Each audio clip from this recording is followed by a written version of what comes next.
Peggy 16.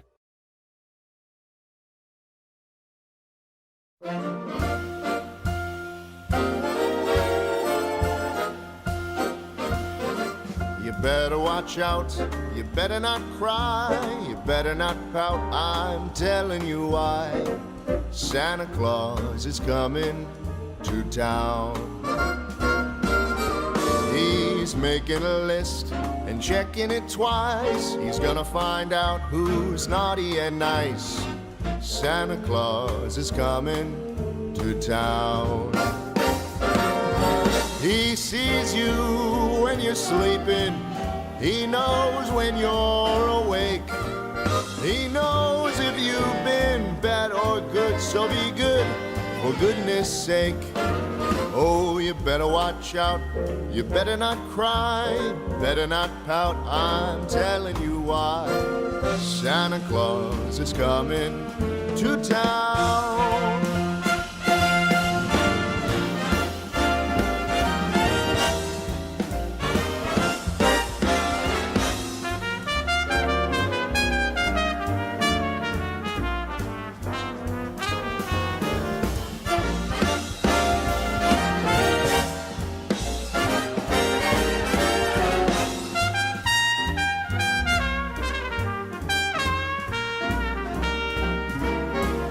He sees you when you're sleeping.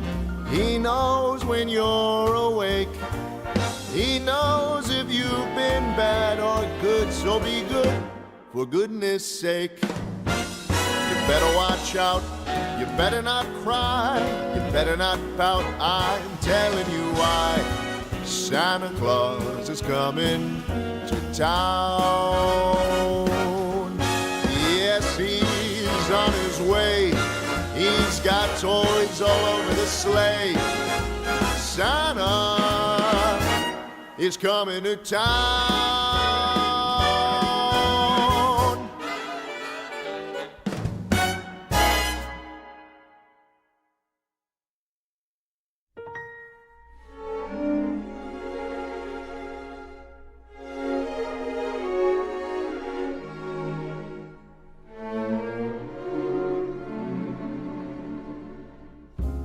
Chestnuts roasting on an open fire,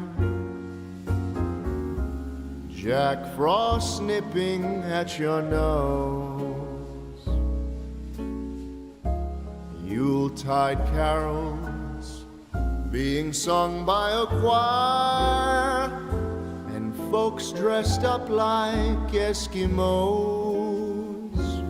Everybody knows a turkey and some mistletoe help to make the season bright. Tiny tots with their eyes all aglow will find it hard to sleep tonight. They know that Santa's on his way. He's loaded lots of toys and goodies on his sleigh, and every mother's child is gonna spy to see if reindeer really know how to fly. And so I'm offering this simple phrase to kids from 1 to 92. Although it's been said many times, many ways, Merry Christmas to you.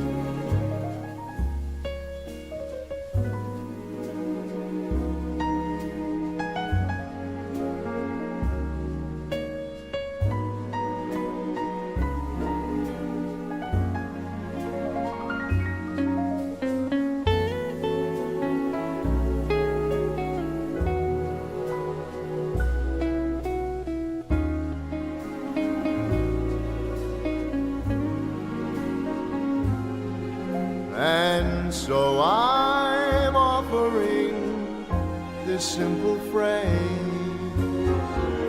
to kids from 1 to 92.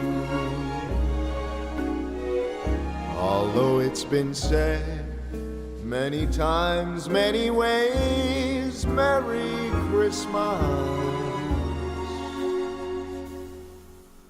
to you.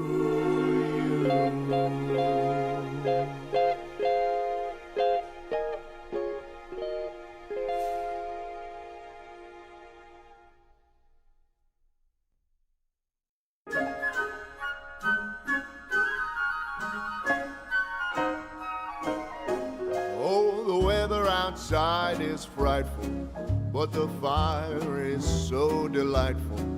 And since we've no place to go, let it snow, let it snow, let it snow. Man, it doesn't show signs of stopping. And I brought me some corn for popping. The lights are turned way down low. Let it snow, let it snow. When we finally kiss goodnight, how I'll hate going out in the storm. But if you really hold me tight, all the way home I'll be warm. And the fire is slowly dying, and my dear, we're still goodbye. But as long as you love me so, let it snow and snow.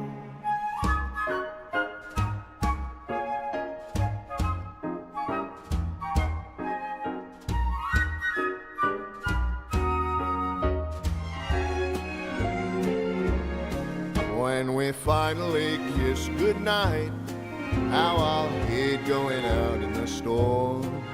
But if you really grab me tight, all the way home I'll be warm. Oh, the fire is slowly dying, and my dear, we're still goodbye. But as long as you love me so, let it snow, let it snow, let it snow.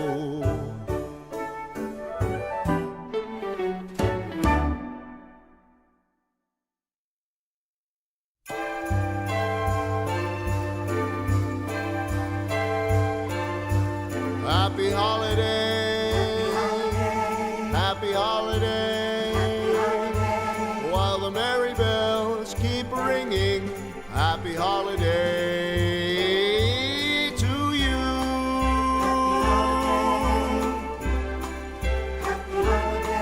It's the holiday season, and Santa Claus is coming round. The Christmas snow is white on the ground. When old Santa gets into town, he'll be coming down the chimney down. He'll be coming down the chimney down. It's the holiday season, and Santa Claus has got a toy for every good girl and good little boy. Santa's a great big bundle of joy when he's coming down the chimney down. When he's coming down the chimney down. He'll have a big fat pack upon his back, and lots of goodies for you and for me. So leave a peppermint stick for old Saint Nick hanging on the Christmas tree. It's the holiday season, so hoop-dee-doo and dickory-dock.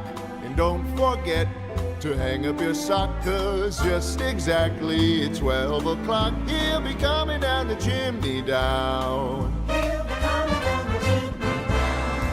He'll have a big fat pack upon his back, and lots of goodies for you and for me. So leave a peppermint stick for old Saint Nick hanging on the Christmas tree. It's the holiday season, so hoop-dee-doo and dickory-dock. And don't forget to hang up your sock, 'cause just exactly at 12 o'clock he'll be coming down the chimney. Coming down the chimney. Coming down the chimney down. Happy holiday. Happy holiday. Happy holiday. While the merry bells keep ringing. Happy holiday to you. Happy holiday.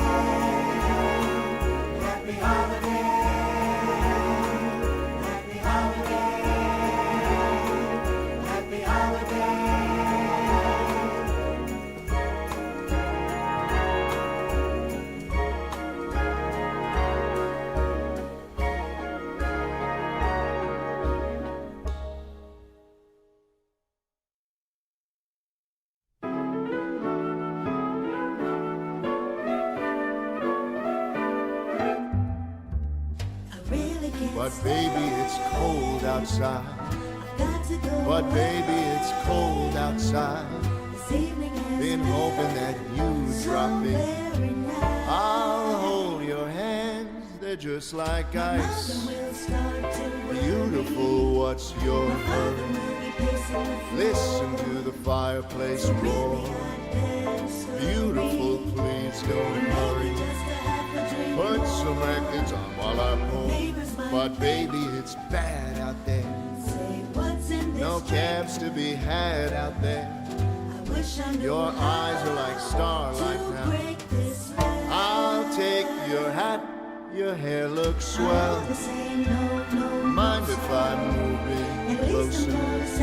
What's the sense of my pride? Baby, don't hold out. Baby, it's cold outside.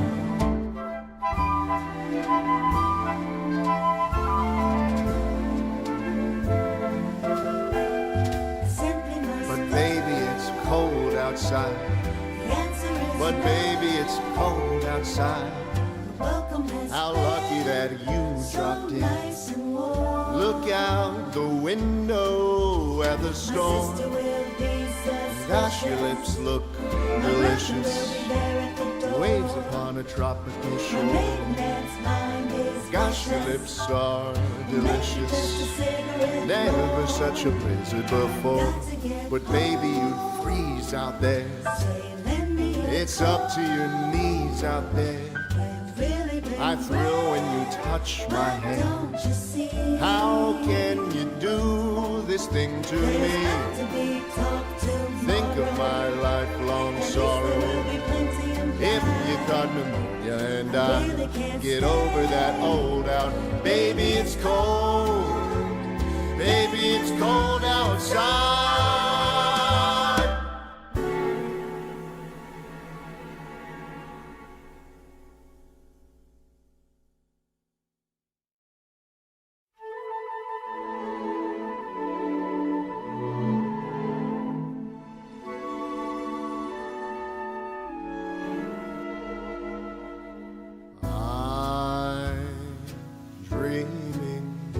Of a white Christmas, just like the ones I used to know,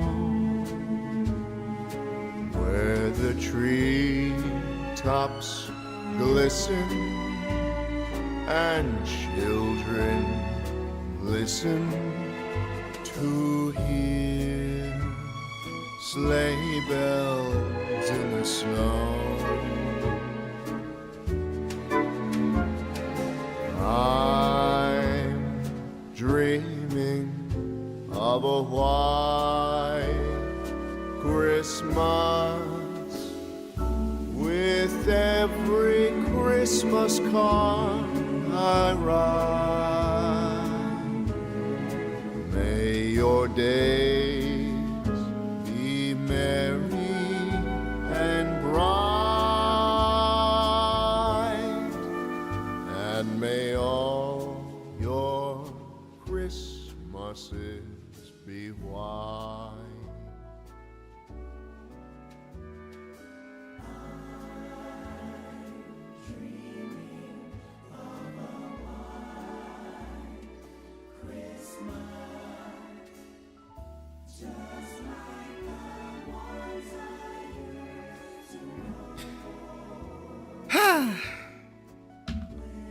Good evening, everyone, once again. How's everyone doing today? Are we doing good? We having a good time? Living air? Breathing air? Somehow we're gonna get there and feel pretty wonderful? I hope so. So, I'm gonna put this out there into the universe. I owe all of you a victory dance. The only reason I'm not doing one right now is because I don't have my pause. If I had my pause, I could do my victory dance, but I can't do a victory dance just yet. So let me explain why I'm even doing, why I want to do, I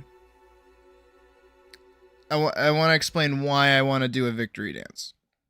So today, moments ago, even technically, we have hit 1.64K subscribers on this channel. Now, I know where it's coming from. It is 1000% the Atlas video that is continuing to break fucking containment. Like, it's going nuts. It's fucking crazy. It's out there.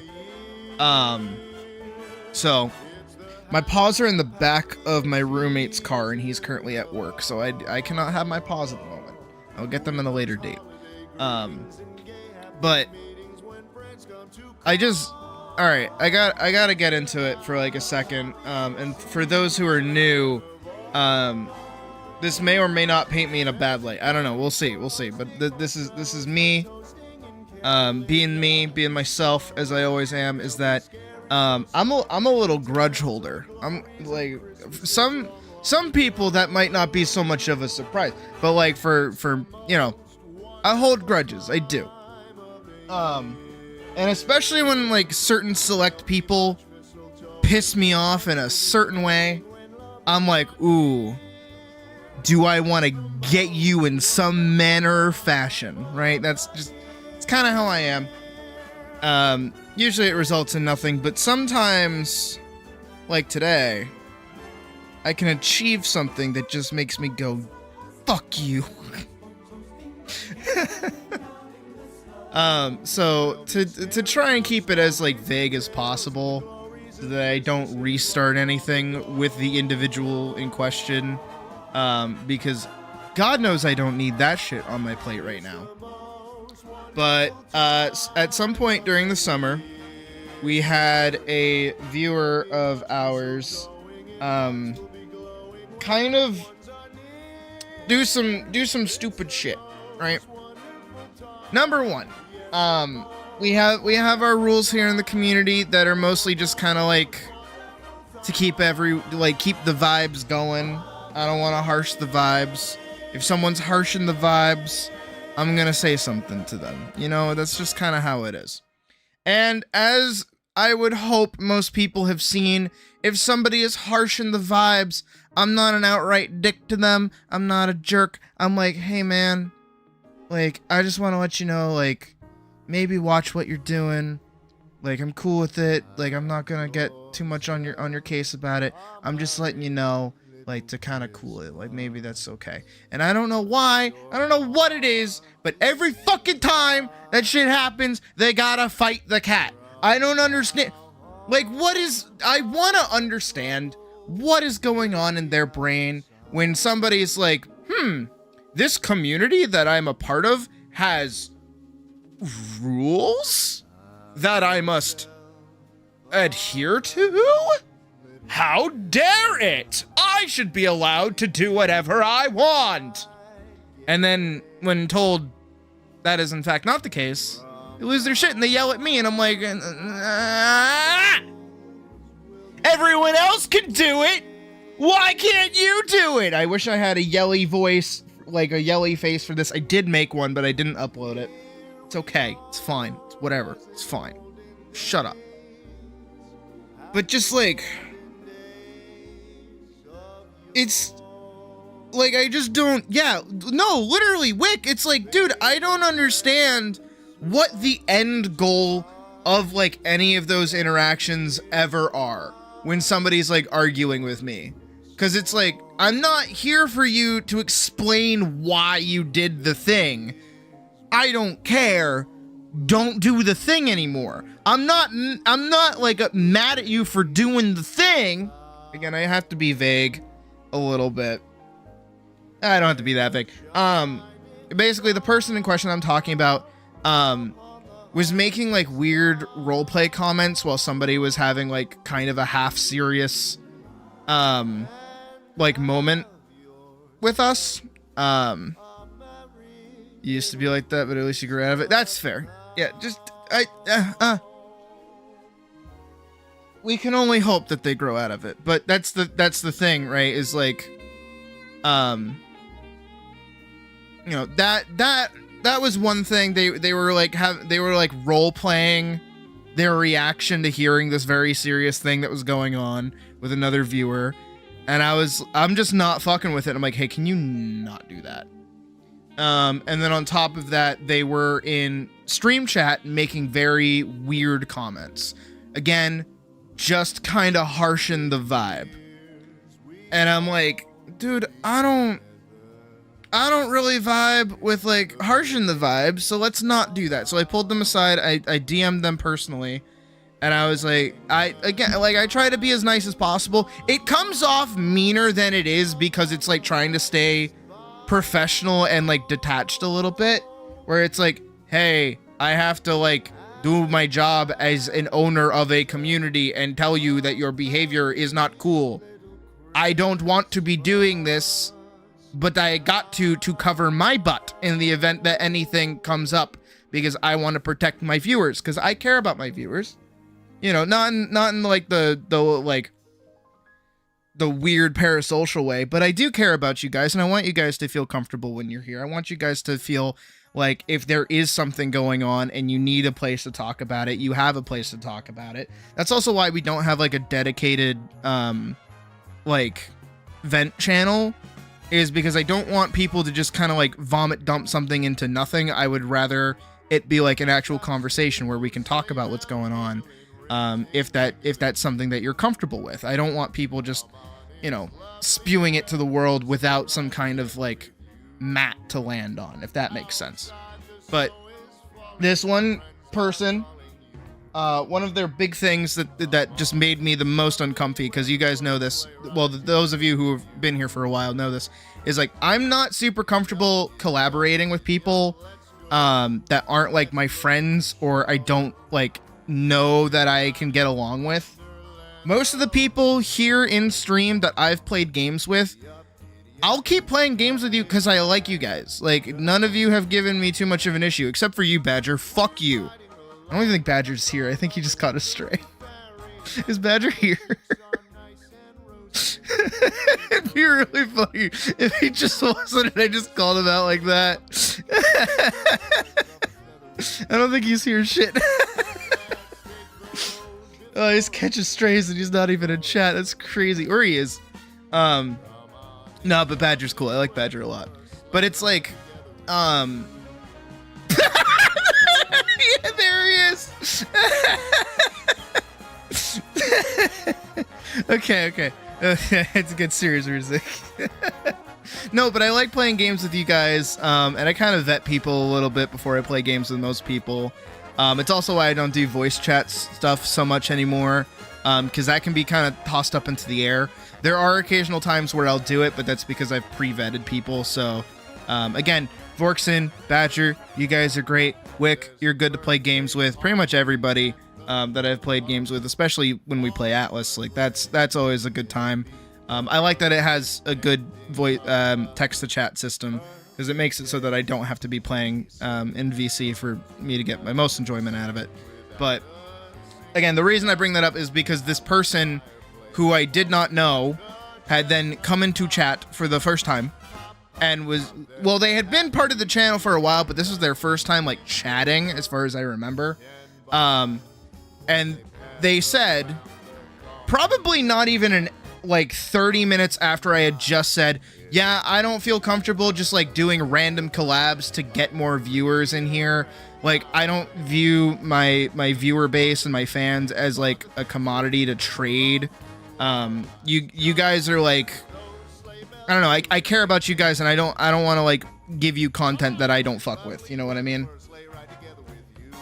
Oh no, Nins, you're great. Nins, you're good. I like you.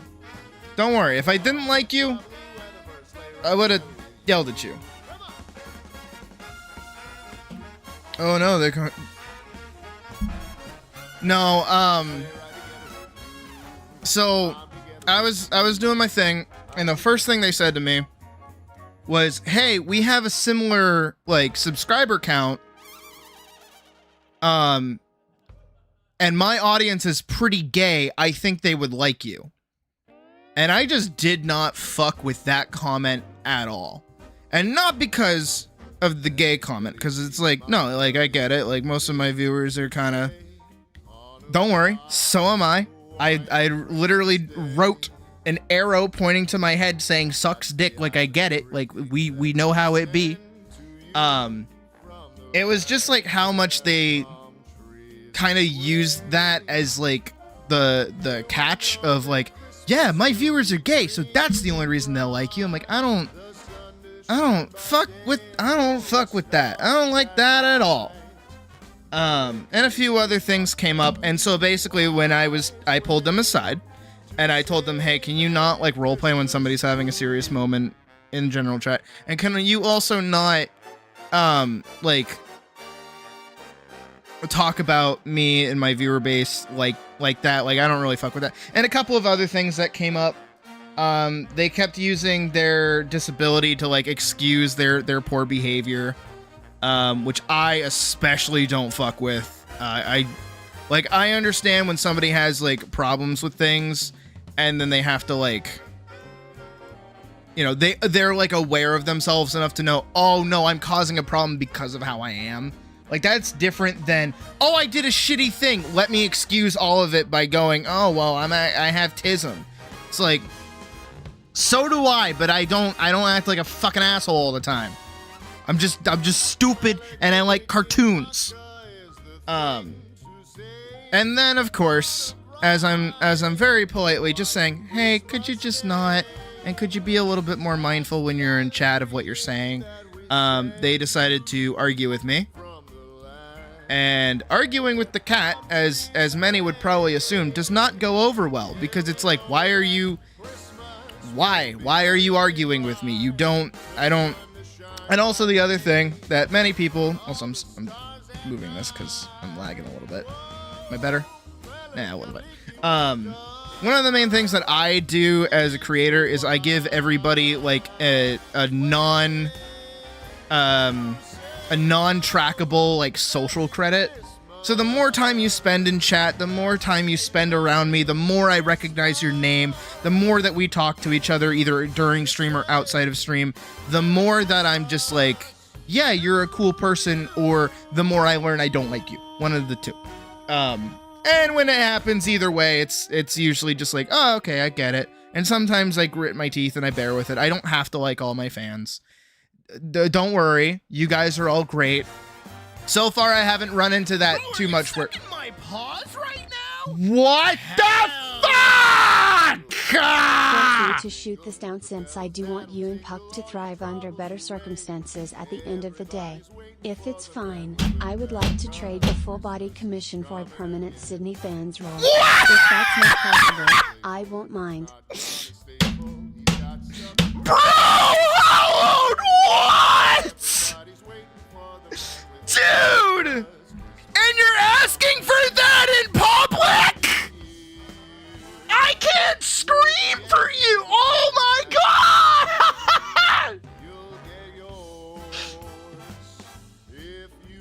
I don't know what else to do! I didn't even have a stretch goal plan for 500! What do you mean? What the shit, dude? Fuck! Okay, hold on. No. I'm bringing Puck over here right now. You give me 5 fucking seconds.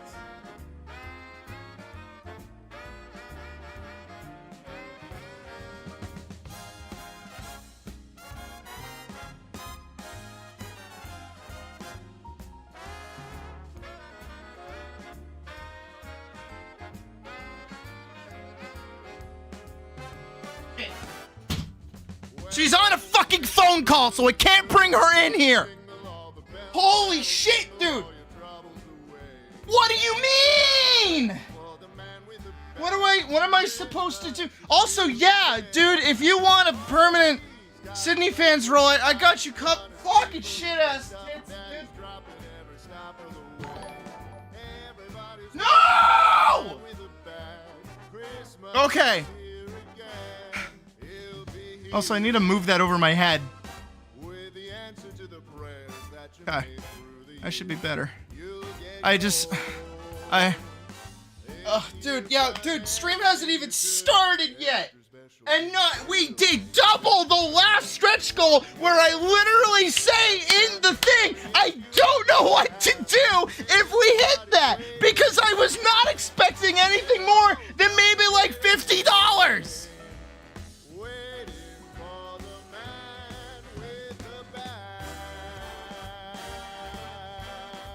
Dude, what the fuck? I'm in the middle of, I have to do a dance for you now. Holy shit, I have to.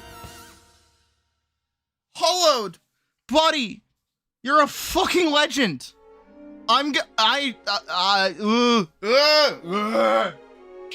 Larkson, smarter than me mod, right now. We need a role that's above Paw Sucker, like right now. I don't know what the fuck we want to call it. I give you free reign to name it whatever the hell you want. But like, pay to win mechanics in this fucking server should be a thing. Holy fucking ass. We have been live for 30 minutes. Half of those 30 minutes was me playing music.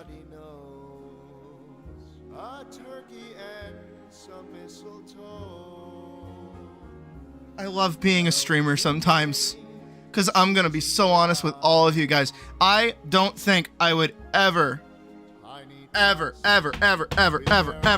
in my fucking life, ever. I don't think I would ever be able to feel the way that I do when you guys are all here normally. Not even spending money, just all of you being here is fucking phenomenal. Like, I need you guys to understand. I gotta sit down. Oh my god.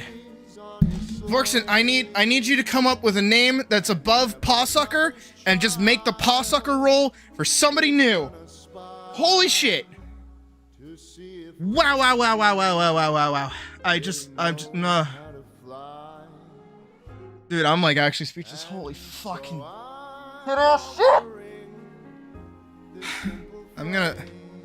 shit. Yeah. No, you did. Huh. I don't even have the counter up yet. I literally made a count. Well, technically, I just pulled up the calculator website from Google, and then I was just gonna type it in there. Fucking.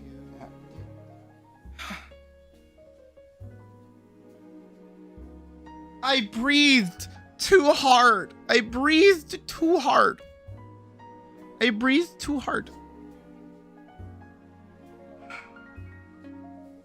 Okay.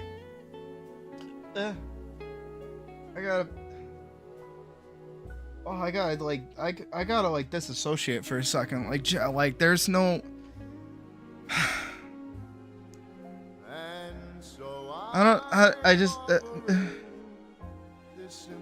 I'm just trying.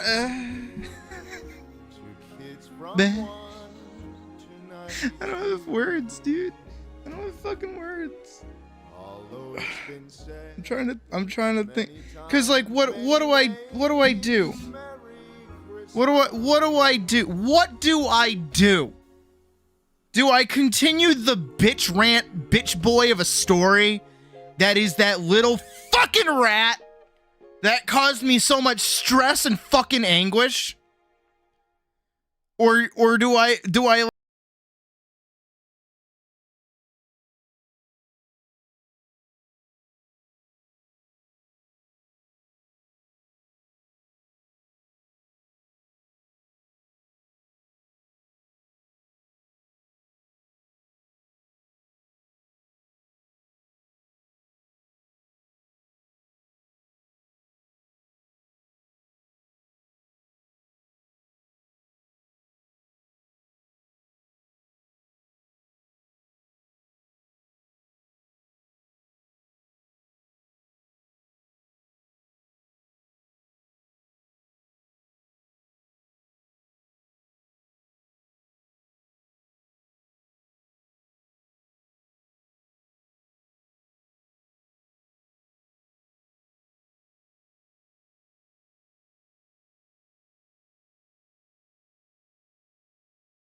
Like, I can just ban you. Like, I'm not attached to anything here.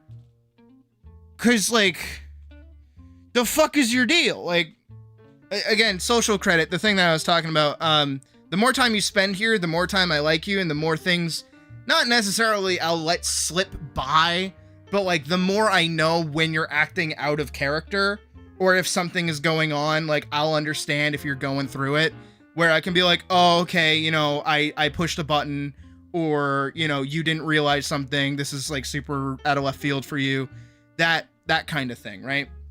So, in regards to them, they had been around for roughly about maybe 2 months. And in that 2 months, they never said a thing besides maybe like hi, right? And for them to suddenly show up, start being like super weird, really fucked with me. And again, I was like, you know what? You're really harsh in the vibes. I don't really like you. I'm going to ban you. Like, I don't, after arguing with you like we have, I don't see you as a fit for this community. I see you only going to cause problems. You're going to get into spats with people, or you're just going to silently sit in the corner. Like, I don't feel comfortable with you being here, so I'm going to remove you from the server. And then I removed them from the server, and then what did they do?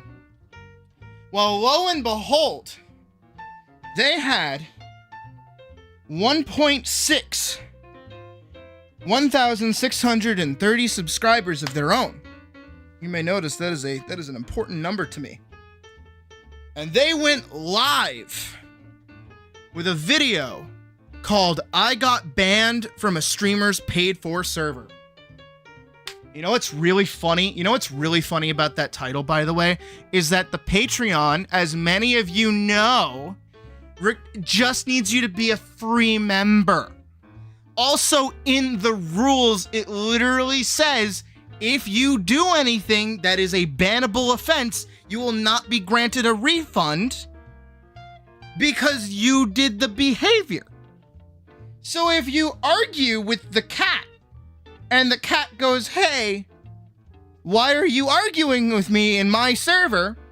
And then they ban you. Guess what? You're not going to get your refund. Also, on top of that, they were a $1 supporter. Now, I'm not, like, far be it from me at this point in where I'm standing right now to be like, $1? Ugh, what are you, poor? Like, no. But when I say that, I mean, like, if they were like a $10 streamer tier or any of the higher tiers, the one higher tier that there is, the $25 tier, like, I would kind of get why they would be upset. But they had spent at maximum $2 to be in my Discord saying nothing and never attending stream. At that point, like, you just like went to the candy store and bought like a thing of gum. Like, I don't think that's that far of a jump to make, right?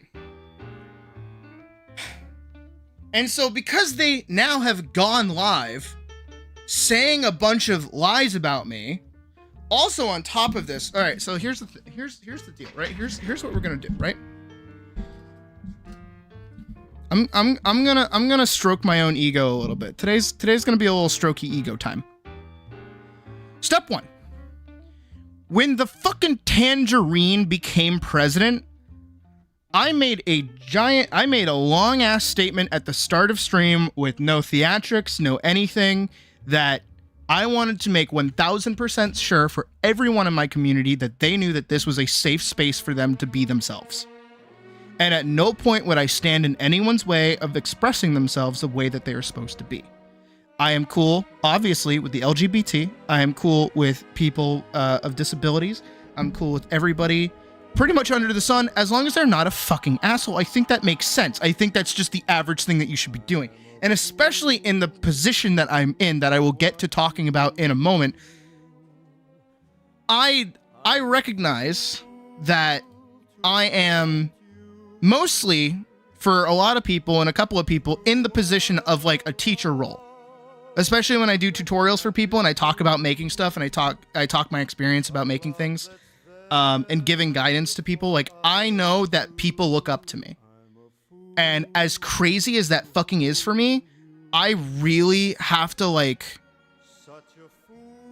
understand that for some people that me saying that and me being like and creating the space that I have is meaningful to people. And I really like that. I love that I get to do that. I love that I get to do this. Again, this is kind of the hearted thing. So for somebody who had not even been here for like a month, am I cool with conservatives that think the orange school is bad? I mean, it depends. I know, I don't... As long as you're not a fucking asshole, I don't really give a shit. Just know you're gonna be surrounded by a bunch of chicks with dicks, a bunch of dudes with tits, and a bunch of dick suckers, and like fucking pussy eaters. Like, you know, you gotta get used to that. It's gonna happen here. We're a little adult. That's probably the most adult thing I've ever said on this channel, by the way. Unless there's some other random shit that I've said. But yeah, as long as you're not a fucking asshole, I don't care. The second someone's an asshole, that's when I'm like, all right, boop. Because again, like really, it's kind of like a Thanksgiving dinner kind of thing, where it's only a problem if it starts coming up during conversation. Then it's like, oh, okay, there we is. Because most of the time, you don't know that kind of shit until it like comes out, you know. But my point being is that I do put a lot of work into making sure this is as safe a space as possible for people. I want people to feel safe here. I want people to feel like they can be themselves here and express themselves and talk about themselves. And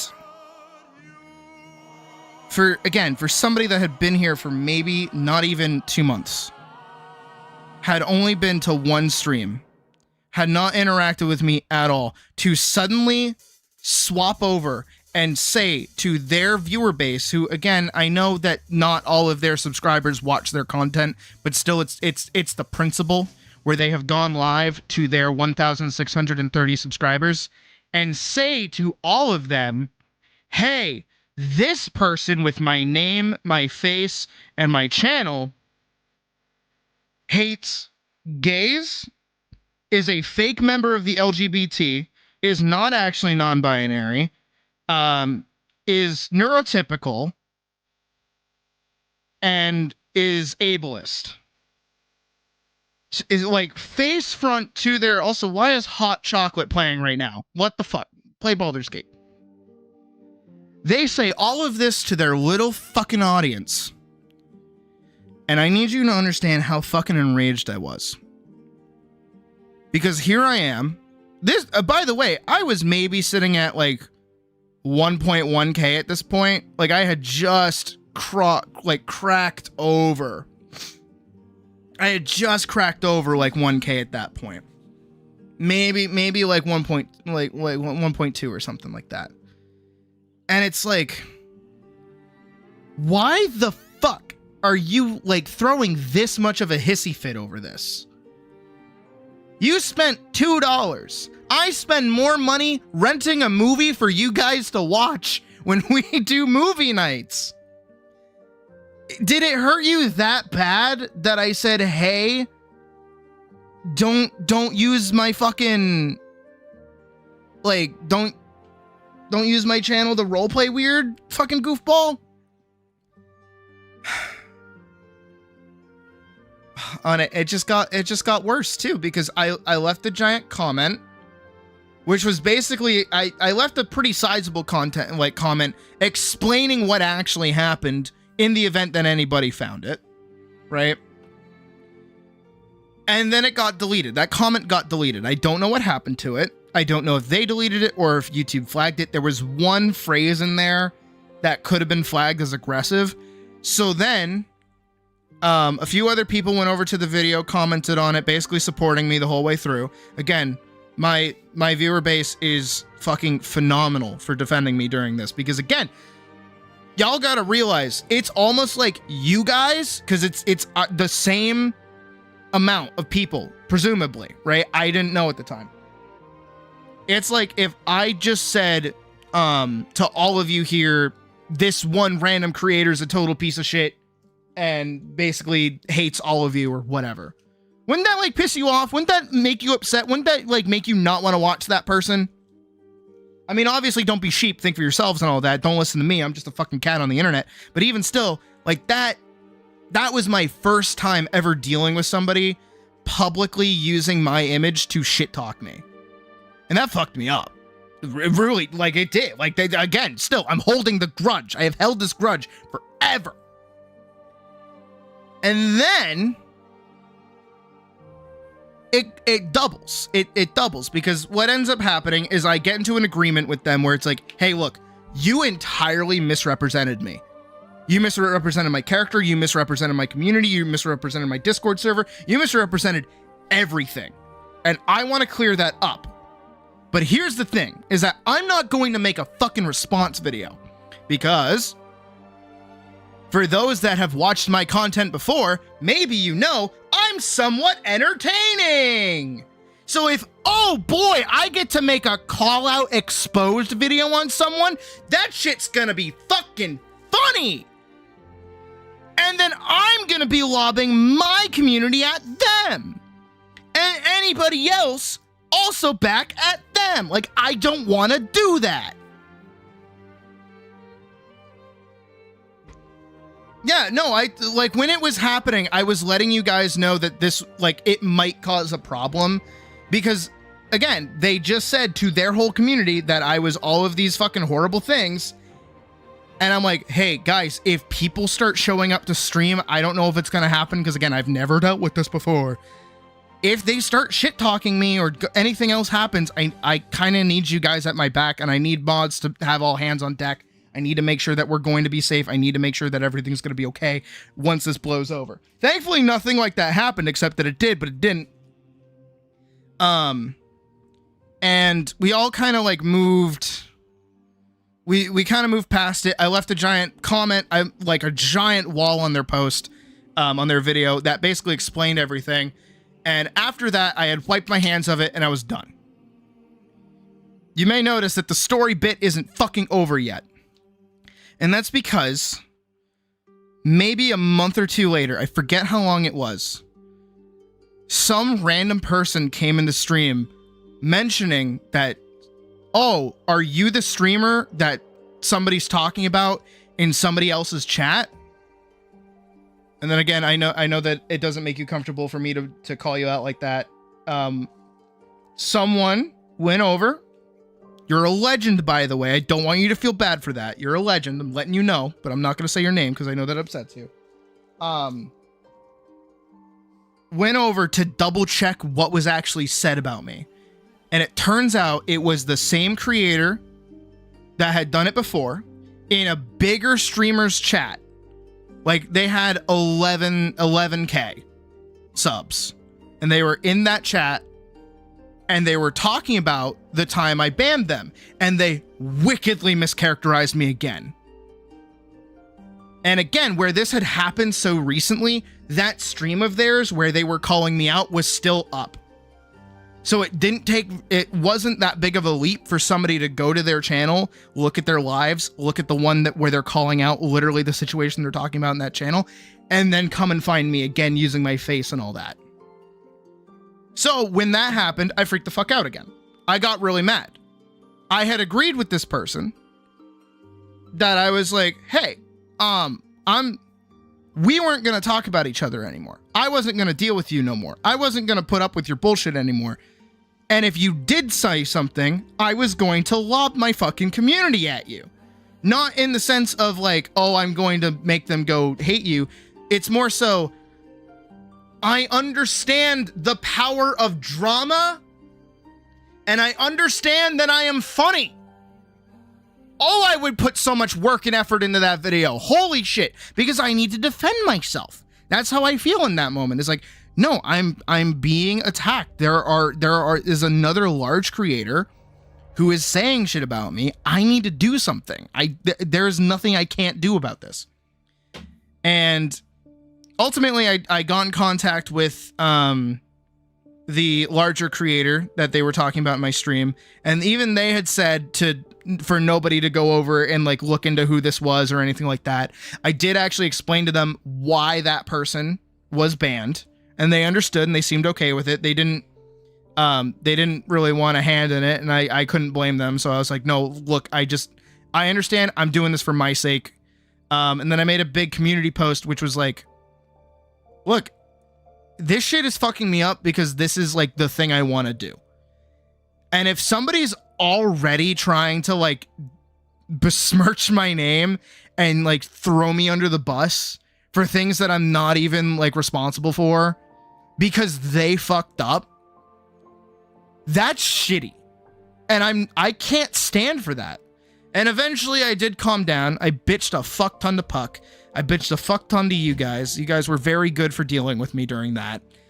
And eventually, you know, I decided ultimately I wouldn't make the video because I was working on the Ina Vale film at the time and it was about to come out. So I didn't want a drama video right before a film came out. I did not want to do that. So I didn't say anything. I basically told that person to fuck off, and I haven't heard anything since, thankfully.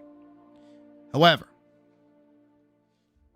I am a petty little shit, and I have been keeping tabs on them. Not watching what kind of content... Well, okay, no, I did. I will admit, I did. Again, I'm a petty little shit, and I hold a grudge. I compare myself to streamers all the time. I do. Some of you have seen me do this. Usually that's during Sydney's Hater Corner, where I'm just being a little fucking hater.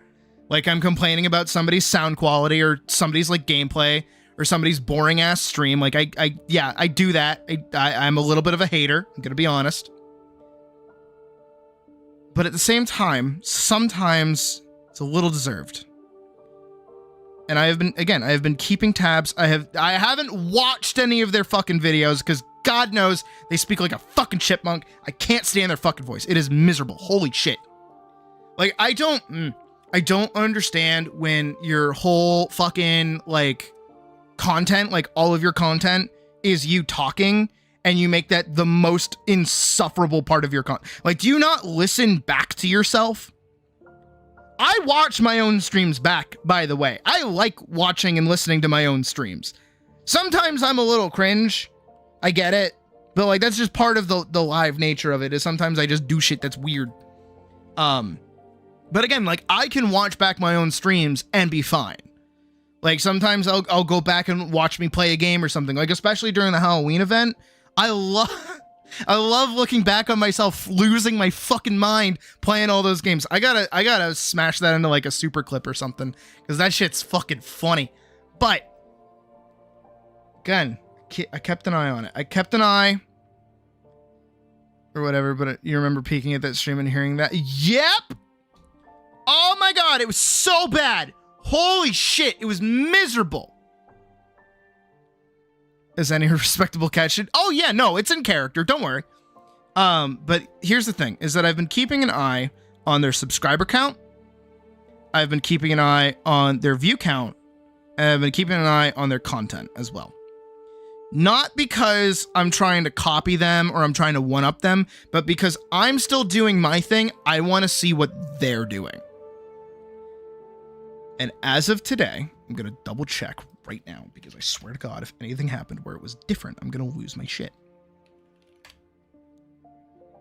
Yep.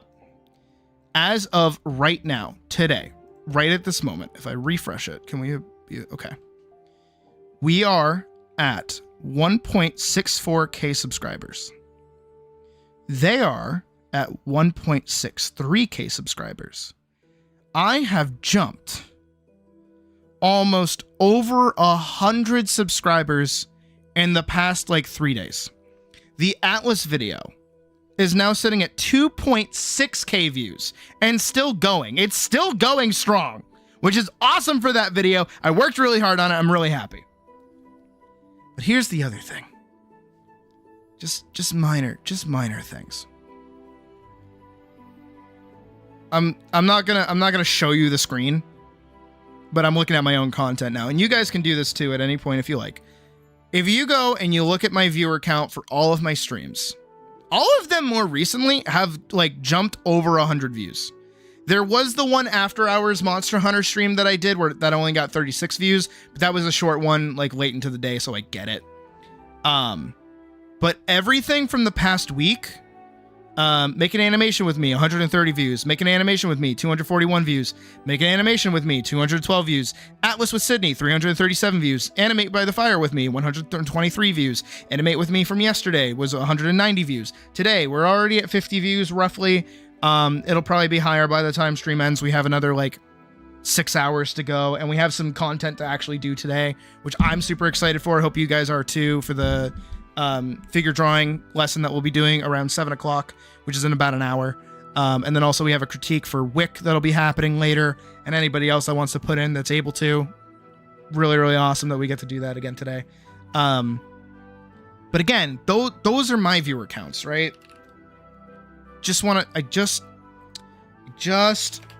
gotta compare, because I'm a petty little shit. Okay, good. From 19 hours ago, 8 views.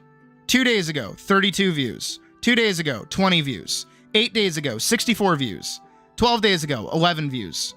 12 days ago, 43 views. 2 weeks ago, 61 views. 2 weeks ago, 130 views. That was the only... There's another one that's 112. But other than that, everything is sub 100.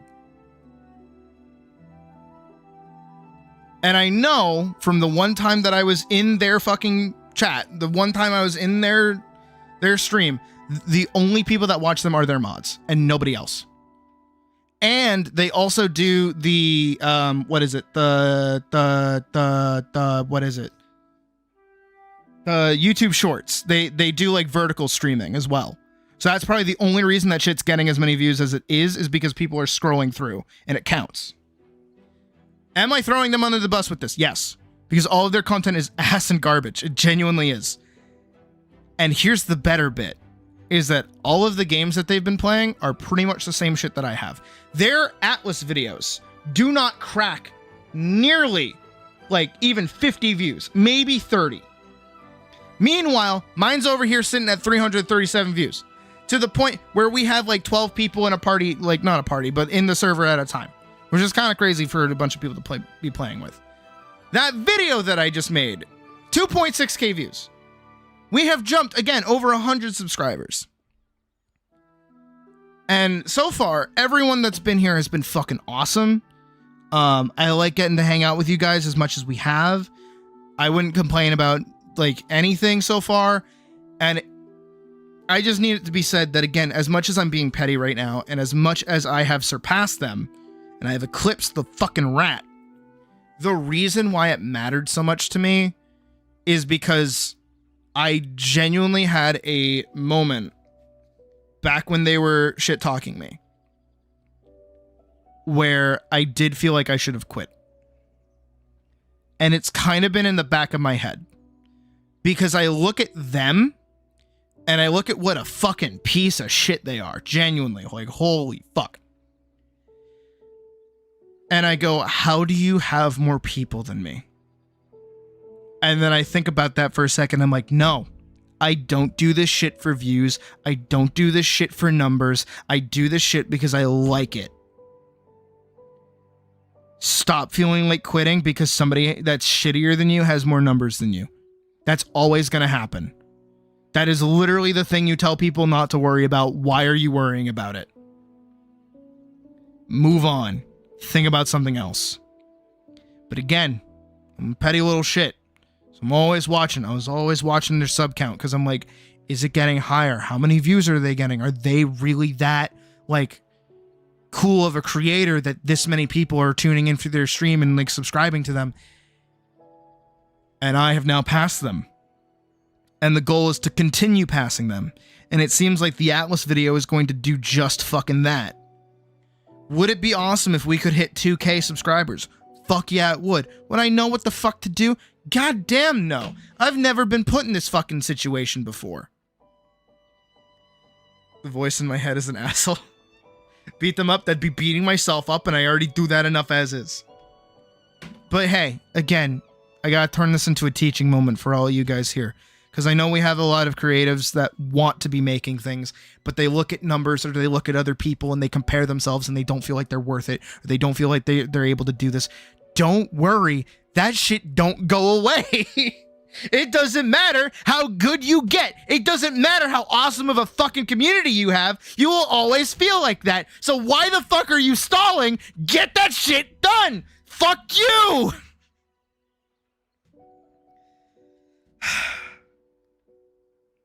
All right, this is where we gear shift into the more lighthearted part, cuz like I needed to compartmentalize for a second there. And it's like I gotta move past it just like a little bit, but it's like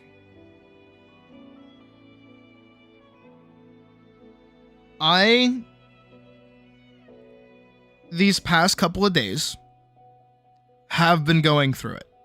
I gotta be honest with you guys. I've genuinely been going through it. I'm sure not everyone is the only one who's been going through it, but like still, it doesn't get better. It doesn't necessarily get worse, but it changes. It does. Like shit changes. That's what happens. And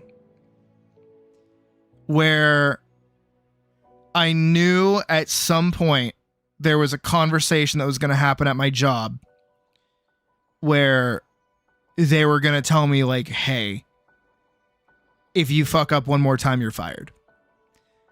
And I've known this for a while because I did in fact get my inspection back and it was not very good. But it's also because in the back of my head, I've been saying forever, this isn't what you're supposed to be doing. This isn't your fucking career. You're going to leave this point. You're going to leave this fucking place at some point. It's going to happen. Grit your teeth, bear with it, move on. But you know what? If they start giving you shit, just go fuck it, fire me. But here's the thing, is that at the end of the day, I still got bills to pay. I got mouths to feed. Ain't nothing in this fucking world for free, you know? And no idea how real comparison between you and others making good music is not any easier when you're... Yeah, no. Trust me, I understand. Like, I'm surrounded by fantastic musicians all the time because of fucking Puck.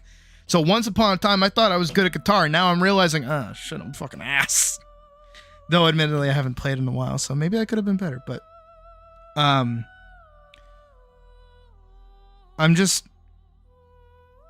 been in a bad spot for a while. And one of my highlights every day is coming home from that shitty fucking job, sitting down at my computer, and getting to hang out with you guys. And again, as much as I try to keep all you fuckers at arm's length, because, you know, parasocial relationships are a bitch and a half, even to the new people that are here, genuinely, I appreciate all of you. Because, like, especially when you're a live streamer and you're a content creator, there is that, like, amount of connection that you need with your audience. That goes, like, a little bit beyond, like, numbers on a screen. Like, if I was just making videos, I think I could distance myself a little bit more. I do remember when I was working on Vanguard, I used to have very consistent commenters, and I would recognize their usernames, and they would occasionally share life stories of themselves. But again, that's a comment system, you know? I can't really, like, have a genuine conversation with them. I can kind of listen to them or respond with, like, you know, sympathy or anything else. But I know even when I was working on Vanguard, there were people that looked up to me and saw what I was doing as inspirational for them. And that always felt really good for me. I really, really loved that.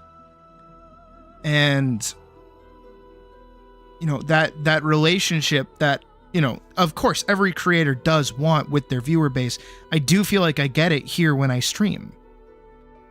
And, you know, again, I try to keep you guys at a safe distance just because, like, I recognize that, as I said in my big boundaries post that I made forever ago, is like, I am just one cat. I am one cat behind the screen. I run everything.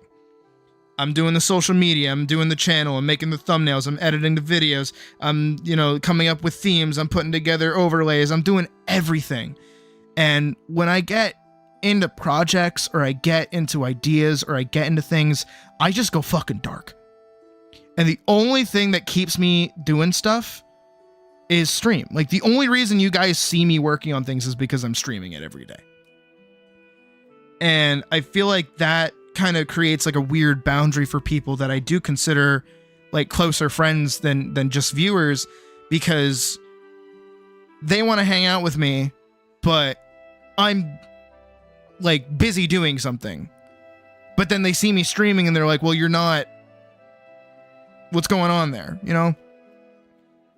But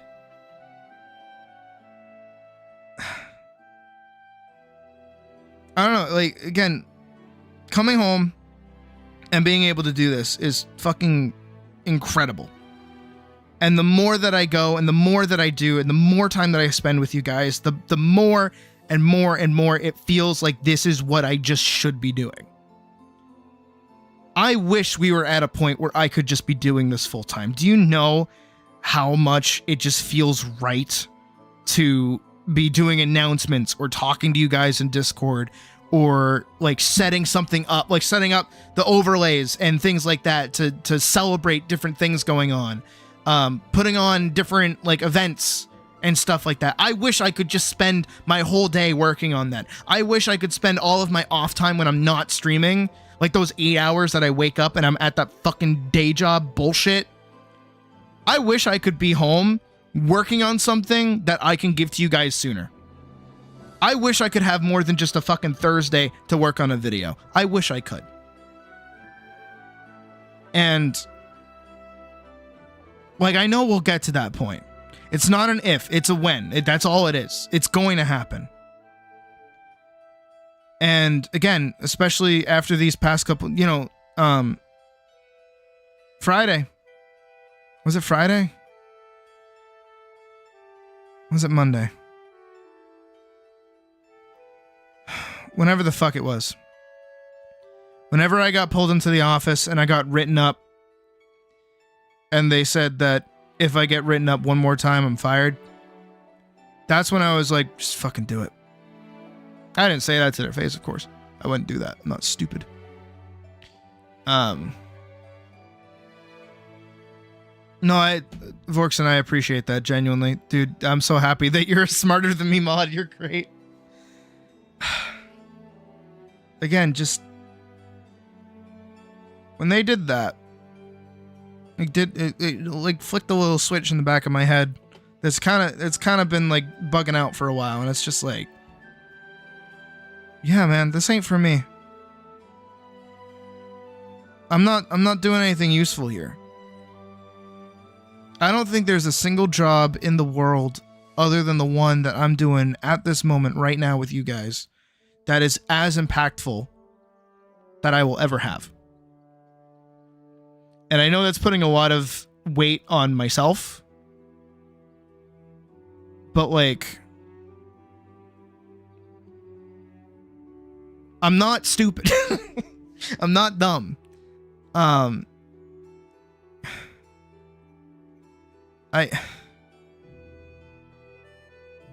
had to call in a lot over the last few weeks and you kept getting sick. Calling again before next November you get fired? Dude, same deal for me, but at least I got until January when I'm not going to be there anymore. But it's like, no, I know I'm not alone.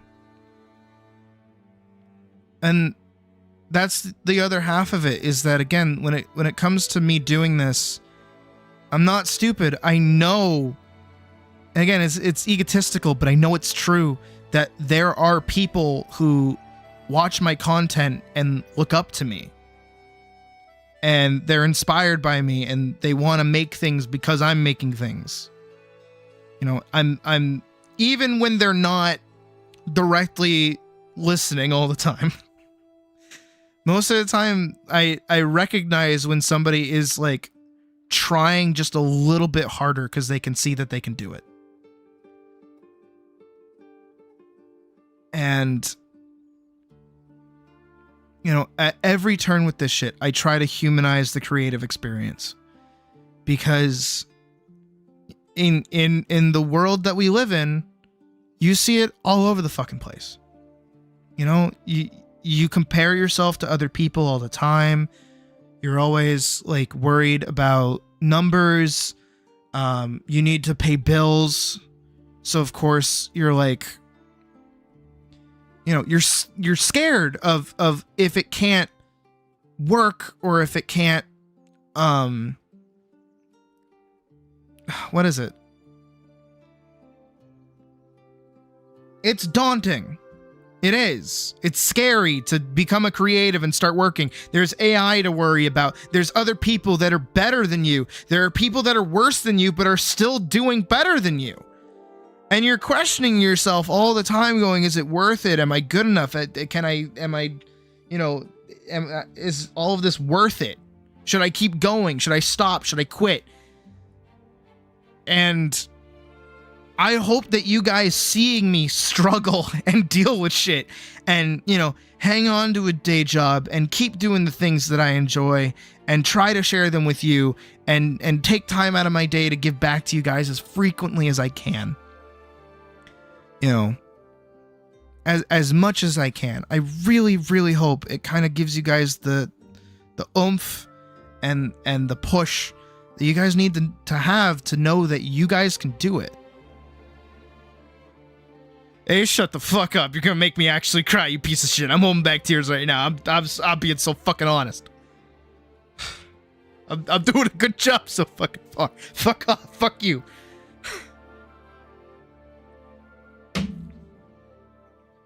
Look, I put a lot of work into this shit. And it's not because it's... Shut the fuck up, Ace, I'll kill you! Piece of shit. Fuck off. No, you're okay, Ace. You're great. I appreciate that. Genuinely. Fuck. This is not a make Sydney cry challenge. Fuck off. None of you say any more heartwarming, gay-ass shit. No, fuck off, Greek. Shut up. Nope. Pulling it back. We're putting that shit in reverse. Okay. Breathe, you dumb bitch.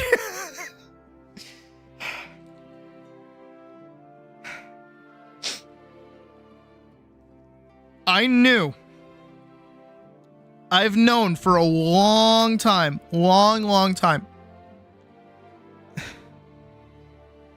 Am I good enough? You're usually fine. It's the people who know they're awesome that are fuckwads. Yeah. Look, I know that I'm awesome in, like, droves. Not droves. That's the wrong way to put it. I know that I'm awesome in, like, certain categories. I know I'm shit in other ones. There are times where I do acknowledge that it's like, fuck, I'm good at what I do. Because I have to, because sometimes I forget.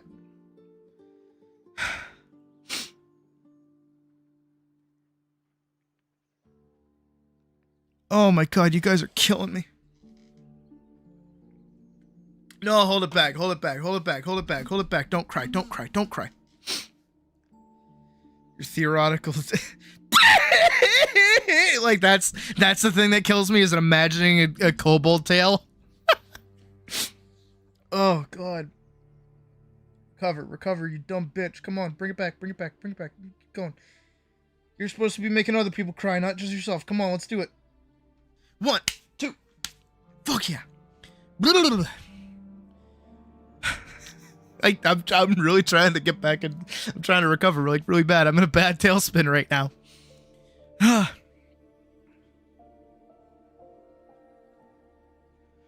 Greek, you shut the fuck up right now. I would not know what to do if we hit 2,000. I would be fucking beyond speechless.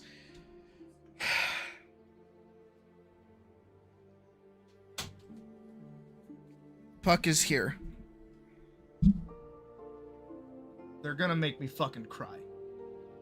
So you know how you mentioned... I'm trying to get this so I can get you too. So you know how you mentioned that you wanted to do, like, donations on your stream? So I did the same thing.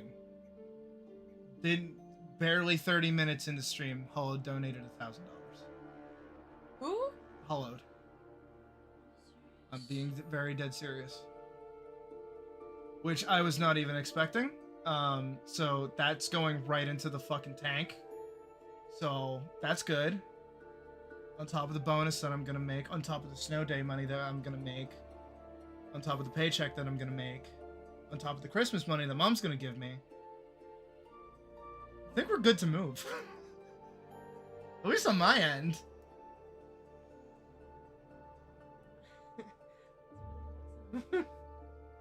Yeah. Do you want to say thank you?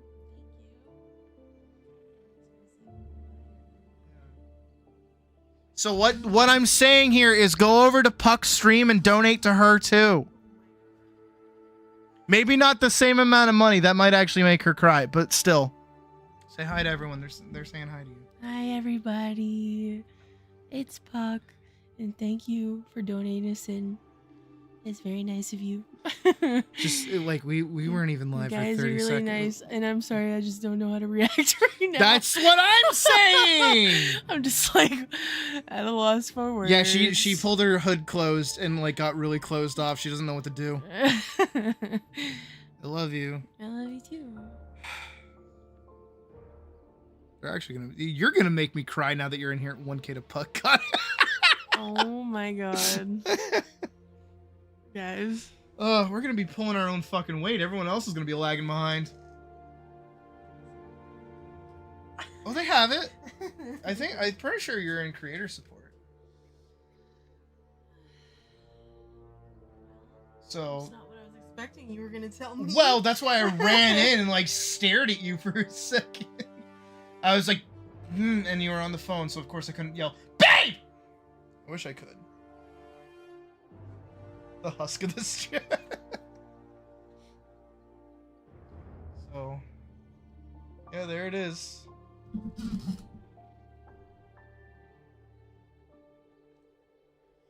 And it's still live for the rest of the month, so that's just like the start of it. So, I know Greek wants a commission out of me, so that's a little bit of money too. I love you too. And we're celebrating 1.64K, probably higher now. And the video's at 2.6K, which is really good. 1,000 to fuck with you too. Oh, fuck you, Holland! Yeah, you should've. No, I wanted it. It's mine. No, you can't have it. It's done is done. No, Hell but that's yeah. like a lot of money. Like, thank you. I know Sid really needed it. Yeah. Oh. I wish there was a way for me to like split up our mics so that you could talk into one. Maybe that's the thing for the new house. I can give you your own mic for when you walk in. And then when you talk into that one, you have your own PNG tuber. Where does one find Puck's channel? On Twitch. Yeah, you're over on Lasagna Twitch. 420. I'm pretty sure she's in the content creator channel in the Discord for you guys. I can go resend it too. Just stop Sydney and put. Oh, that's for Lasagna and Noki, or cats. Because we have the four. We have the four. But we really want to move because we live in a shithole and it sucks. No, we fucking do. So this is like really helpful. Like I like 0 words. You're really hugging me right now. I don't think you've been this huggy in a while. Well, I'm happy for you. Are you? Or are you jealous? Why would I be, bitch? Never mind. Fuck No, you. hug me more. No, hug me, hug me, hug me, hug me. I love you. Okay, you kind of saved me though, because I was about to break. They were gonna break me. I'm like in the middle of like a inspirational speech. They were gonna kill me. I was gonna like break down. Like actually, I heard screaming in here. I was like, what is that? that's what happened. Oh. That happened, and I started screaming. That's what I do. Yes, you're allowed to leave. Alright, I have to leave. Bye, guys.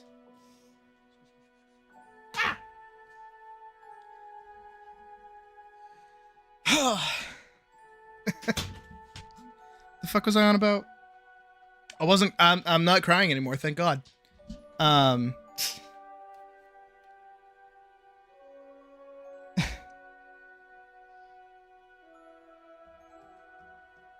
the fuck was I? I don't have words. No, I do have words. Probably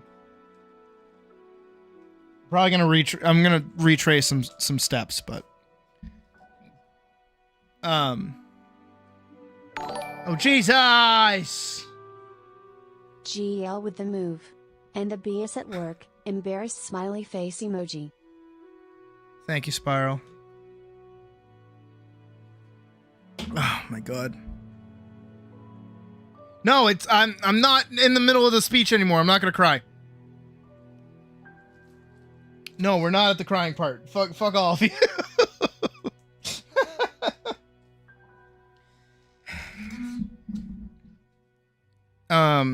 Teacher bit. That's what I was gonna say. That's what I was gonna say. I've known for a while, especially back when I was in college, I knew I wanted to be a teacher. I didn't want to go down the teacher route, but I would have liked to be a teacher, if that makes sense, right? And I know when it happened. Hey, Stice. I'm in the middle of an inspirational speech right now. I'm trying to find words.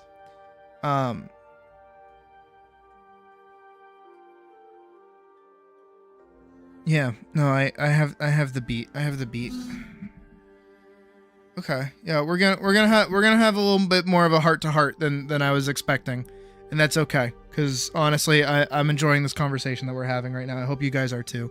I know that we should be working on animation junk, but fuck it. We'll get to that later. So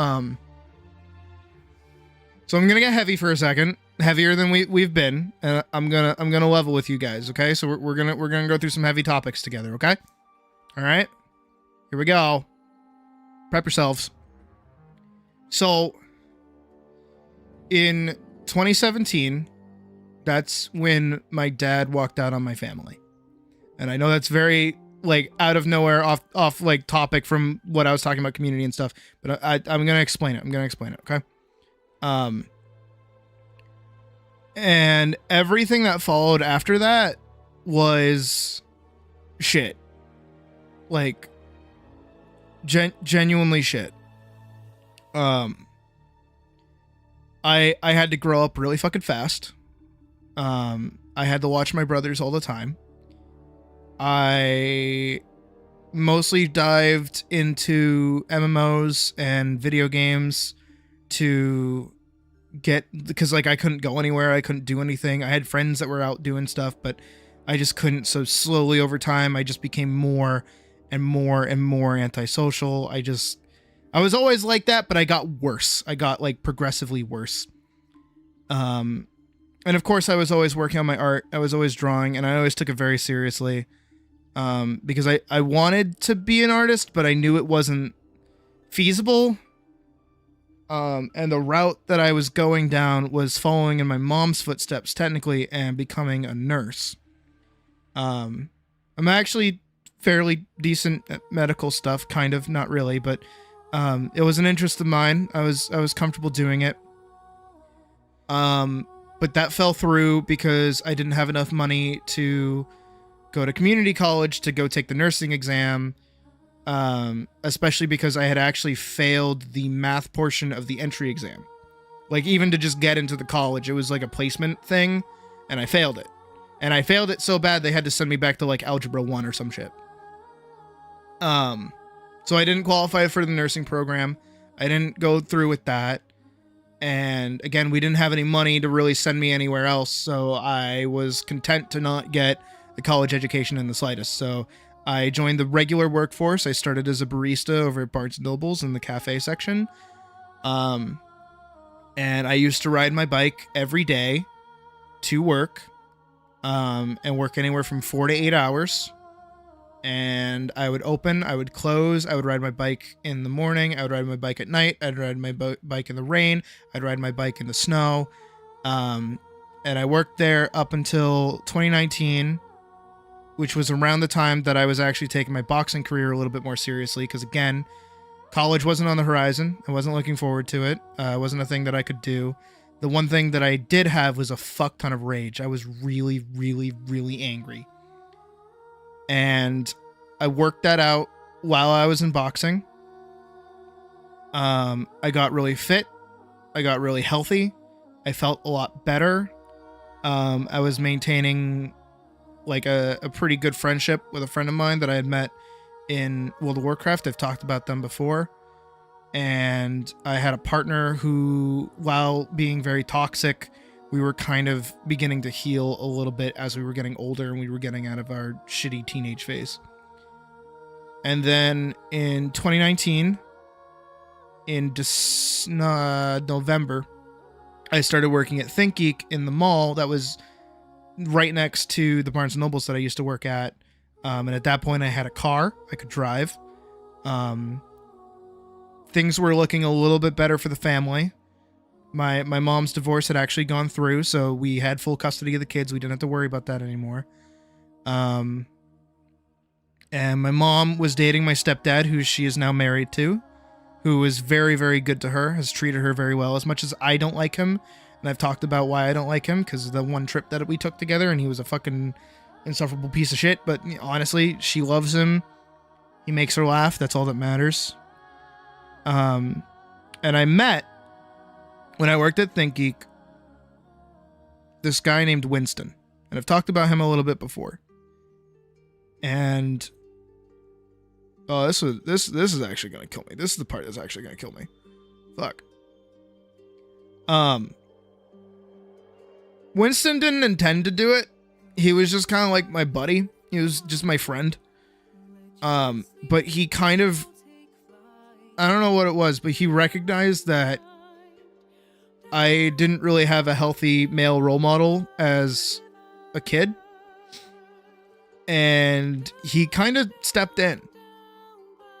And I don't know what about him made him do it. I don't know why he did it, but he was always with me. He was always taking me places. We were always hanging out. We were playing Magic. We played video games together. We'd hang out all the time. He would listen to me talk. He would help me through a bunch of stuff. He would help me get over my relationship.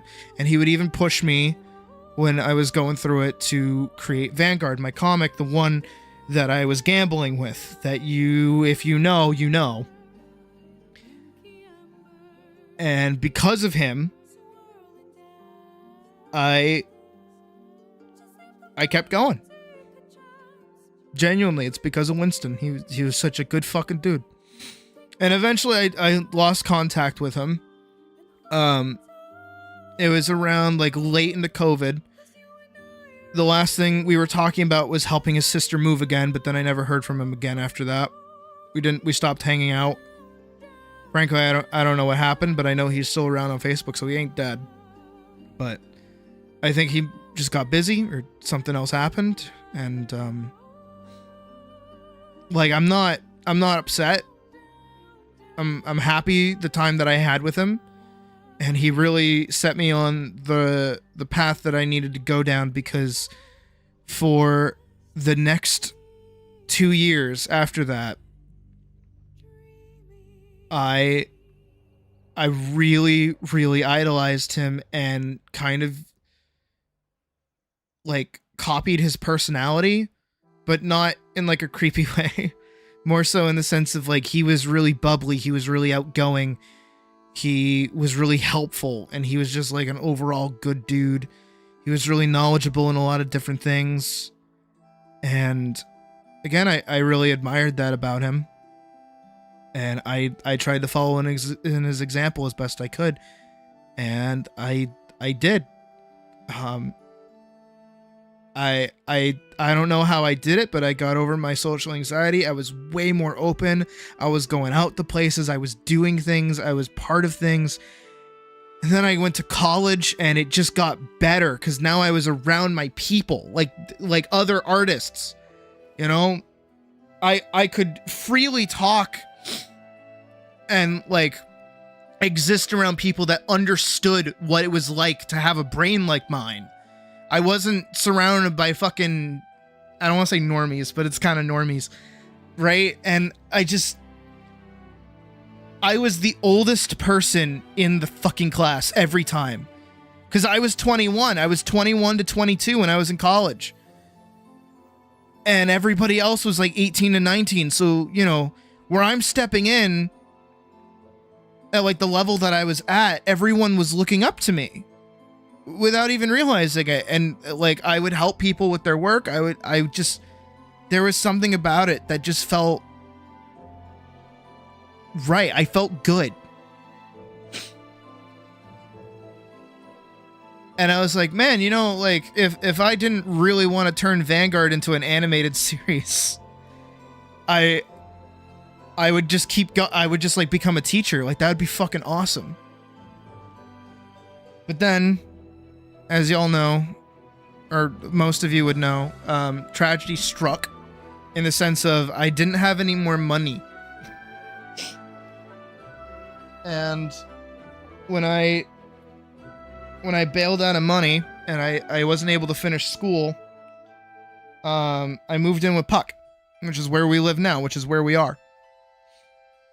And initially she wasn't for it because I did kind of just force it on her.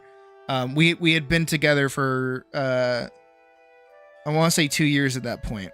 So you know, it wasn't just like, hi, we just got together, let me move in. It was like, no, we've been together for a while.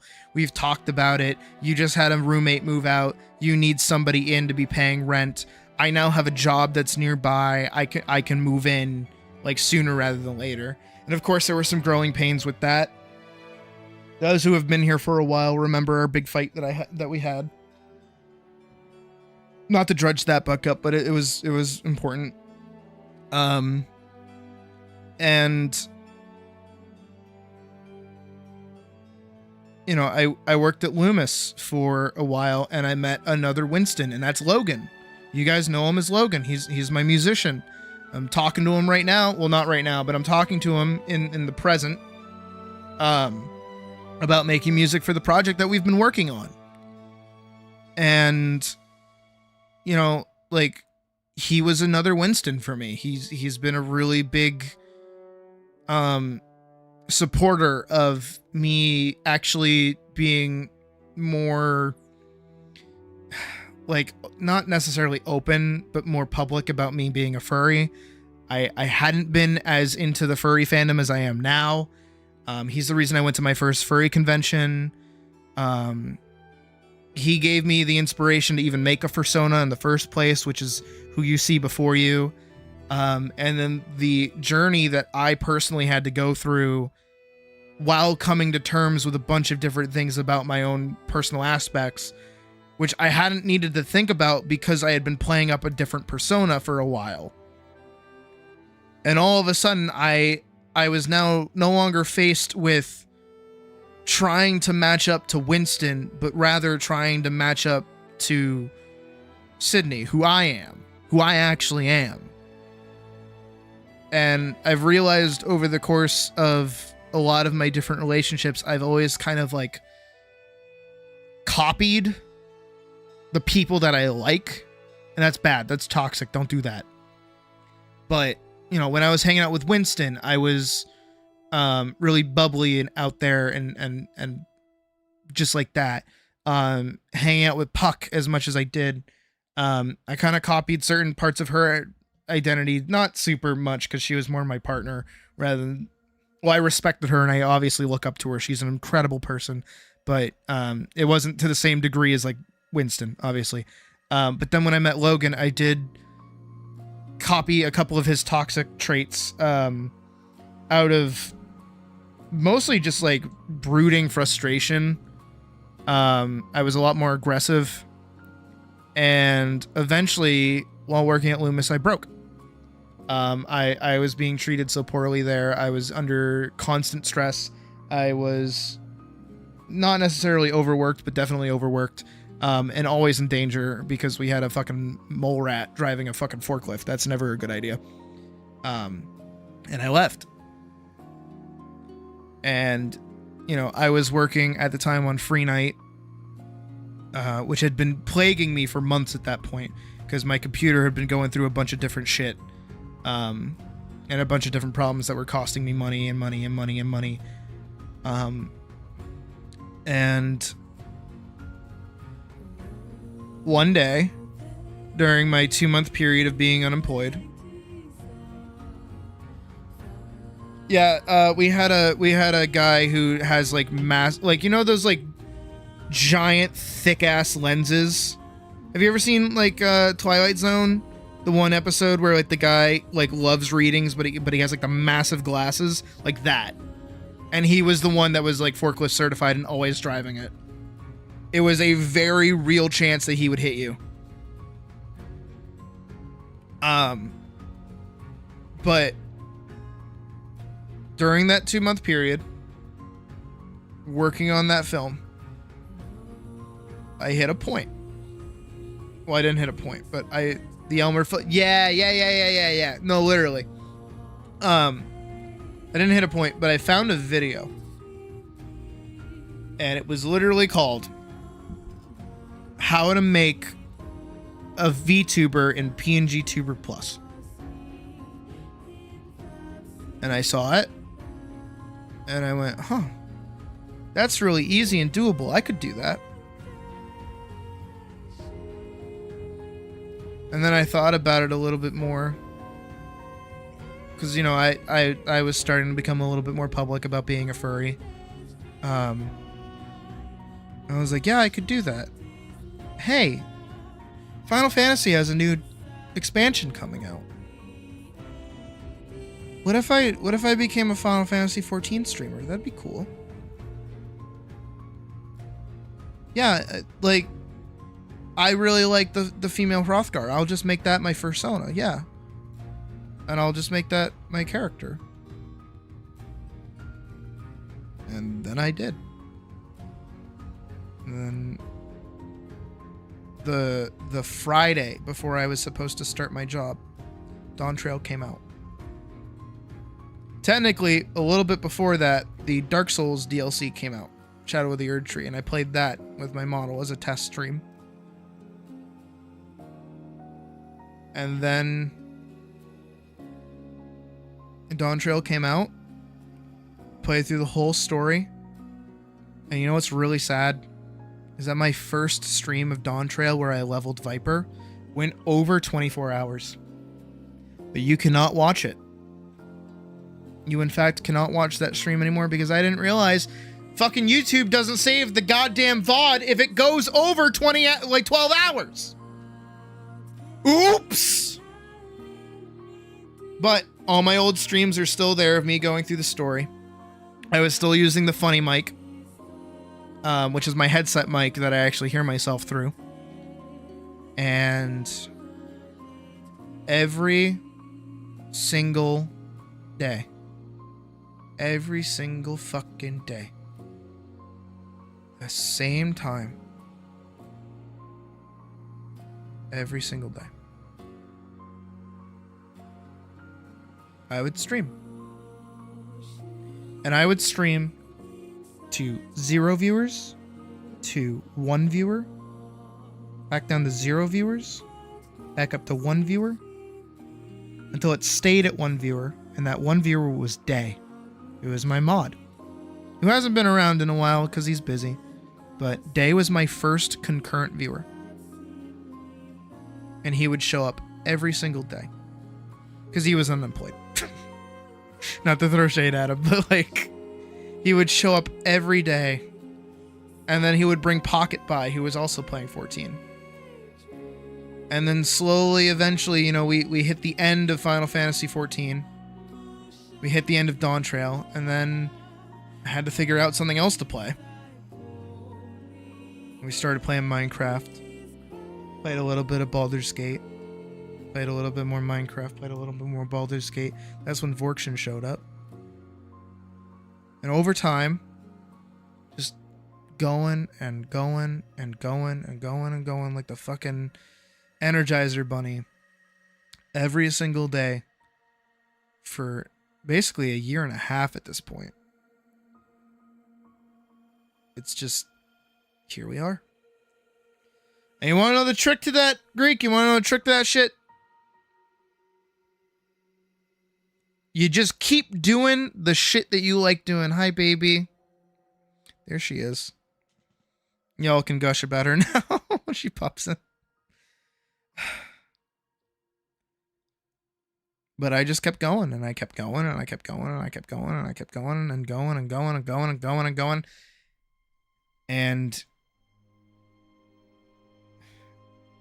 hundreds of dollars on a stream setup and crashed out after a couple of days of not getting viewers. You can't do that. You can't do that. You can't do that. No.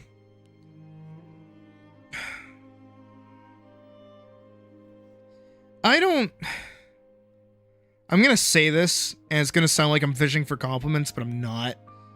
I don't know what it was that actually attracted people to stick by me, especially in the early days when shit was kind of bad. Like, I genuinely don't know. But I'm happy that I've come across everyone that's been here. Bought an overlay and a bunch of random stuff for his streams and just like gave up after 2 days. Why? Dude, I didn't even buy a good microphone until like maybe a solid 2 or 3 months into streaming. I just kept using my headset microphone. I think the one saving grace that I have about anything that I've done so far about any of my content is just like, obviously I'm a fucking designer, so I just knew what I wanted. Actually, here. Let's go back to the Elden days. Because, by the way, when I first started streaming, I wasn't in the funny haha streamer room that I'm in now, where I can scream and I can talk at all hours of the day. I was actually the other side of the room of Puck. So Puck was at work while I was streaming, so I couldn't say anything for large chunks of stream.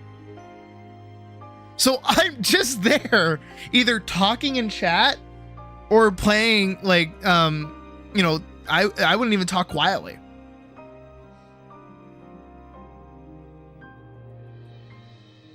Yeah, I think I do have to give a lot of credit to my what is it? My ability to talk to chat. I feel like it's okay. Here we're gonna watch a little bit of this together. I've shown this before, but I feel like for everybody that's new here, seeing where I came from is probably pretty nice. Because this is day 2 of Dawn Trail. Obviously, day 1 is missing. This was my old thumbnail, my old model, my little dancing startup screen. How I used to do my thumbnails, which is a far cry. I duplicate this when we go to like my newer ones. Far cry from my newer thumbnails. My thumbnail game has gotten like crazy. You're responding to each of you individually is the best part. Yeah, I try. Sometimes I let some fly by, but sometimes I do try. For a place to be and started to watch streamers, you found some that you liked but never really meshed well with some of them. Oh, guys, you're gonna kill me. Especially while Dearly Beloved is playing, like, oh god. Trying to make me cry and it's a total accident. No, but I need you guys to understand where I started. Because it is a little bit important. Wachu Meki Meki. I'm gonna think that's what it is. Wachu Meki Another market Meki. to the east of here, but that can wait for another time. I have other places I want to show you first.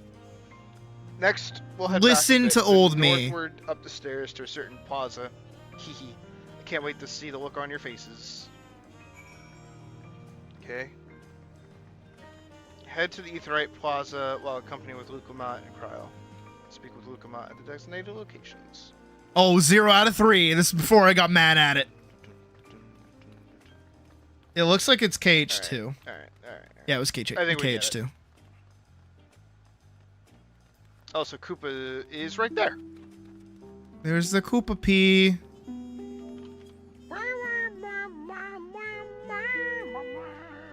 By the way, 19 views, Oh, 4 I've had that chat on this likes whole time. Oopsies. a year ago.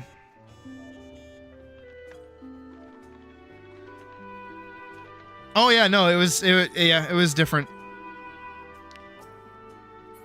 Actually, just for fun, just for fun.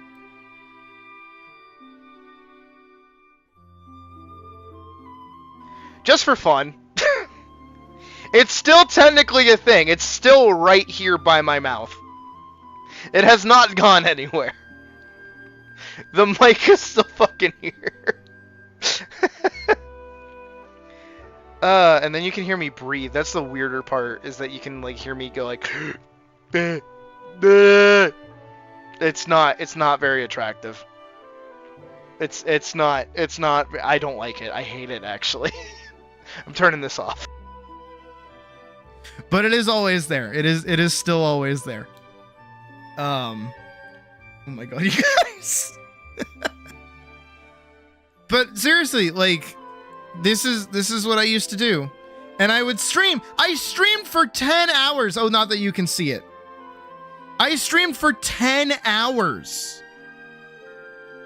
If I go back, is it gonna it's gonna put me all the way back at the top. All right, let's scroll through our memories, guys. All of these streams, almost every day, maybe occasional breaks in between. There was our first time playing Atlas. Look at that. Us playing Minecraft. Me playing, like, old ones.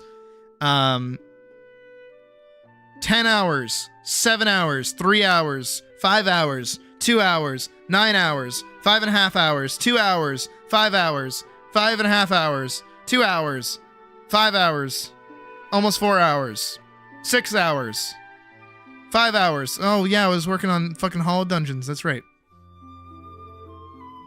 And then, yeah, we, around part 13 is where we ended the Dawn Trail story. We were done.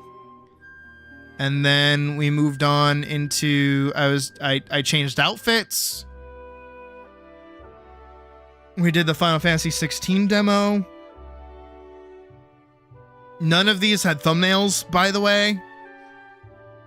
Besides, like, the Dawn Trail ones, all of these just had, like, generic ones. Except for Nine Souls. Nine Souls I did a thumbnail for. I still like it, but I don't like Nine Souls. Wouldn't mind if you added them to ask them something? Probably not. I don't know if they would answer, though, but you can. You know, we were working on art. I remember when I was working on this one in particular, this picture, somebody in chat didn't realize that our hands were swapped. So they kept saying I was drawing the hands the wrong way, and I'm like, no, they're fine. They're fine. They're normal. And then we played Monster Hunter Rise for a little bit. I think that's when my first like Monster Hunter bit came out, where I was talking about how much I hated Monster Hunter World. And then we played Baldur's Gate Honor Mode. We got Pyrocynical in the chat. Oh, this is also the one where my new model debuted. That's right. And I had that for a while. We did Final Fantasy 16. Played a lot of it. I don't remember when we finished it. Finished it sometime. Yeah, we finished it. Yeah, after that. We had our Halloween event from last year. Yeah.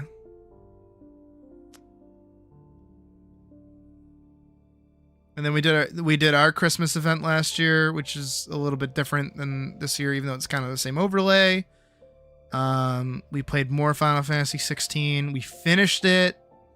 Then we played Final Fantasy VII Remake to get ready for Final Fantasy VII Rebirth to come out. We worked on another film. Didn't go anywhere. Then we started working on the new model. Yeah, I remember fixing the eye. I'm glad I did. Yeah, Sydney 3.0. And then that's when I came back from my Disney trip. We played Atlas. We played Monster Hunter. Oh, yeah. And we did that in like probably 2 days, actually. Yeah, because Monster Hunter come out. I played it on release until I fell asleep. Then I woke up, played it for another 12 hours. Had to end stream. Played it for another 3.5 hours until I had to go to bed. Then I played it again for 11.5 hours. And then I think I finished the low rank story while doing that. And then we just kept playing it. God, look how much better my thumbnails got too, actually. Like my thumbnails got way better. And then we got Big Booty Elise. That one was good. A lot of people like that one. This one was a picture that you can see from the $25 Patreon tier. Technically, one of you gets to be permanently. I don't know how to do that. I have to figure out how to do that. And then there's our summer event that we had where we played through Kingdom Hearts, and I had to fucking deal with Under the Sea for like 50 billion years. And then we played Expedition 33 during the summer, which is fucking hype. That was really good. It was a lot of fun. I liked Expedition 33. And then Title Update 2 for Monster Hunter came out, and I was playing with the Lagiacrus. Yeah! And then Atlas got its update, and we played that. Then we had our PvP tournament. And then we finished Kingdom Hearts, but we probably didn't. Yeah, we didn't. Oh yeah, because I finished Inavale, and I didn't know what to do anymore. And then I played 7.3 for Dawn Trail, and then we did our Terraria event where we played Calamity. That was awesome. That was a lot of fun. Then we did the Golem animation. I played Silk Song one time, and because it was on release, nobody wanted spoilers, so nobody was watching streams.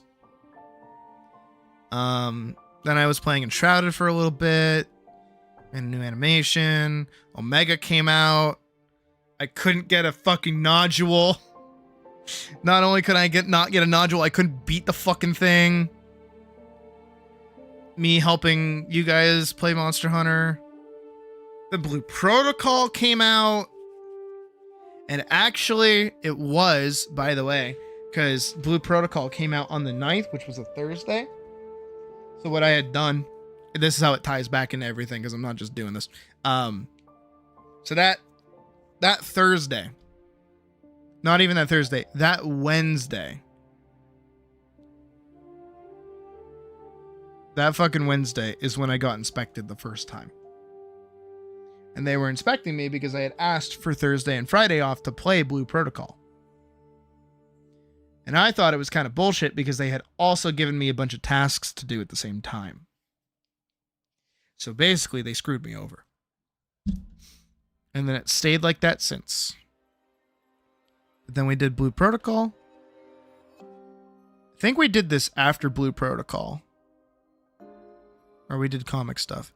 Then we got the big Atlas update that came out. Then we played it again. Then we played more Blue Protocol. Day 2 for me, day 3 for you. Right, I skipped a day because of the Atlas update. Played more Blue Protocol. Haven't played it in a while, obviously. And because of this inspection, by the way, this has been haunting me all this time. Up until I got inspected again. As many know, it did not go over well again, and this is the reason I'm written up a second, basically the first time, and if I get written up again, I get fired. But here's the thing. Is I have been consistent with it. Since I started. All the way back down here. We're going to ignore the Dullahan streams. Those don't count. But ever since I started down here, I have been consistent with it every single day. Occasionally taking breaks, occasionally doing something else, occasionally communicating that you guys, I wouldn't be around.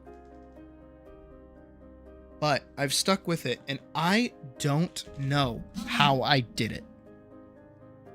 I'm going to be so honest with you guys. Because I creep. I look at other streamers. I look at other people that are in this this side of the internet to see what they're doing compared to me. How many streams have I done in total? I don't know, actually. I wish I could find out. That'd be helpful.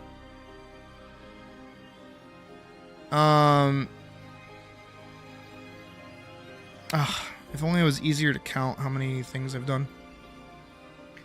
I've done 488 videos. So probably close to like 300 or so, because I doubt I have 100 videos on this channel.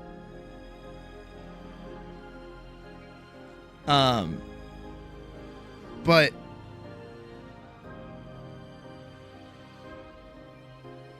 I'm trying to wrap this all back around into itself. Again, I look at other creators and I see that they've been going longer than me. They've spent more money than me. They've done other things. And they only get 1 or 2 views. And they've been doing it for years. And it's like, how? And not a question of how are you still doing it. It's a question of how have you not grown?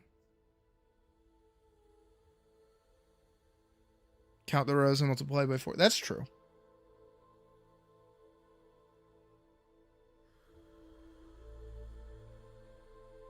All right, you know what? Let's put somebody on the task. First person to tell me the answer of how many streams I've done gets a gold star. Go. Go find out. Go count. But like, here we are.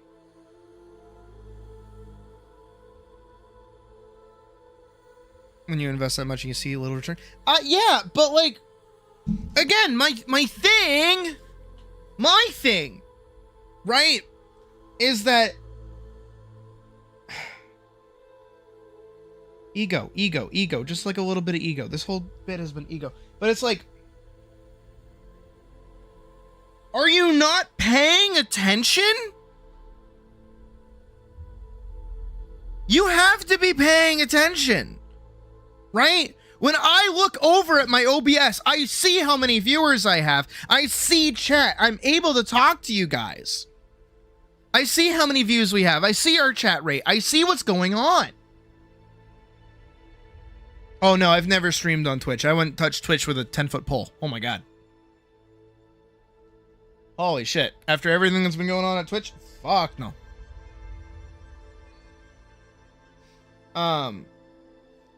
But it's like,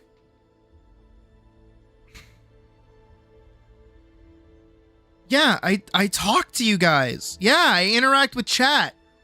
Yeah, I do shit that like gets people in the stream. Isn't that the point of streaming? Dumbass? Isn't that what you're supposed to do? It's the thing, I don't get it. When that other fucking rat, that piece of shit, right, who had more subs than me up until the fucking today, by the way, I'm better than them, right? How are they making the same how are they playing Atlas and have less viewers than me? What do you mean? What are you doing that is so shit that people aren't watching you? Why are people watching me instead of you? Answer, because I'm better? Maybe. But that doesn't make any sense. Why are people watching me? I'm a weird fucking cat on the internet, dude.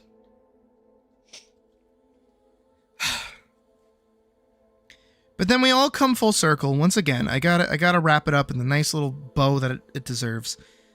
And I, of course, set out and I do what I feel like is right. Right? I try.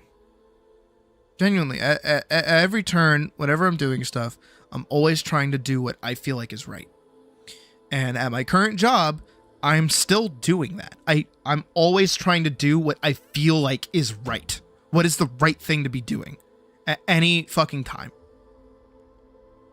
And every time I try, I get shot the fuck down. I'm told that actually, no, the thing that you're doing is so wrong. In fact, you're a fucking idiot. When I had that meeting with them where they were telling me that if I get written up again, I'm fired, right? I went into that meeting 417. Is that how many streams I've done? Really? Jesus Christ. That's like as many pages are in season 2 of Vanguard. What the fuck? And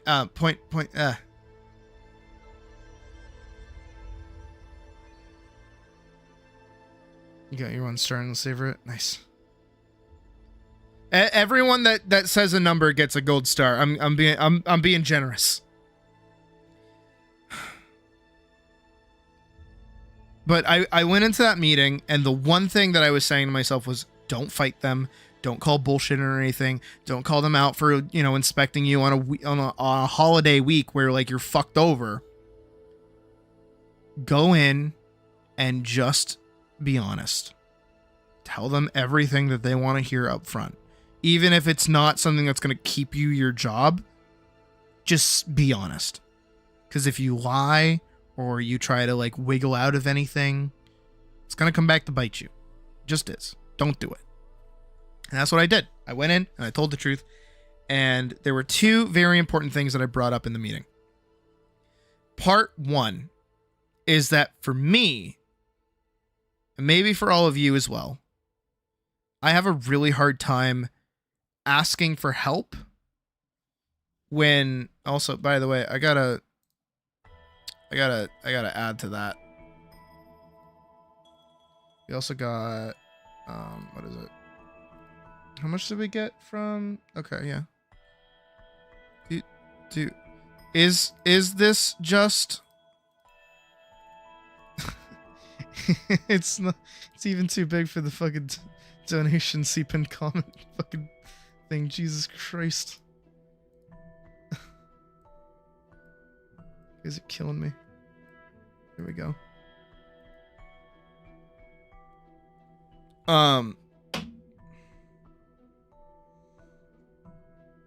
What the fuck was I on about? I was making a point. Oh, I have a hard time asking for help. But one part that gets me when it comes to looking for help is there eventually comes a point where I have to ask for someone's help. But what ends up happening with that is that I'm so afraid of like them getting mad at me for having waited so long to ask for help, because I was afraid to ask for help initially, that it compounds how long I wait asking for help. And I told them this, and I say, like, no, I have an anxiety disorder. Like, I get up in my own fucking head. I'm either always waiting for the right time to ask, either I'm stressed out that something else is going to happen that I can't ask. I don't think now is the right time, like all that shit, right? And that holds me back. It does. It genuinely does. And then on top of that, I am afraid to ask because then I get a sarcastic answer. I get told off for not having asked sooner. And it makes it worse because then it reinforces the original fear that I had. So then next time I want to ask for help, I remember how it went the time previous. And I remember, no, I got fucked over when that happened. So that's the same situation that I was in. And in that meeting, I then was like, hey, I understand that I'm like behind on a lot of stuff and there's a lot of extra things that I need to be doing. Can my lead, and I was asking my lead, my manager was there too. I was like, can you come to my building at some point and help me like actually come up with a proper game plan to do all of the extra stuff that I'm supposed to be doing? And my lead agreed. She was on board with it. But then my manager, on the other hand, looked at me and said, well, she's already done that a lot and it hasn't helped. So I don't know what it's going to change. And I'm like, that is literally the fucking thing that I said that I was afraid of happening, is I have finally asked for help. I am now looking for specific help. I am asking for it. I have put myself out there and I have admitted I am weak in this perspective. Can you fucking help me? And then you turn it back on me, you piece of shit. Fuck you. I hate my manager. By the way, I learned it today. I know why I hate my fucking manager. And it's not because he's my fucking manager and he told me that he's gonna fire me. He doesn't have empathy. I learned that today. Fucking learned that today. Because, hey, by the way, it snowed yesterday. It snowed until 4 a.m. I have to drive. I don't have to drive. I can't drive. I don't have a fucking car. So I have to get picked up and get driven to work. And I get picked up by my coworker. And guess what? The roads weren't fucking cleared, right? It's been snowing since 4 a.m. She's driving on the road at 5 a.m. Those roads haven't been plowed yet. They have inches upon inches of snow on them. It's dangerous to drive. So she has to go pick up 4 people, myself included. Of course we were late today. What, did you want her getting up at 4 a.m. to make it on time? That's not gonna happen. So of course, we were a little bit late today. And we walk in, and our manager is getting in at the same time, and he's fucking pissed at us. He's like, why are you guys late? It's like, the roads are dangerous, dude. And we have all of these people to like bring home. And then he's like, well, why didn't you all get rides like you usually do that? And it's like, dude, it's $70 fucking to come to work today. And he's like, just pay the $70. I'm like, I don't have $70 to be blowing on a fucking Uber, dude. Who the fuck are you? You should be happy I'm here at all. Fuck off. And then on top of that, because of the previous day where I again had to work, I got luckily driven home by a coworker, right? This motherfucker. So my coworker, who is my friend, and a couple of other friends, specifically asked our manager if they could be on the same storm team. So basically what happens if there's a snow day at my job, a small group of 4 people, so just 4 people out of the whole team get sent in. They get double and a half pay, and then they work the full day, which is what I did. I did that yesterday. I got double and a half pay, and I worked the full day yesterday. And it's reduced amount of stuff, and it's just to cover a couple of buildings. That's all it fucking is. But again, they don't have a car. They literally cannot drive to work. And if there is a snowstorm, fucking storm, Uber prices can jump as high as $100 fucking dollars. And even then, they could be rare. Hi, Raymond. I'm bitching. Right? And it's like, huh. Felt bad that you were hardly said hello to a new coworker, tried small talk only to get an odd look, later learned that she thought you were flirting. Hello, person. Oh, stop flirting with me. You said hi to me. Ew, gross. I'm married. Fucking dumbass bitch. Anyways, so she isn't asking to work with them. She isn't asking for them to be working with each other. She's asking for them to be put on the same storm so that she only has to drive once so that she can drive them to work, because that is a guaranteed ride. Uh-oh. He's outright said, no, they should just figure it out. What do you mean, dude? They don't have a car. How are they going to get to work? It's a snowstorm. Do you expect them to fucking walk? You know I have a... Oh my god, she hit you with the boyfriend line. There's no way. There's no way. Jesus Christ. Oh my god. Anyway. Oh my Jesus. I hate my manager. But all in all, as I wrap up, because it's about to be 7 o'clock, which is the time that I promised that we would do our guided figure drawing together. And this isn't just because Hollowed gave me $1,000. It's not. It's more than that. It's genuinely more than that. You guys have, over the course of this past like year and a half, have been a massive part of my life.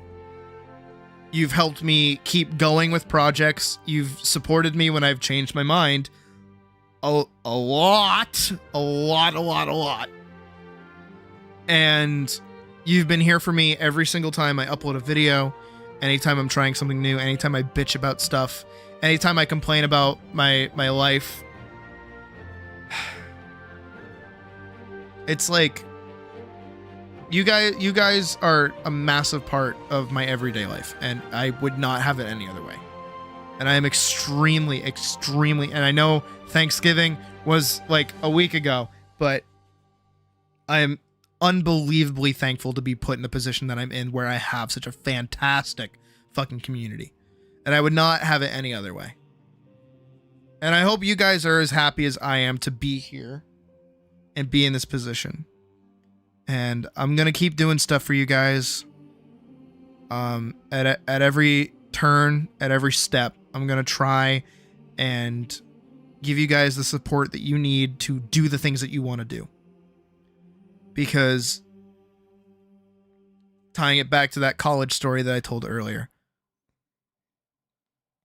I wanted Vanguard to become popular. Of course I did.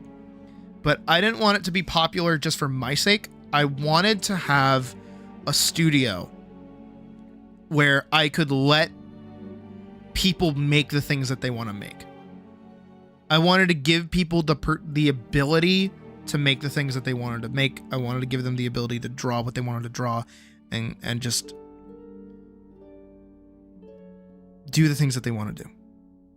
And in a really roundabout way, that stuck with me as I've been streaming. And that's why, again, I humanize the creative end of making things. This is why I support you guys in everything that you do. Sometimes I'm a little tough with the love, just like a little bit, but at the same time, like, sometimes you need that. Bro, are you sucking My paws right now? Hell yeah. Thank you, Wick. Holy shit.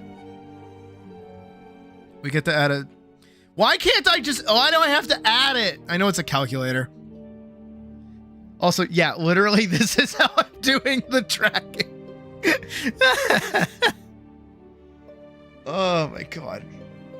But just... I hope you guys just know how important you are to me. Even if I don't know you guys super well. Again, parasocial. It's like... I don't know, getting to be here every day is... It's a genuine honor.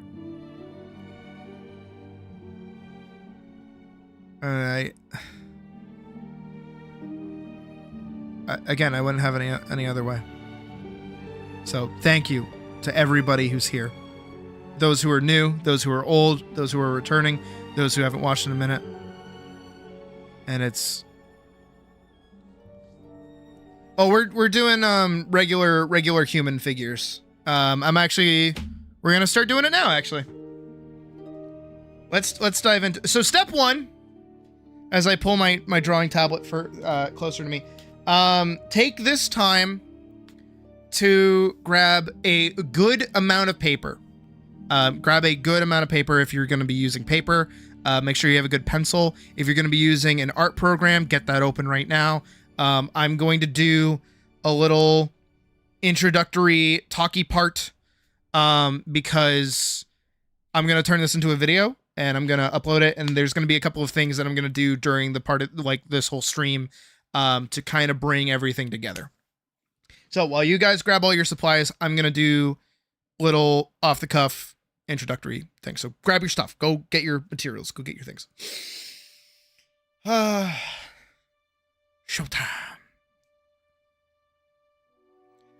Hi there, and welcome to our guided figure drawing class. This is a gear shift from what we were just talking about. Today, I'm going to be taking all of you through a obviously guided class of doing figure drawing.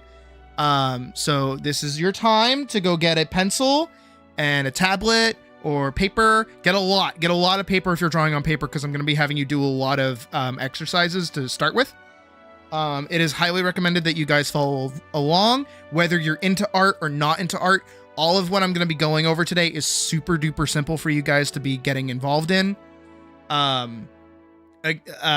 For context, for those who are new and those who may have forgotten, I am Sydney Belladonna. I have been an artist for basically at this point 16 years. I have gone to college. I have attended for art and design and also animation. I am an animator here on YouTube. I make animations and art and other stuff. I also do occasional tutorials. I haven't done one in a while, but I'll be doing one very soon. I do have the comic panel, anatomy of a comic panel video in production, but I think I'm going to upload those after I do some more Atlas content, because I know Atlas content's going really well right now. But today we're going to be doing some figure drawings after we do some warm-up exercises and some other things. And these are going to be as like academic as what I was doing in college. So this is a big message to everybody out there. I want you to abandon your style. Ignore your art style. Don't focus on your art style. Don't think about it. Don't try to do proportionally what your art style goes for. We're going to be working together on this, so we're going to try and keep these as consistent as possible. By the way, for anybody else that is new and not in the Discord, I actually highly recommend that you join. You can join for free. You just got to go to the Patreon and sign up as a free member. You don't have to pay any money. Just, again, sign up as a free member. Because what I'm going to be doing is in between the poses that I'll be pulling up, I'll be asking to see what you guys have made and giving you small critiques in that regard there. Just kind of going over what you've done well, what you've done bad. Well, not that you've done bad, but what you could work on to improve. I got to use teacher speak. And just in general, give you guys some compliments and give you some pushback where you need it. Because this is going to be a learned experience. And I would also really like to see what you guys are up to. So taking pictures and other things. We have a dedicated channel in the Discord server, by the way, specifically called In-Stream Activity. You can see it here. I've pulled it up, doxing everybody in the Discord. Don't worry. But this is where you want to be posting your stuff when I ask for it. And then also on top of that, in-stream activity, I will actually be posting the figure that we'll be working with, so that you can grab it and look at it on your own as well, so that you don't necessarily need to be watching stream, because I know it is a small thing up here in the corner, and it might be difficult to see, but it hopefully will be okay to watch me work and draw. So that's kind of all I really have to say as like an introductory bit. So I think we can kind of get started. And no, it's the Fellowship of the Ring. We're not listening to that. Let's do Baldur's Gate music again. Listen to this a little bit. I did not want to be listening to Lord of the Rings as much as I love Lord of the Rings. Oh, and there's our calculator for our funds, and there's my thumbnail that I did for the stream. Okay, so we're gonna get into this, and we're gonna start. Hopefully everybody has what they need. I gotta stretch. Step 1, before you start drawing, kiddos, stretch. Can't find the free tier? Maybe, yeah, that seems to be a problem, is that, like, people can't join as a free tier, oddly enough, like, but it is an option. I don't think it lets you see it, though, for whatever reason. If anybody has any help for that, please let Sheba know. 'Cause I'd like to see Sheba's work. Okay, we're gonna do stretches. We're gonna stretch. Okay? Stretch your whole arm. You're gonna stretch your shoulders. You're gonna stretch your forearm. You're gonna do little side stretches. Stretchy stretch. Stretchy stretch. Because art is a very physically demanding thing. You might not think it, but it is. Okay. So, what we're gonna start with, by the way, are doing some line exercises before we even get into you're 110 years old, stretching is a luxury. We're gonna do some line exercises before we get into anything else. And what I want you to do is, with your pencil or pen, whatever you have here, I'm actually gonna grab like a paper sheet so you can see what I'm doing. You should have your paper like this, and what I want you to do is plant your pencil down and then just drag your arm down all the way down the length of the paper, just like this. It might be a little wiggly, but just try to keep it as straight as possible and just go all the way through. Just drag it all the way through. The best way to explain it is if you plant your pencil down, just pull it towards you. You want to be moving your shoulder and you want to be moving your forearm. You don't want to move your fingers at all. Your fingers are going to stay exactly where they are, and you're just going to drag back. I feel like I should back up a little bit though, while you guys are doing that, and explain very quickly that for me, and maybe for you, I know that holding your pencil a different way might actually help. If this is your pencil, the way that I recommend doing it is having your middle finger support the bottom, your index finger on top, and then your thumb here. Right? Just around the little base of the pencil that kind of sticks out like that. This might be your best bet, because that's how I do it. And this gives you 3 points of contact on the pencil, so you have the most amount of support for it. And then also, because it's your fingers that are connected to it, you can pull it in, pull it out, pull it in, pull it out. Just see how my mouse is moving like that? Just like that. That's just my fingers moving. But then if we go back to our little exercise that we're doing here, this is just me pulling my arm pulling my hand in a straight line. Again, it might be a little wiggly. That is okay. We're not super worried about that. I said middle finger under it, right? Hi, Frederick. We're doing art exercises. So do this a couple of times, by the way. Don't just do it once. You're gonna get a new sheet of paper and you're just gonna go straight down, straight down, straight down, straight down. And you can go slow with it, like you can take your time, you can go really fast with it. Do whatever you need to do, but as long as you're getting these straight lines, you're golden. This is what I want you to be doing, by the way, when we actually get into drawing the figure. Because what you're doing, without even realizing it, is you're drawing your standing figure. Because one of the main things that you want to do when you actually make art or you draw is you don't want to do this. That gets all over the place. That gets messy. I do it sometimes when I'm sketching, but that's just because I'm sketching. When you're trying to line something or figure something out, it's way more helpful just to have a line. Just to be able to align. Very simple. Very easy. Again, all you're doing is pulling your hand down. That's all you're doing. It's a very simple motion. Pull all the way down. All the way down. All the way down. All the way down. All the way down. And you'll see that I'm going all the way to the bottom of the program. All the way down. All the way down. So on. Right?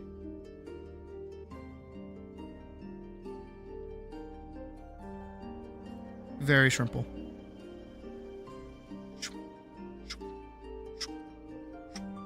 Now, if you're getting pretty consistent straight lines, that's good. I'm a little all over the place. That's okay. But you should have a feeling in your hand now for that quick little, right? That will, Now, you're going to get another sheet of paper, hopefully, and you're going to do them horizontally. This is pretty much the same motion, but you're moving your hand across, just straight across. Again, one swoop motion, one swoop motion, one swoop motion, one swoop motion, one swoop motion, one swoop motion, all the way down. And then you're going to do it again. Grab another sheet of paper, just keep going.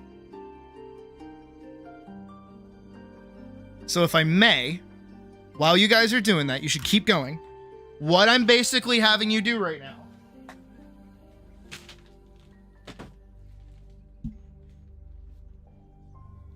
is I'm having you do scales. Hold on.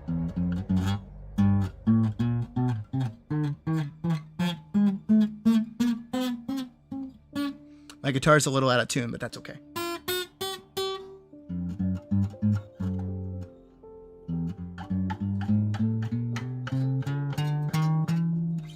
Right? That's all you're doing here. Is you're just doing your scales. If you know anything about music, you know scales, hopefully. But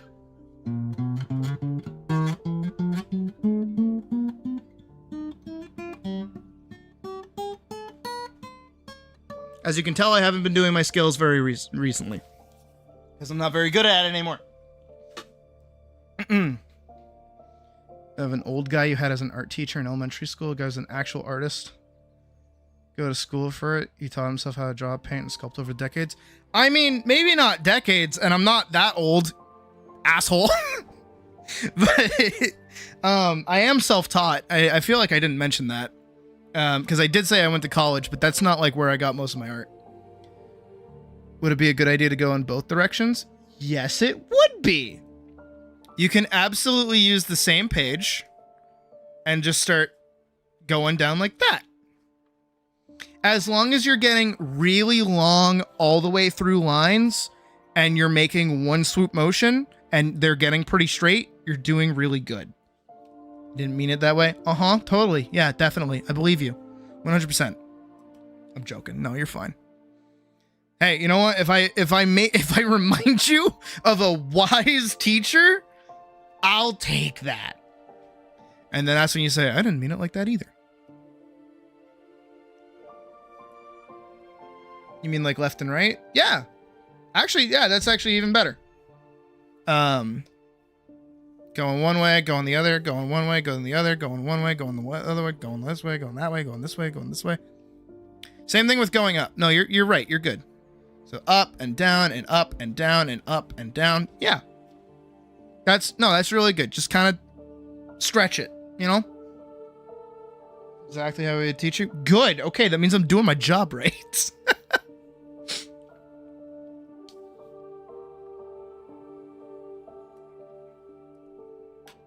All right, I'll give you guys like another 15 seconds to wrap up any of those exercises that you're doing. And for those that are comfortable with how many you've done, how was that? Do you guys feel confident in your line making now? Like a little bit at least? I'm curious. I'm curious to know what the consensus is on doing that.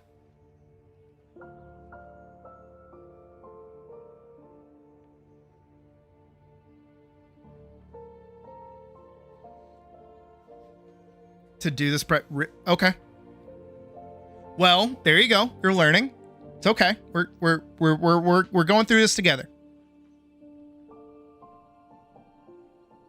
You feel loose? Okay. Damn well full, but confident. Okay. In a good way. Okay. Yeah. Most of the time when I say I feel loose, this is not a good thing. Sorry. I'm not. I'm tight as hell. Sorry. You're always wobbly as hell. What part of you is wobbling? You're noticing you can make straight lines, but they follow the path at the start. So some diagonal, for example. That's okay.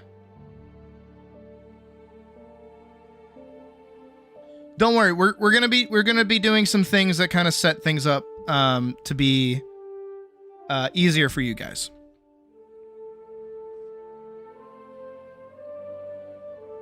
Just need to be a bit more consistent. Yeah. No, again, if this is your first time doing these kinds of exercises, they are not going to be simple. Again, this shit is practice. Again, how many years did I say I've been doing this shit? Fucking 16. How many years have you guys been doing this? I don't know, maybe similar, maybe less. I don't know. Some of your lines are straight when you're doing it, if you were still curved, but that's okay. Hey, that's totally fine. Again, seriously, that's super fine. Again, you guys are learning. Like, I'm not expecting masterful, picture perfect lines, but I'm hoping what you're getting out of it is that you can, in fact, go straight down the whole page. Lines always tend to curve towards the middle of parts of that's okay. No, again, seriously, this is just a practice thing for you guys to do whatever you want. It's super simple at any time. Basically the same arm mode. Yeah, no, it is. All you're doing is dragging your hand down. That's all you're doing. And the more that you kind of understand like your arm's locomotion, again, especially because you should be using your shoulder. You should be pivoting your whole like bicep. You're basically doing like a push and pull motion when you're drawing with your bicep. That's what you want to be doing. I have a little bit of an anecdote. You guys can keep going, by the way, while I tell this very quick anecdote. Hopefully it's very quick. So when I was in college, we weren't sitting down to draw, and we also had to hold our pencil a specific way. How did we have to hold it? Well, we had to have our thumb and our finger kind of like this and go like this, and then we would have our pencil like this. And then there would be, right? There's that. This is how we used to have to draw. We would have our pencil out and be drawing, and it's actually very nice, but here's the thing, is that your hand is basically doing this forever. And if you've ever held your hand up for a while, even just to point at something, that gets tiring and fast. And then also you are doing very tiny, minute additions and changes and swoops and swerves. Your shoulder hurts like hell. I am very happy that I have my history as a boxer, because holy fuck, if I was out of shape, that would have sucked more than it already did. But again, if you go back to how I showed it earlier, did I delete it? Where did I put it? Is it over here? Nope, I got rid of it. Okay. But if you remember, again, put your middle finger underneath the pencil, index finger around the side of the pencil, thumb to support the other side of it, and then all together, you have a very nimble set of fingers, and then you can also, it's very pinpoint, and then you're just working with that nib. That's all you're doing. Okay. Now, we're gonna do another exercise. This is why I told you to get a fuck ton of paper. We're gonna do a couple of exercises before we even get into any figure drawing. So what we're gonna do next is, what you're gonna do is you're gonna draw with those same lines, you know, those straight, right? Pew! You're gonna draw a box, well, square. You're gonna draw a square. The corners of the square do not need to touch. All you need to do is imply that they are touching. See how this is? And you're gonna do it up in the corner like this, or you could do it big, but preferably up here in the corner. I'll show you why in a second.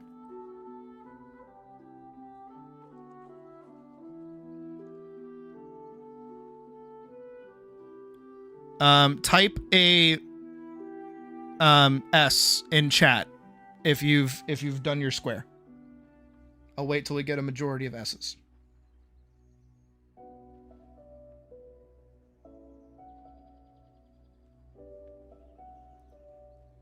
Who is messaging me at this time of night?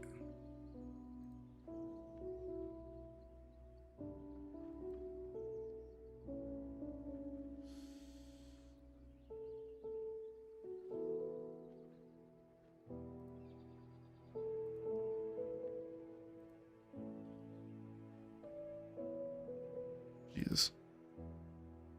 Okay, that's a good amount of S's. All right, ready? here's what you're going to do next. You're going to take this line, and you're just going to redraw them next to it. You're just going to go straight down, just like that. You're just moving them over just a little bit. Just a tiny bit. And then once you've done that, what you're going to do is on this side here, you're just going to kind of squiggle that in. Like that kind of length, right? So you're going to color that in a little bit.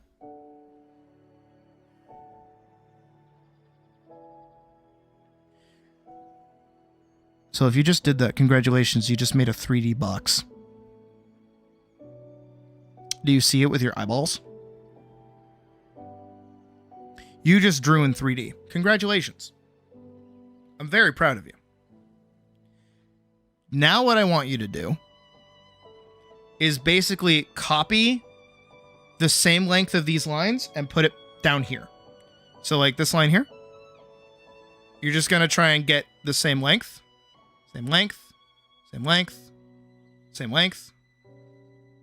And then you're gonna cut them off at the top here again. And then you can even color in the side again, just like this.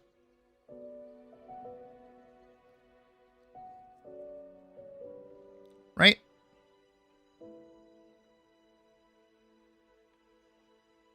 So now that you've hopefully, once you take your time and you've created these two boxes next to each other, I want you to take this bottom box and cut it in half.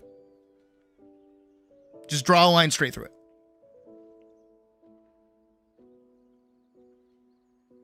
And then, however you want to do it, erase the top part of that box of where you erased it, or where you cut it in half.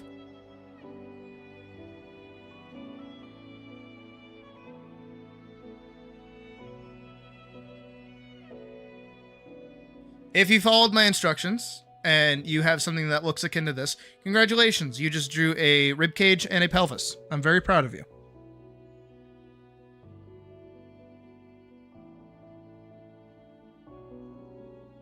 And now, on your own, but you'll watch me do it as well, I want you to mirror it on the other side. So you're going to draw your little box over here in the corner, right? You're going to do your square. And then you're going to draw a line next to it and another line next to it. You're going to color this in a little bit. And then you're going to drop it again. Don't worry, Maniacal. Take your time. Seriously.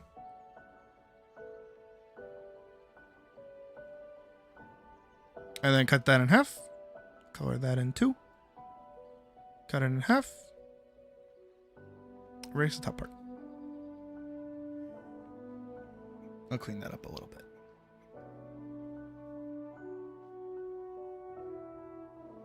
Again, if you get to that point, if you followed what I said, which is drawing two boxes basically on top of each other, and then adding the extra little lines next to them, congratulations! You just did a chest. You just did a rib cage and a pelvis.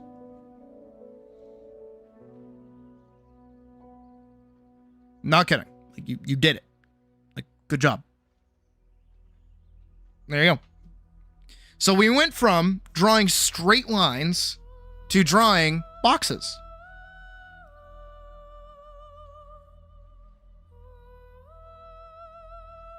Once everybody kind of has something that looks like this, I want you guys to type V. Type a V in chat.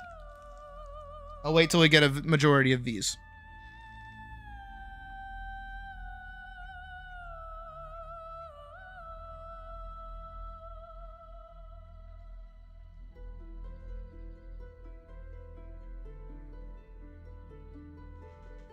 Sheba gets it. Sheba gets it. We got a V. We got a V. What do the lines close to the line mean? What do you mean? Do you mean this one? That's a box. Maybe if I cleaned it up, it would make more sense to your brain. So basically what we're doing here is we're creating a 3D shape, but we're only taking it from one side. Or we're taking it and we're curving it. Here, let me pull up like an actual example. Give me 1 second. Oh wait, you know what I can do?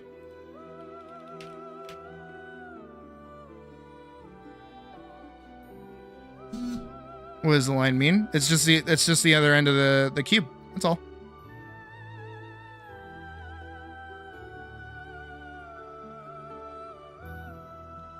Basically, what I'm having you do is make this. Of course, it's not in that great of like perspective because this is still bowing.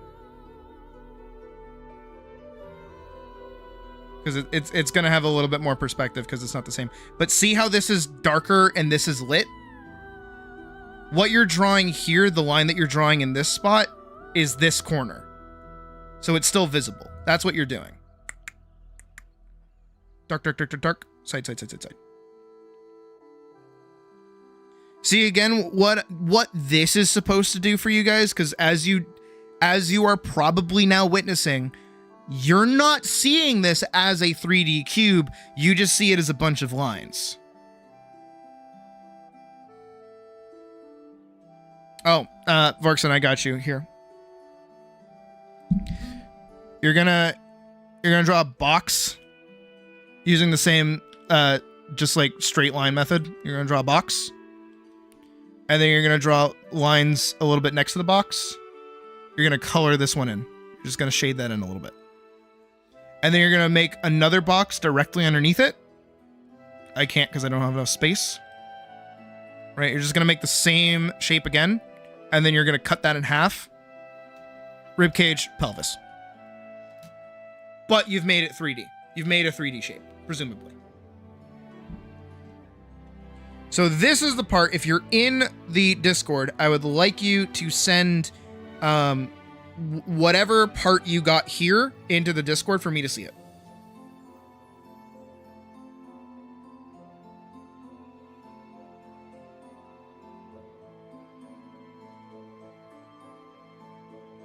I want to see your boxes. I want to see your boxes.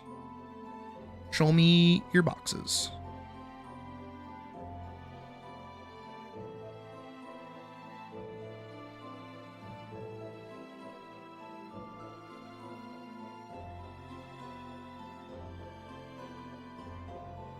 I will wait for everyone's boxes. Remember, post it in stream activity. Everybody should be have access to it, even free members.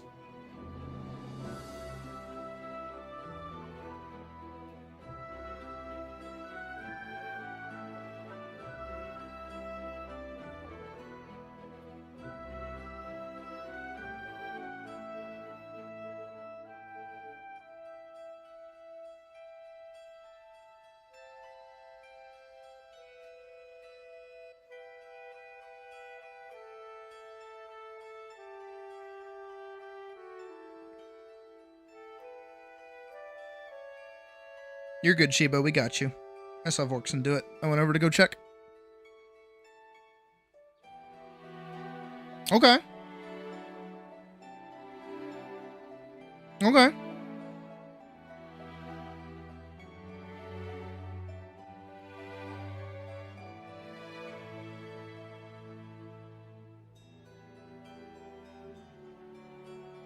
All right, we're gonna do this.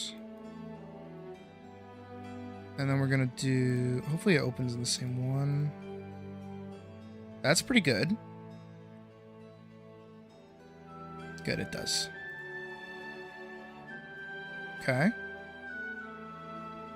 That one I already opened.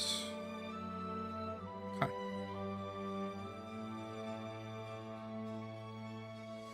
So while I wait for any more, I will talk about what I'm seeing. So this one is hollowed. This one here is pretty good, but what you're doing is you're making them rectangles. You're making them like a little too long. You want to shorten them up a little bit. And because of that, when you're cutting them in half, like from here and here, you're getting way more distance between these sections than you want to be. Because again, if you look at my example, These are pretty much just like directly next to each other. Like if I brought back the box, they would be like right up against each other and like the full length.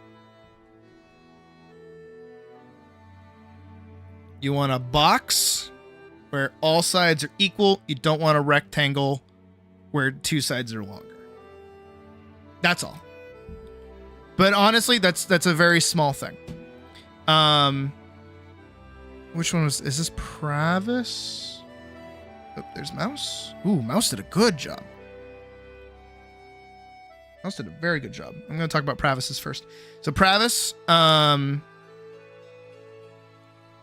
that's interesting. This is the closest to what I was asking for. This one, it seems like I didn't do a good enough job explaining to move the lines over just a little bit to kind of make the box. But it does seem like you understood what you were doing down here, which is good. And technically, if you got rid of it, actually, no, you're still right. No, you're still right. No, I need to move my perspective. That's okay. Because technically these are still all boxes. These are just closer to rectangles. I know that you were cutting them in half. But these are like 2 cut down almost. But if this was placed next to this, I think it would be okay.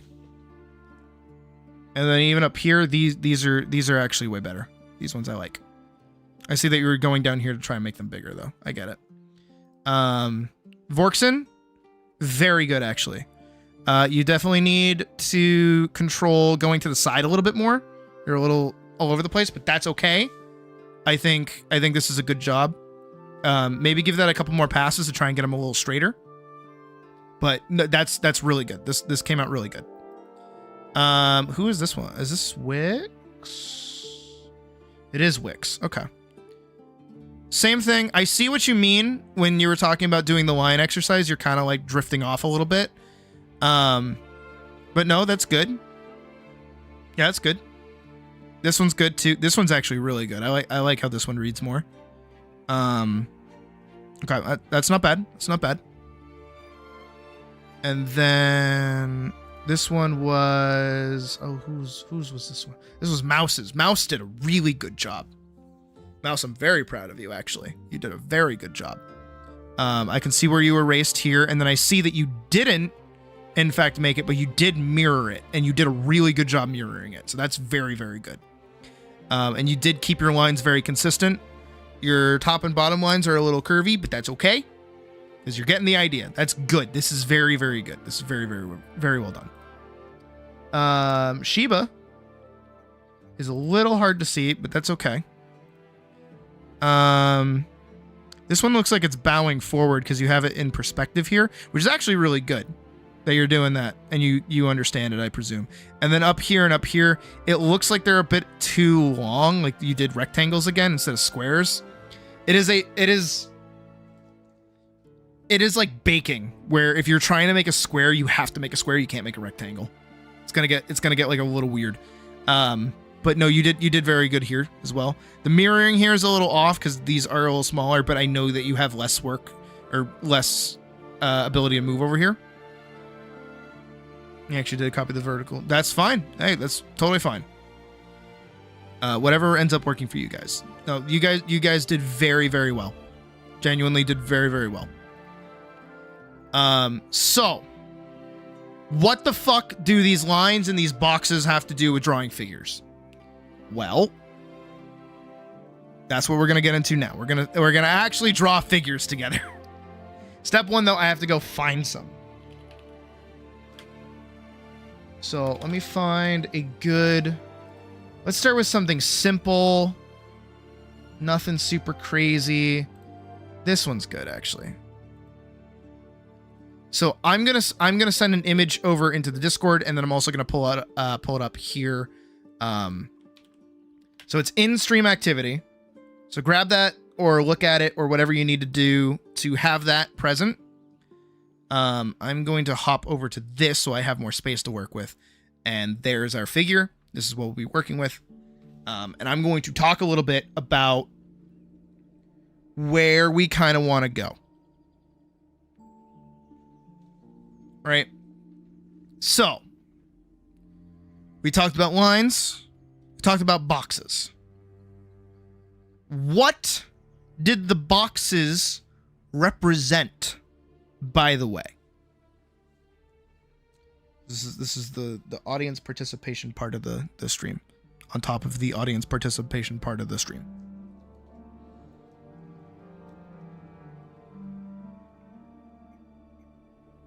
I will wait.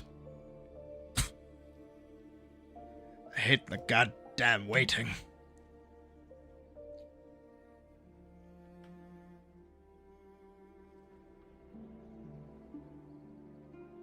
Don't everyone trip up it. I know stream delay's a bitch.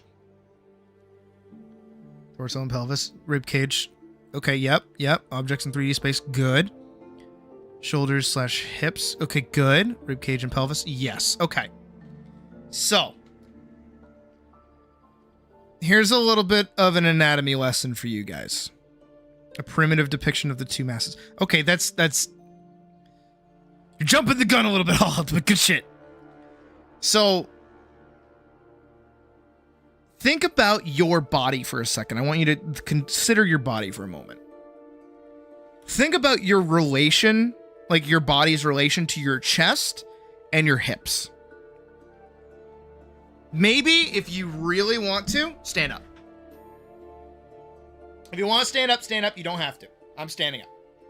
Obviously, I'm sitting down, but I'm standing up.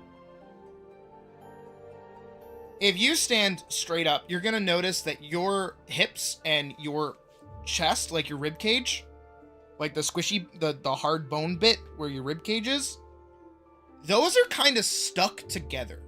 Your hips might pivot a little bit, but if you like swing your hips back and forth just like a little bit, like subtly, you'll notice that your rib cage kind of follows with it a little bit. Right? You're kind of like one giant rectangle. Except your hips do actually have a little bit more kick than your rib cage does. And if you put all of your weight on one foot and you put your other foot off to the side and you stand more comfortably, you'll notice that one side of your hips actually like gets pushed up a bit and the other side gets pushed down, and then your rib cage is kind of compensating a little bit by leaning to the opposite direction. To visualize what's actually happening to your body when you're doing that for your sake, this, if you're standing on one line, you're doing something called contrapposto, which is a very common pose that looks like this. This is the foot where all the weight is on. This is the foot where none of the weight is on. And to compensate, your rib cage is kind of moving to offset that weight. Right? But you're still standing straight like this. Your rib cage is moving like this, and it is twisted like this, but it doesn't feel like it as much because you have all this meaty part that's kind of connecting everything. So it feels a little bit more connected. But if you rip off all your skin, this is what you're left with, is your pelvis, which is right here and looks like this. And then your rib cage, which looks more like this. Now you may notice that these are a little bit more complex of shapes, but they're still described through the boxes that we drew before. When it comes down to mapping out a figure, it is mostly lines and boxes. And planting those boxes and figuring out where they go and moving things in 3D space. So what we're going to do, we're going to look at our figure that we have here. Lovely figure. And what we're going to start with is go from the top of the figure to the bottom of the figure. So what you're going to do is you're going to map out top part with a little nubbit. Go all the way to the bottom, little nubbit. And you're going to draw a line all the way down. You're going to connect the little nubbits. It should be the full length of whatever it is. Now, if you notice, if I move this line, I'm going to try and not put this over the model too much. But look at how this line is centering this gravity just a little bit. See what's happening here? Where her head is, it goes to where her center of gravity is, because she's actually putting weight on both feet. That's important. On top of this, what we can also do is cut this in half. Even a little bit higher. It's totally fine. Because this halfway point is actually like where the hips of the figure are, you see? We again move this right over to her. I mean, it's where the hips kind of start, but it's still the halfway point. Now, you can kind of notice, maybe, if you have a keen eye, the lines that are going through the actual figure themselves. This arm and this leg are part of one line. You see it? Do you see how that all connects? And it goes right through that midpoint. And then this head, well, this head and this leg on the same line. And they kind of intersect where that hip is. They go right below the midpoint. I'm not expecting you to follow along with this just yet. That's totally fine. I'm not expecting anything crazy. And I also don't expect you to have this directly next to your line. You don't need it next to your line. If you're able to, it's helpful, I know, but you don't need it. But I'm hoping that you can see the line connections through the figure. Because even though you can draw a line from this part of the head down to this part of the foot, that doesn't mean there's something happening over here in this spot. That doesn't need to be the focus right now. What you're doing is you're kind of getting the lines of action, which is swoop to swoop. Does everybody understand what I'm talking about? I want to make sure everybody's on the same page with that. Like, I'm not expecting you to follow along just yet. We'll get to that in a second.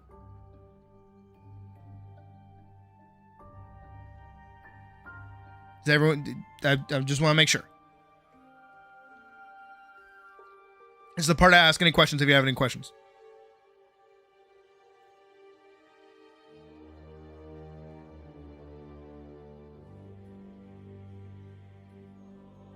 Don't everyone speak up at once.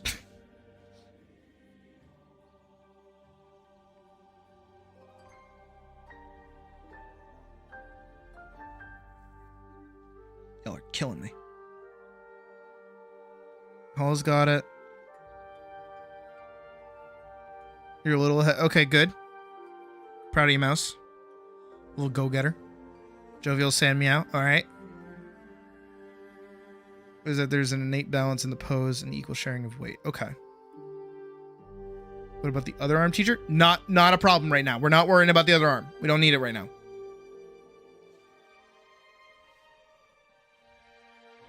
Wick is on the right path.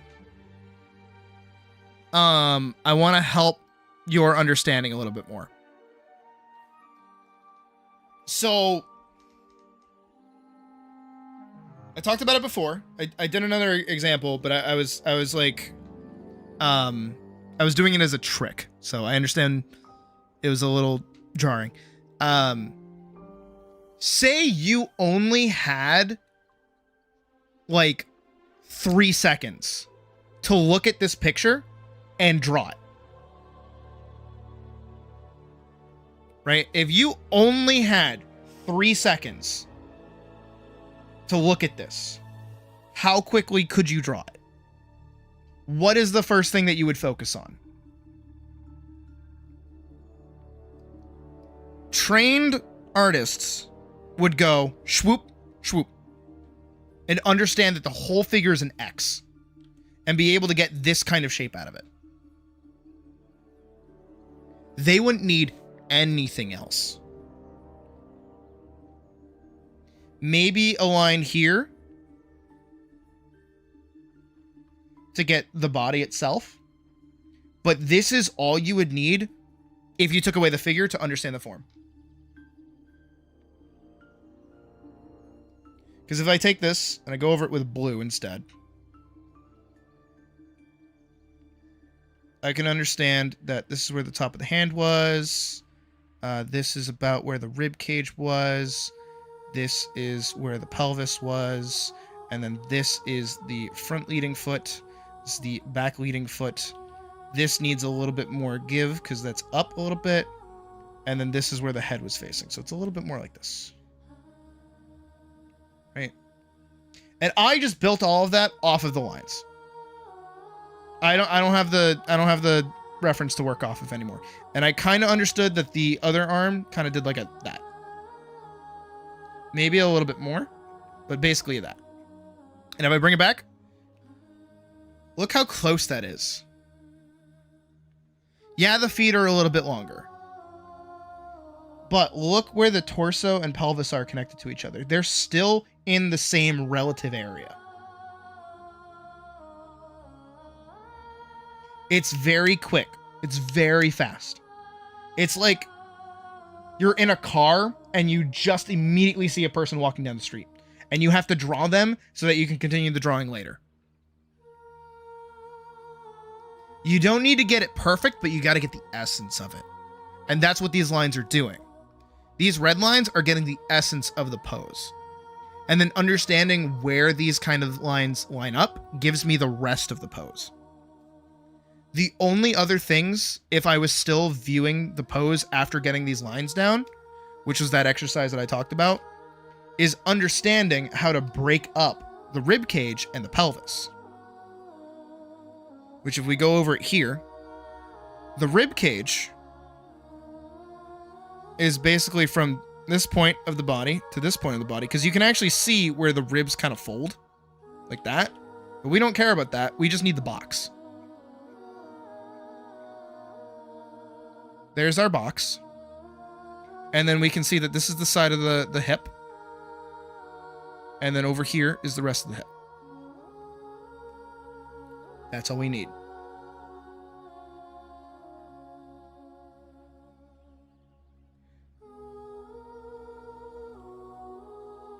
If we color this in, those are our sides. This is our front, this is our front, this is our hip, that's our connective bit.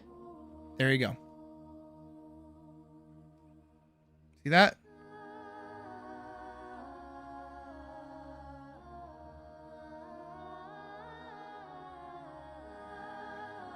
Do you see how this is the rib cage and this is the pelvis?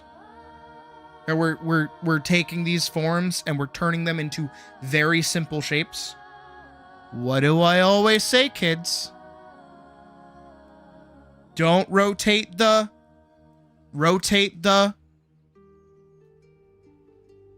You can finish the sentence. I know you guys got this.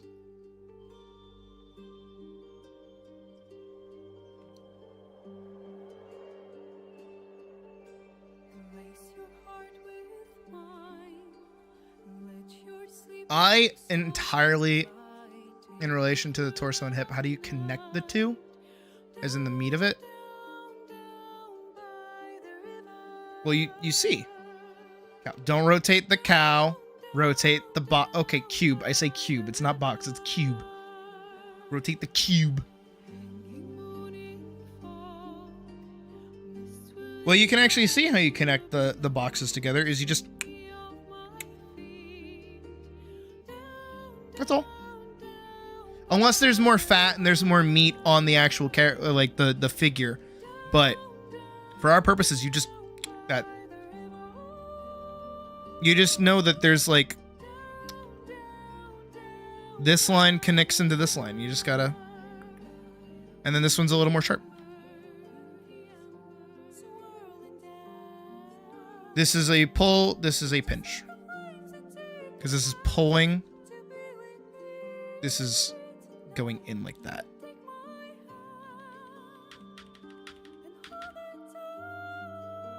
Yeah, that connects. Hopefully. So, now that I've kind of given you all of this with the figure and with your big line, you need this. You need a this. This is what you need. Okay? You need that.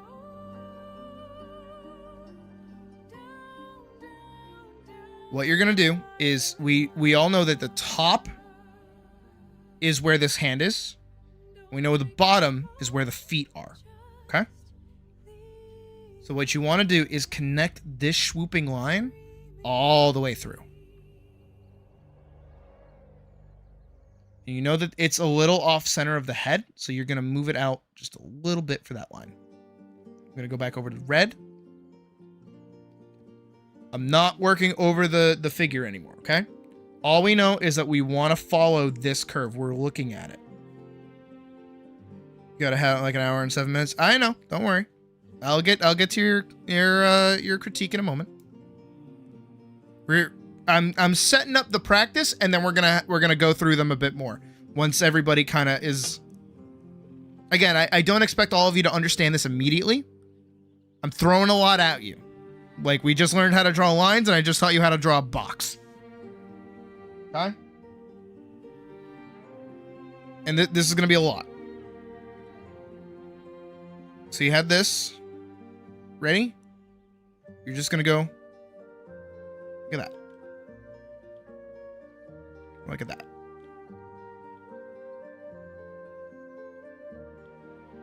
I'm not very happy with these lines. Just like that. Because this is where the hand is. This is where the back of the foot is. Doing it that. Technically, could just be a straight line. Just like that. No. But I like curving it. If I can get it right. But yeah, even if you do a straight line,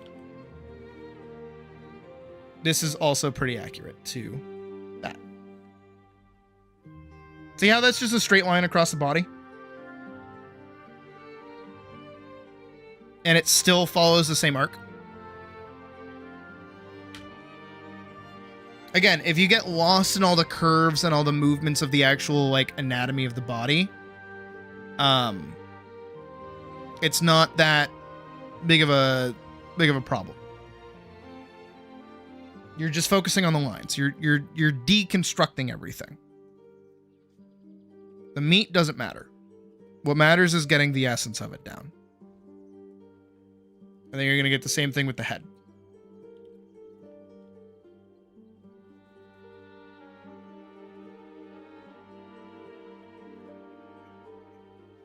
Just 2 lines. Again, this is very difficult. I understand. I'm not saying this is easy. I'm not saying this is going to come naturally. I'm hoping that you're figuring out that.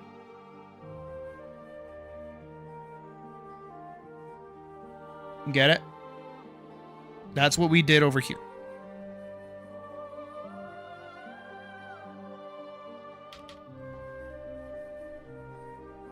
Now we know that this midpoint, by the way, is the start of our hips, right? This is, if we move that over again. Oh no, it's a little, no, it's there. See this midpoint is where the hips are coming from. It's like cut it in half here. This is where it's coming from.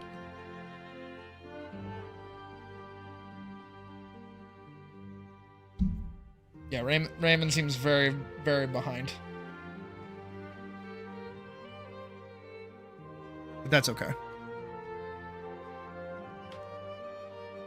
So if we know that our hips are at this midpoint, roughly, just gonna that.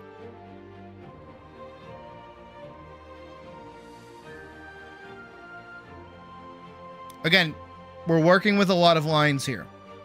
And we don't have like a lot of information telling us what all of this is. Gotta kind of use your imagination just a little bit to see it.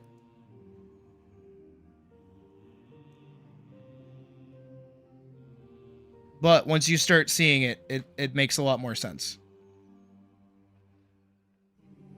If we cut this part in half too, this is where our head starts. Our head is directly in the center of this pose.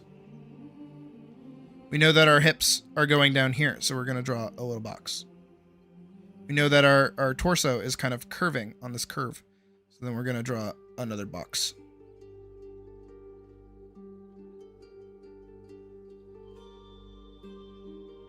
I know that this arm is a little forward, but that's okay. Not too stressed out about it. And then I know that this leg is forward facing.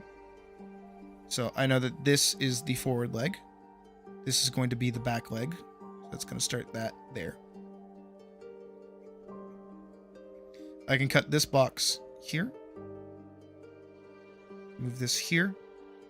Connect to the rib cage. Not the rib cage. Yeah, connect to the spine. And then that is swooping there.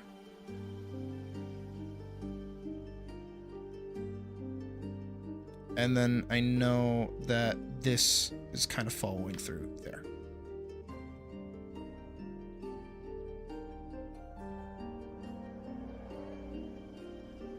You see what I did? And then also this face is pointing up that way. Are you seeing what I'm doing? How I made everything kind of relate to each other and kind of just plotted things next to each other? But that the essence of the pose is still there. It isn't perfect. It isn't a swooping, perfect, exact copy of the pose. But I used boxes and lines, straight lines, all the way through lines, and a circle that could have been a square. Could have also been a square, because technically the face is a square. If you do with that, the face is a square. I should have done that because I did squares earlier. Hey, that's fine. Again, seeing the connection between the lines is like an acquired skill. But I'm hoping that by seeing it in the state that it's in next to each other, you understand what you're kind of trying to work towards.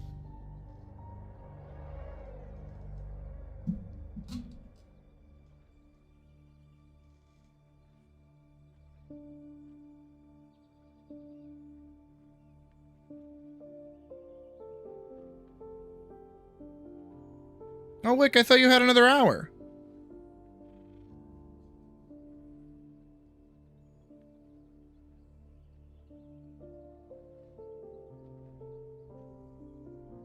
Oh, you gotta head out for an hour in 7 minutes. Okay.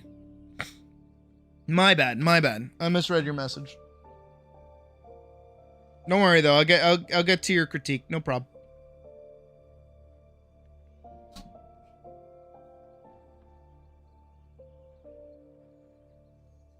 Who's messaging me this time?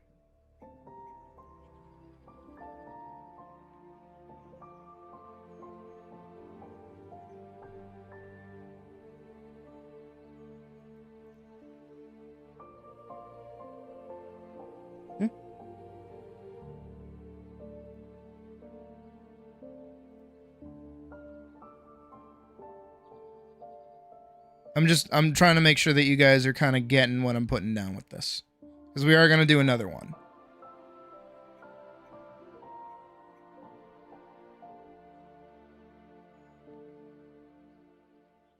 I would also like to see what you guys have made.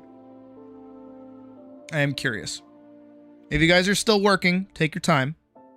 Just post them when you got them, and I'll take a look at them.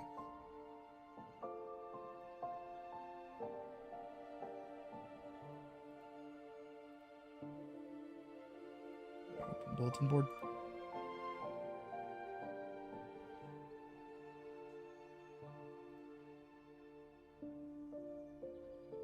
Hello, it's got me. Good. Okay, I'm glad. Again, I entirely know I'm throwing a lot at you guys. I get it. Trust me. When I was in class for this shit, I hated it. Because I don't draw, like you guys have seen me draw characters before. I don't draw with lines like that. I just construct them. I just know how their proportions work with each other. So taking another character's pose and moving it like this is really weird. Trust me, I get it.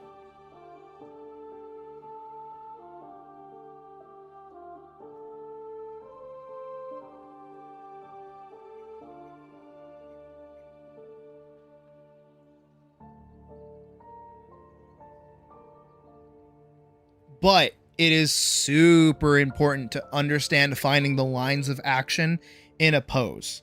Because most of the time when a figure is standing in a specific way, they're doing it for a purpose. They're doing it for a reason. Even when they have a prop like a stick or like an item or anything, it's also part of the line of the pose.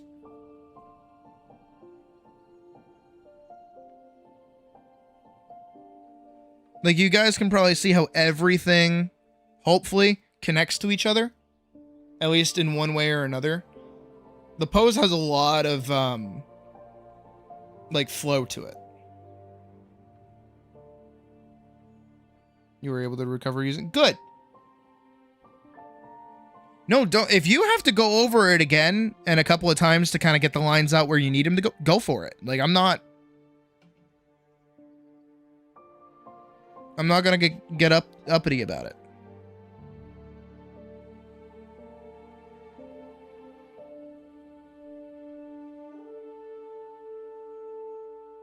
Figure drawing is work. I'm being dead honest with you guys. It is work.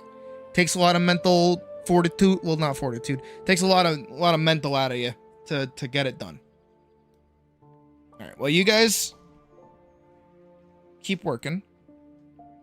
Okay. Hull did good. Pravis is doing good. Vorkson did pretty good. Vorkson, I like that. Your figure's a little small, though, compared to your full line. Oh, Pravis did very good. Hull also did very good. Very proud of you. Mouse. Good. Okay. I'm seeing your angle. I like that. I'll pull him up in a second. You guys did very good.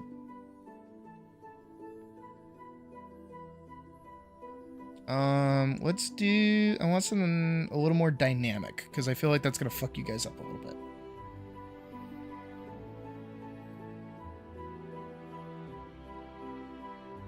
Ooh, that's a good one. Yeah, okay. I'm gonna copy that. We'll take a look at that in a second. Shiba. You draw very light, but I actually really like what you did. That came out really good. All right, let's start opening these so I can talk about them. All right, we got this one. That one's from Hollowed. That one's from Vorkson. This one is from Pravis. I'll take both of them. These are both from Mouse. And this one is Shiba. Again, Shiba's is very light, but I can see what you're doing. Like, you have your line here, and it does kind of go through to the leg. I can see where the leg is. I know it's hard to see on stream because it is smaller and it is very light. This leg is doing good. I see that you've connected this part of the box. So this is the front of the pelvis. This is the side of the pelvis. Good. I can see that your other arm is kind of going this way a little bit. You've colored in this side of the box, so good job. Your head is facing up here. Your hand's going up here. Good. I like that. It's very good. This one is Mouse. You said that you started following a little too soon, but even still, this one, you're getting your cross right.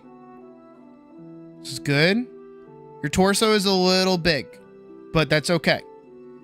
But I see where it's connecting. Again, if you had cut this a little smaller, either probably about here-ish, if you cut this top part off and then you bent it back a little bit more, it would have been more accurate there. This one, a little bit more bend. You need like a little bit more bend in both of those, like a little more push. I do see that you were following along with the arrows, like I said, but that's good. And your leg placement's also pretty good, and your hand is going up there. This one's hollowed, right? I want to double check. This is Pravis. Okay, this one's Pravis. Good. You're going all the way up to the top of your line, which is good. So you're getting the full out of your thing. You're also deconstructing the pose itself, which is also very good because it helps you understand what you're doing, which clearly you see over here because you did a good job here. The one thing is that this line and then this line are two different angles. This one's a little more steeped back, and the head would be a bit more straight. Your head's leaning a bit too back, but that's okay. Your hand is going up pretty good. Your backhand's going good. And your leg placement is also following this line a little well. This one's a little too curved here. This one should be a little bit more straight, but I think that's okay. This is very well done. Vorkson, same thing, except your top part is a little skewed. You're making everything a little bit smaller. You should be using the full length of how much of this distance you've cut. So like the top of the figure would be where the hand is, and then everything else will get placed around it and properly proportioned around it. But even still, this is a little too far back. You're leaning too far back out of the pose.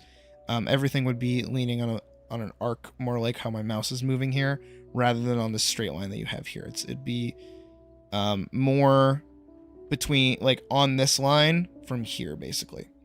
Your line, like you said, your line placement's a little scotched off, but you're getting the idea, which is the important part. And then this one, is this one hollowed? This one is hollowed. Okay. You went all the way up to the top. Very good. Your line is a little too curvy. You're making more of an S than you are just like a straight line. Your head is a little too close to your rib cage. If you cut this top part off, it'd be fine. And then you're actually leaning too much out of your rib cage. The rib cage doesn't really extend that far out, but if you were following, see this line here that you drew here? If you drew the rib cage directly out of this line, like just a box on the side of the line, like if this is the flat of the box, and then you just kept those same proportions, like just out straight like that, that would be more accurate to what you're seeing here, because you actually have the right line of action for this part, where it goes like that. You've got that down pretty good.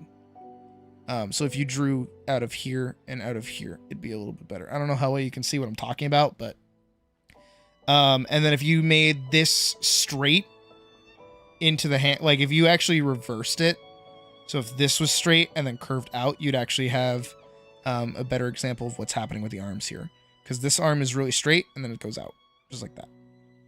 But you're getting the idea. Again, all of you guys are getting the idea, so I'm very proud of you guys. So next, I've got a curveball to throw at you. Oh, he's a little small. I've got a very actionable pose. Now those, keen amongst you, also I'm going to post it into that. Oh, we also have one more from Maniacal. Yeah. Your hand's going up. Your head's a little big. Again, same thing that I was saying to Hollowed. Here, you have the right line. You have this line here. If your rib cage was drawn out of this line, so if this was the side of the box, and then you drew out of it, you would have the exact angle of the rib cage itself, which is very good. Same thing down here. You have this full line here, because this line right here, this one where it's this leg, if you drew the rib cage out of that one, you'd be good. And if you drew the pelvis out of this line, so coming out the other way, but about the same like width, you'd be dead on. Like this is actually very good. Again, your head's like a little big, but that's okay. I didn't really talk too much about making heads or anything. And honestly, the head's a bit of a nunce. Nobody really likes doing them, especially during gestural drawings, because the head doesn't really matter. Because your head is actually very firmly planted on your fucking rib cage. Can't really move it around too much, in case you've ever noticed. You can't. You get like a very limited amount of motion with your head, and most of it is moving your face back like around. So drawing your head isn't that super important for a base, but that's okay. But again, like this line, if you did your rib cage coming out and then your pelvis line coming out of this one, would be very good. But it is also very good from where you're starting from, so not bad. Did I end up posting? I did. Okay, so you guys now have your new figure.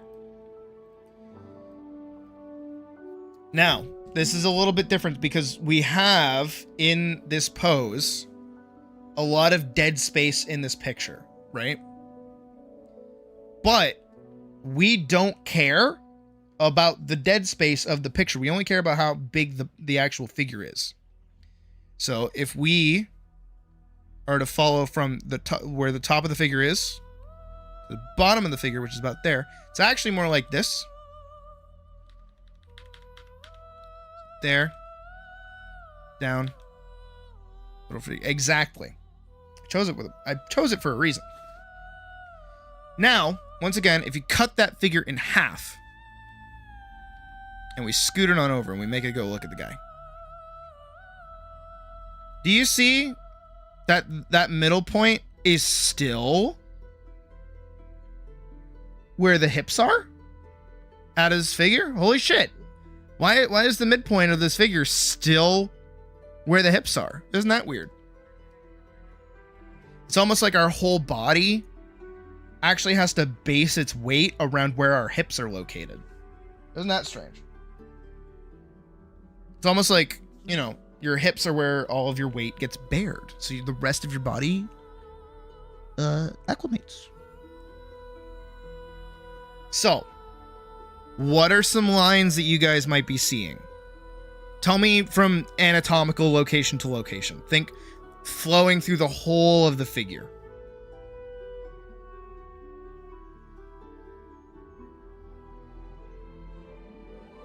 I want to think, again, anatomical location to location. Flowing through the figure, use your words. If you can describe what you see, then you can draw what you can see. Oh, wait. Stream delay's a bitch, I know.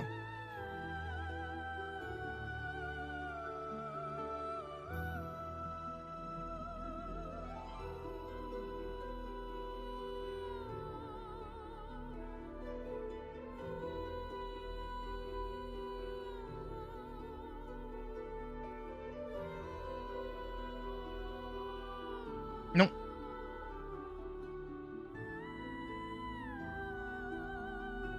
I'm asking for lines. If you had to draw a line straight through from one thing to another thing, what thing would you draw?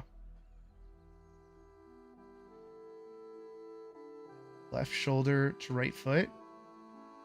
Good.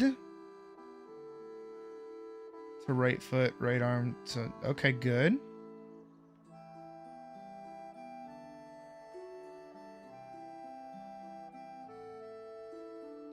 So, here's where you would want your lines to be. Fist to foot.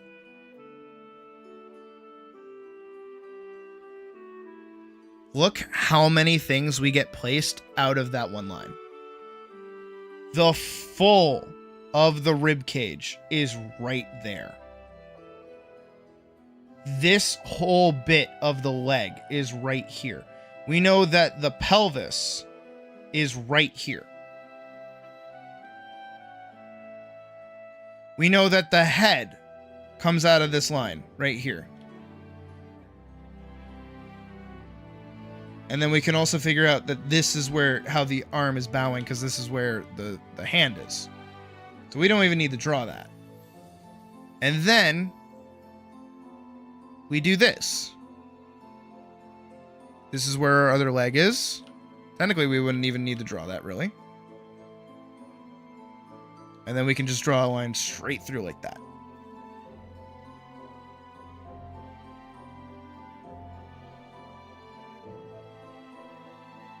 Confused for a sec. Good. But do you see what I mean by like taking one anatomical location to another? You're going from the left fist down to the right foot.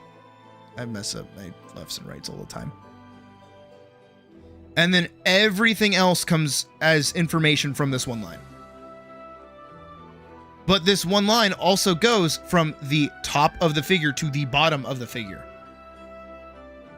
So then if we hop back over here, that is everything we need to know about the whole figure. It's all on this one line. Because again, the midpoint of this section is where the hips are going to be. So if we're working sideways, like if the hips are totally sideways, I know to draw out the box sideways. Even if it's not perfect. I know that right here is going to be the ribs, like the rib cage. And then about here is where the head is.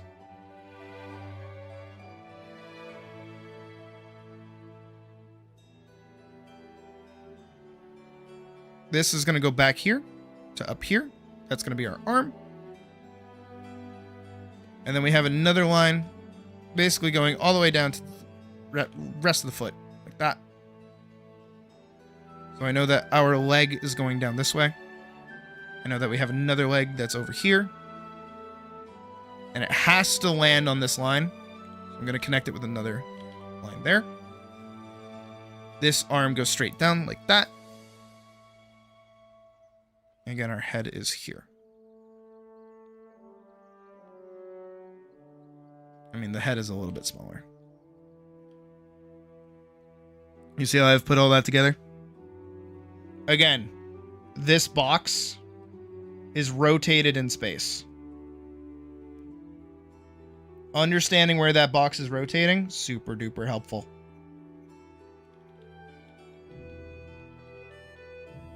It is a very simple shape to move around. Hey, no problem, Travis. You're good.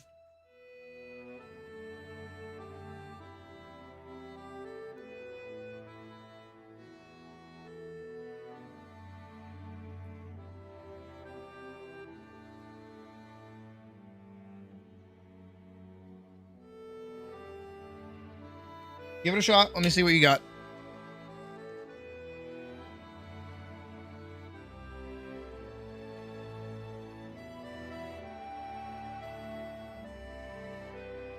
Mouse, are you seeing it? Again, I chose a very foreshortened pose specifically for this.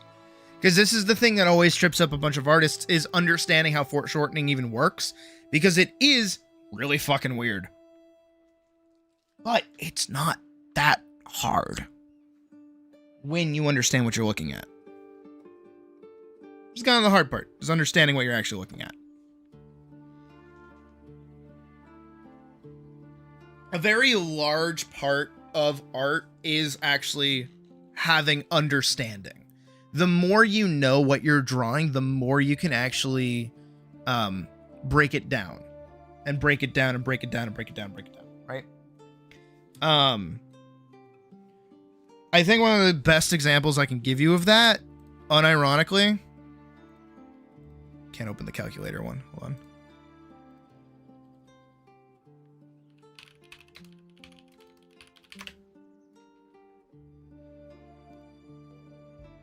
Here we go. No dialogue, because then that's going to get me copyright claimed, but... We've seen this bit. Why is it blurred out?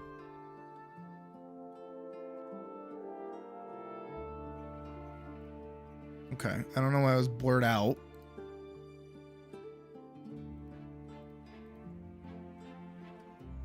First you draw the head, right? Deconstruct it. There's your base of the face. Try it again. Circle. No, on this one at least. Head's a bit big.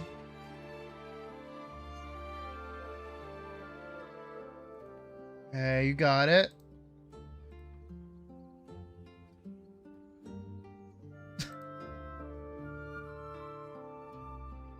Okay, I'm seeing what you guys are doing though. I like this. Again, I'm happy that this is challenging you guys. I don't want this to be easy for you. If it was easy, you wouldn't be learning. Okay, Hollow, you did a great job actually. Like off the rip, this is really good. You really understood like how to get your lines out. You're adding extra lines, but that's okay. Because I'm not actually a teacher and I'm not actually grading you, so you're doing... But I see this line and I see that you built your rib cage and everything out of it. That's very good. Also, I see you doing a little study over here. That's also very good. Like, I see how you're putting everything together in your head. You did a very, very good job with this. Yeah, even that. That's very well done. This one is... Mouse. Yeah, no. I mean... Probably a little, like, if you made the torso a little bit bigger, it would probably be squished a bit more, which is what you would want, because it's a very thin, lean pose. But I see what you're getting at, and you did a good job here. I like what you did here. I think the head is good. I think your rib cage is bent well. I see where your arm is going. Again, I feel like if you just... Because your midpoint of your top part and your bottom part is technically right here. If your hips were under it, where it should be, because the midpoint is the top part, like the top section of the pelvis. And then the pelvis kind of rotates about that midpoint while keeping its top part basically underneath that midpoint. If that was down here, it would be more closer to what it actually was. But you're still doing a very good job here. You just move that up a little bit, but that's fine. This one is Sheba. This one, yeah. I see that you redid your arm a few times. That's okay. The top part of your chest should be flowing more like here. Like this kind of direction. And then even here, this should be a bit thinner. The sides of your rib cage is like way thinner than the front bit. But I see what you're doing, and you've made this is good. Again, I don't want you guys thinking I'm giving you empty compliments. If you're doing shit ass, I would tell you you're doing shit ass, but you're not. This line is good. I feel like if you drove it a little further, it'd be good. I feel like things are just like a little disproportionate, but that's okay. This arm should be more straight rather than curved. And over here is good too. This leg is good too. I feel like if your pelvis was rotated properly, because it is rotating out when it should be rotating in. So what I'll try to draw what I'm explaining. So what you did is your pelvis is doing this. Right? So this is the bottom part. Here, I'll write bottom. So your pelvis is rotating like that. When actually you want your pelvis more so to rotate like this. Top. See that?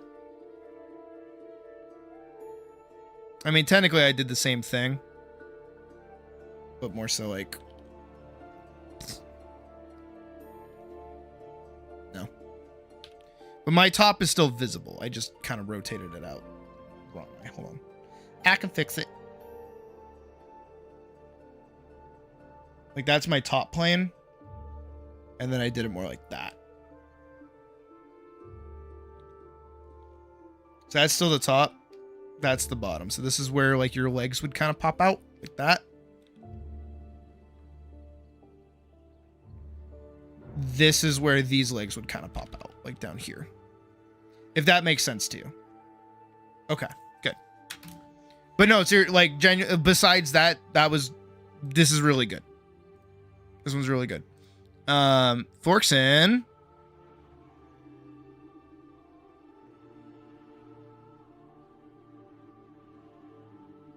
Buddy drew an elephant. I'm sorry. You didn't cubify your hips or your chest, so it's kind of flubbing everything else. I also feel like your head is very tiny. Very, very tiny head. But you are putting things technically in the right place. So it's more so defining where things are, and then also getting things to be properly proportioned, and then you'll be closer to where you actually want to be. Again, you do want to be doing like 3D cubes to help differentiate where things are going. And you want to use the lines as guides. Those are all the lines are, it's just guidelines. If that makes sense.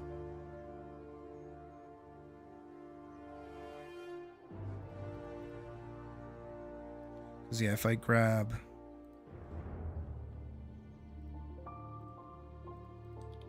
and I like kind of overlay it with mine. You do in fact have things in the right-ish spot. See what I mean?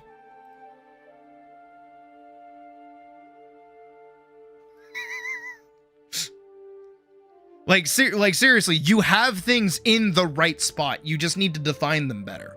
Like if I hide this, I'm gonna redline your thing really quick. Don't worry. This box is good, but it needs to go down here and have a bit more body to it. Like that. Your hips, also technically in the right spot. Very good. But you'll notice, when I pull this back up, there's way more action happening over here with the leg. This leg is going all the way out here to hit this spot. You're right that the foot is there, but the leg needs to fully extend out and back in. You got to account for the thigh and the leg to bring it all the way together like that. This leg is doing very well. This one's fine. This arm, also fine. This is where the hand is. Very good. Maybe a little bit further down, you're technically accurate. And then the top of your head is right. You need to make the head bigger. That's it. And then yeah, your sizing is a little bit off. But if you just flatten this arm and brought it down a little bit, I barely changed anything. Maybe like a little bit more out of your pelvis, but technically I didn't, because all I did was extend the sides of it a little bit. If I pull it back, all I did for your pelvis was move it down like this. That's all I did. And same thing with your torso, is I just scooted it to give it a little bit more body, so it has a bit more definition, so you can see what you're doing. And then I extended the arm a little bit, flattened this arm a little bit, made your head a little bit bigger, bent out your leg, bent out your leg. Do you see how simple it is to fix that, by the way? Like, you can probably do that right now. Thigh was pressed to the chest. It's out. Back in. Boop, boop. Swoop, boop. Because it's the full length of the shape is doing that. It's doing a little. And then the ribs are doing this, the head is doing this, the arm's going down here, the arm's going like this.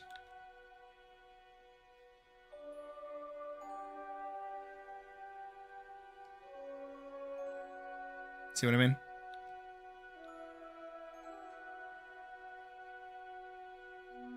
Technically, it would be more like that for the plane. But you did very good. Like, again, you're understanding. You just need to push it a little bit further. What happened to my calculator? Where did it go? Oh, I built over it. I'm stupid. My bad. Okay, but you did very good, though. Let's grab another figure. I'm gonna pull this over here. Let's try and find something also a little goofy. That's a good one. Oh, but I want something in like total foreshortening. I don't want another crouch. That's a little weird. I kind of like that. We're gonna do this one. We're gonna do this one next.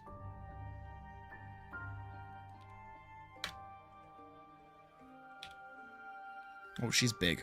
Jesus. Get shrunk down, lady.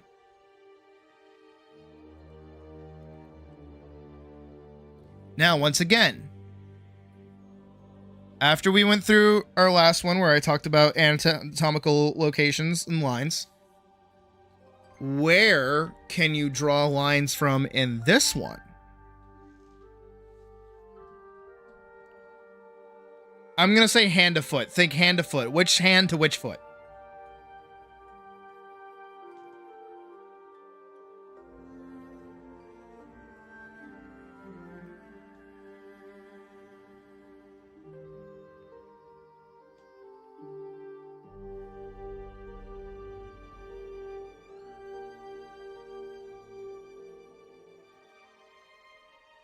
Oh, wait. Actually, it's not as tricky as you think it is. It's actually super simple. It's probably the easiest pose we've done. Right hand to left foot. Very good. Very good. Very good.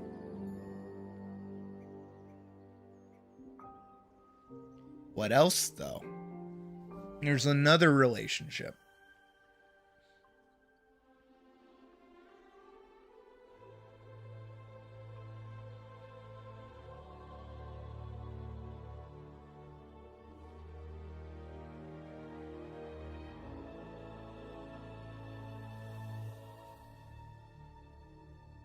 Left hand to right foot. Yes.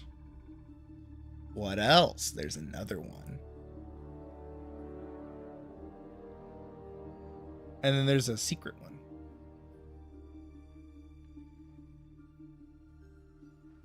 Are you guys ready? I'm going to break it down for you. So step 1. What do? We figure out the top of the figure and we go down to the bottom of the figure. Oh, hey, what's in the center of the figure? The pelvis. You guys see what I'm putting down? The pelvis is always going to be in the center of the line of the figure. It is the basis for your weight. It is always going to be the center line. Add the right foot. Almost. So, 1. You guys said right hand, foot. Very astute. Very good job. Hand.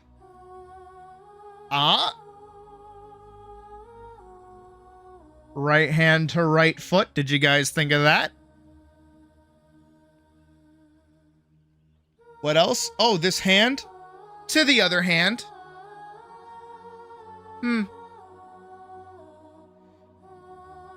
Wow.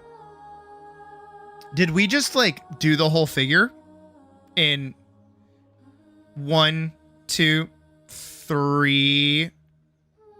How many? Hold on, I have to count. 1, 2, 3, 4, 5 lines? We did actually.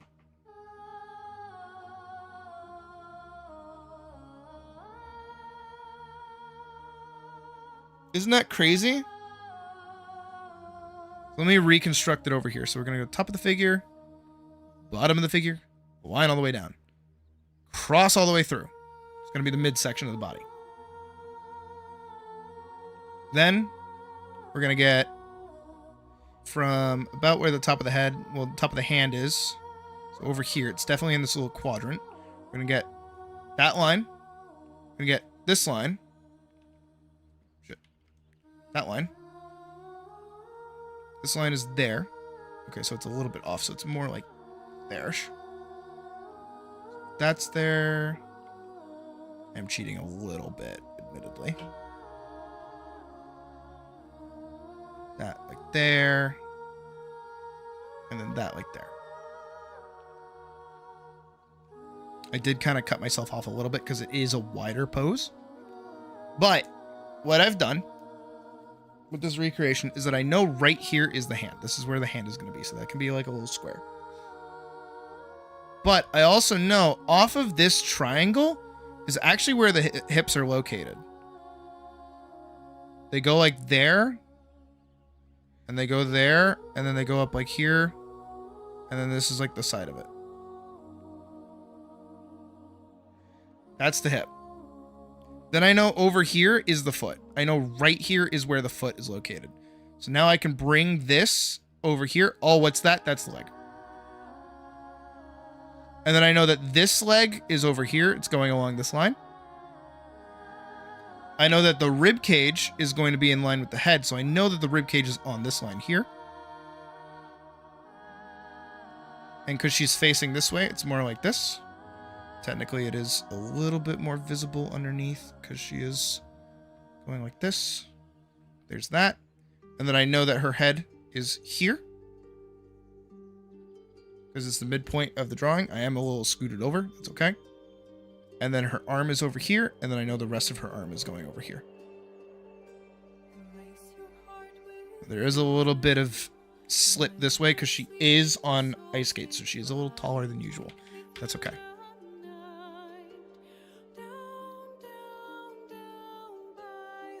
Do you see how I brought that all together?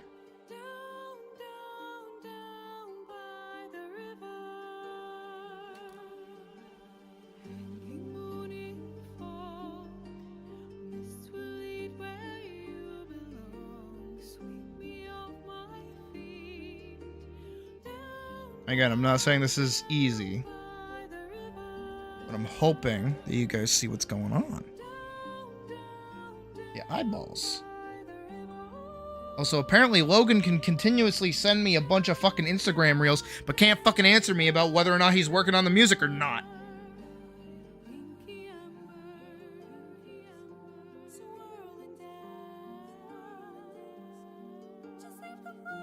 Whenever you guys are good, send me what you got.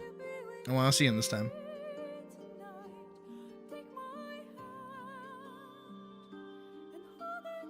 Also maniacal because you're a little late, actually. I will say this is very good. Your head's in a good spot. It's just your back here should be a little bit more like here. So this is where the torso line would be, and then you would cube that out a little bit. But this is good. This is really good, actually. I see Vorkson. Also, I regret.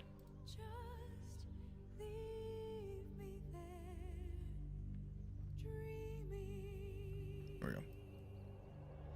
Vorkson has this. This is very okay. Making the height thing much taller than what you're comfortable with doing. No, no, no. What you're doing is you're not using the full size of the height thing.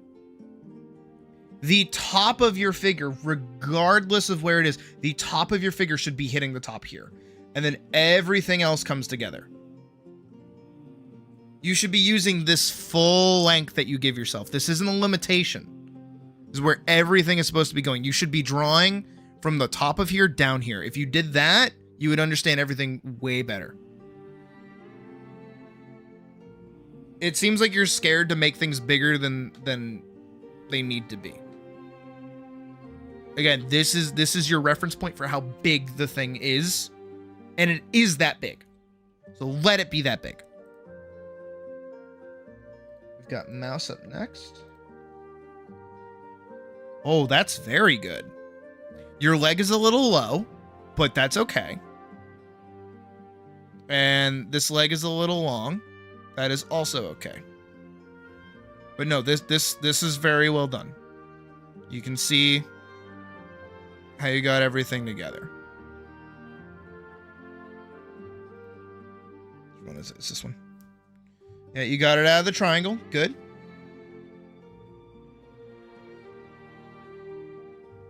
No, that's very good.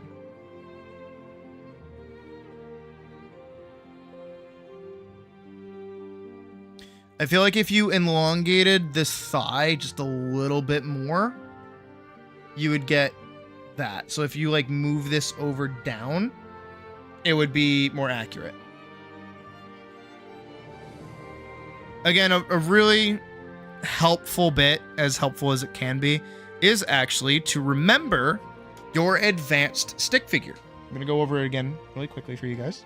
And we'll do one more pose after this, after I give you this little refresher.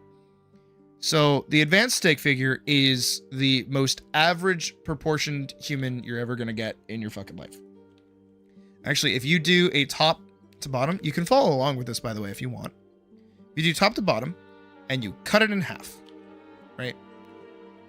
Flat out, cut that shit in half. And then from here, you drop down,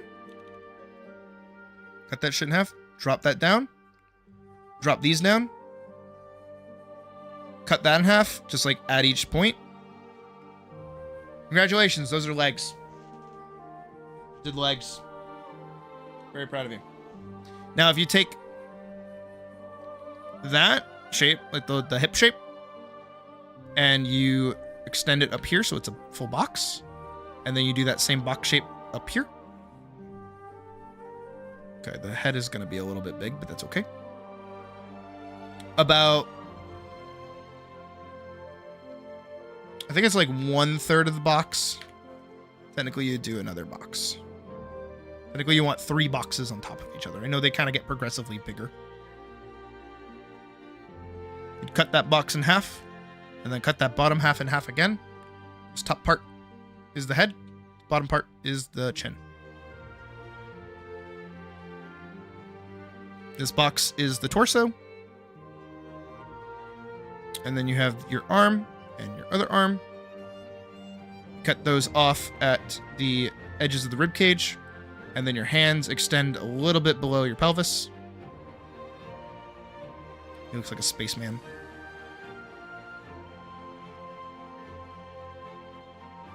Had to catch up after a fuck. No, you're good. You're good. And if you just kind of erase some of the details. The spaceman helmet.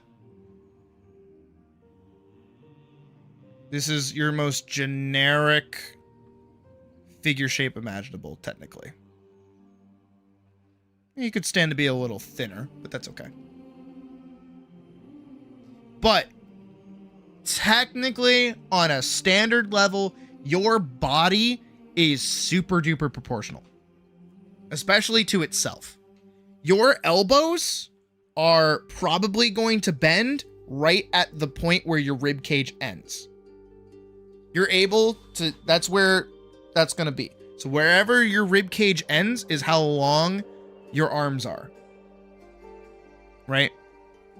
So if you have like a really long rib cage and then a really close pelvis, that means you're going to have really long forearms and then a really short really short forearm.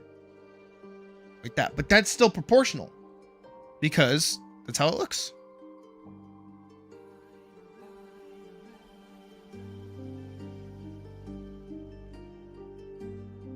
See if that goes there, and this goes there. That's where that starts. See?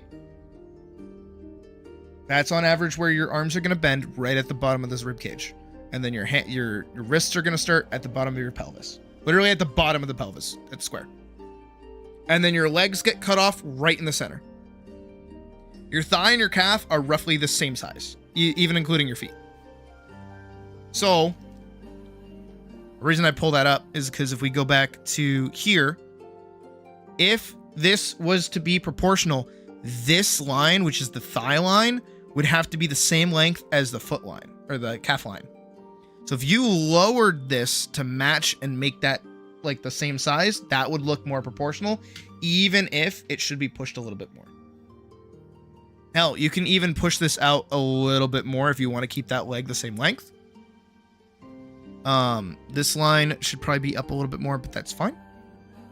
And everything else is pretty okay. Besides the torso probably should being like a little bit more bent, but that's okay. Again, for you guys doing this for presumably either like the first, second, or third time, or however many times you've done it. I don't know your profession. I don't know how often you do this. Although I know you make a lot of art. I don't know how often you do stuff like this. You guys are doing great. Ooh, hold, you did a good job. I know you say you got tripped up on this. I know it's probably just because of distancing, because the pose is very wide. But yeah, if you put your thigh line instead of up here, like down here, that would look a lot better. And that's going well. This line is going well. It feels like kind of stubby, but that's just because your hips are very much a cube instead of a more of a rectangular shape, which you would want to pivot up a little bit more. Because see how you have it here, where it is a little bit more rectangular? It's not that bad. And then your head is getting smooshed into your neck. You have a really tall neck? Okay, you have the opposite of problem of hold then. And then once again, you would probably want this to go from curved to straight instead of drooping down. But no, this came out really good too. And then Shiba's, you do in fact have a tall neck. Yikes. Giraffe. But initially your pelvis is very tiny. Your pelvis and your torso should roughly be about the same size. The only time the pelvis is any size different than like your rib cage is if it's a feminine figure, because they usually have wider pelvises. You can probably imagine why. But other than that, even with your head being really tall, if you just made your rib cage and your pelvis like larger, but kept the same like proportions of your arms and everything, this would look a lot better. But it's still really good. Again, besides the sizing here, this is really good, because if you moved up the torso a little bit, it would kind of reduce how much neck length there is. And if you increase the size of the pelvis, it would still be the same amount. Trying to rotate the pelvis. No, you did fine. No, the rotated pelvis is fine. You just need to make it bigger. That's it. That's all. Like, this side should be larger. Especially because it's technically closer to the camera. So you would want to make it just bigger. That's it. But no, you guys did, you guys did really good with this. All right, I think we have time for one more. Let's do another one. Let's find a good one for you guys. That's hollow, that's calculator, that's cube. What am I looking for? This one. Here we go. Let me find something like really goofy for you guys. Let's really put you to the test.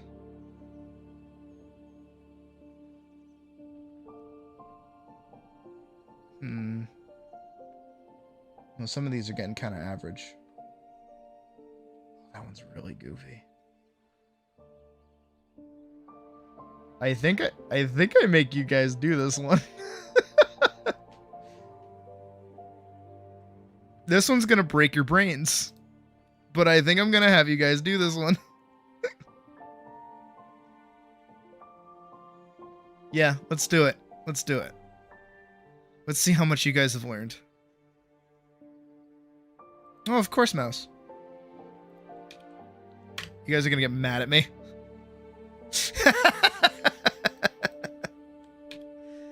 Oh, you guys are gonna get so mad at me.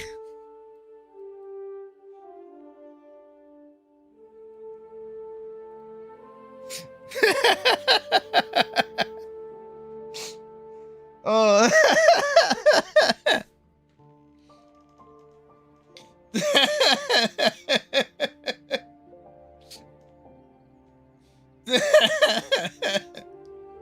But actually, once again, this is somehow even easier than the one we did before.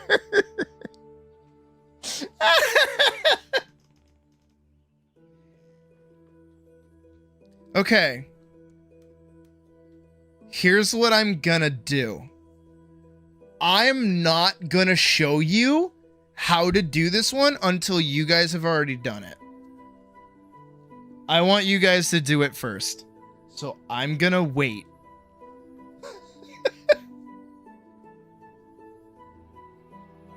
So you guys go do it. Then you send it back to me. Okay, so anybody that's watching and maybe not following along, if you're feeling up to it. Well, okay, I don't want you to answer. I actually don't want you to answer because you might give the goof troop the ideas. But no, I can't say anything because then they'll know. Then they'll know.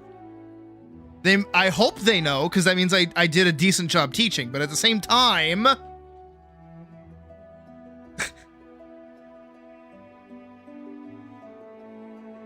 it's actually like the easiest pose that we've had to do so far. Like unironically, it's really funny. Hey, Pravis. Yeah, go for it. Go for it. I'm not showing people how to do it just yet. So I want to see what other people are doing.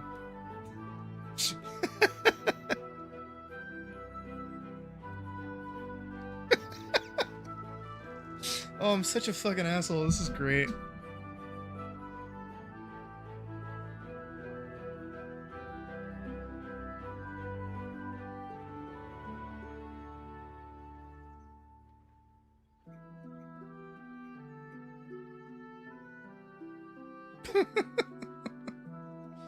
Oh, God.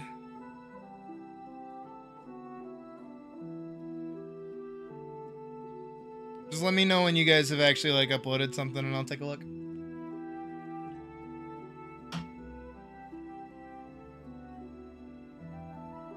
No cheating off each other.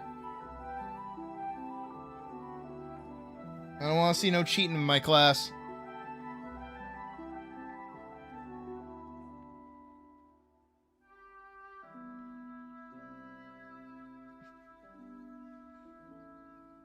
Let's see. I'm waiting with bated breath.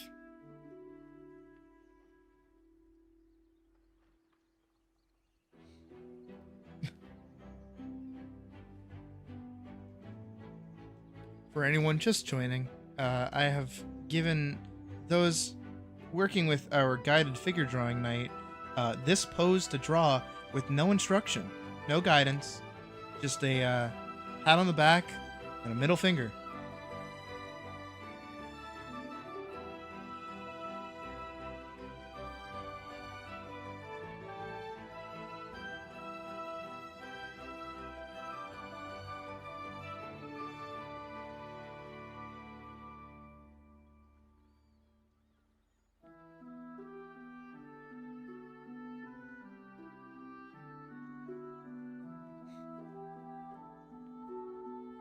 Okay. All right. All right. We got Sheba. Good.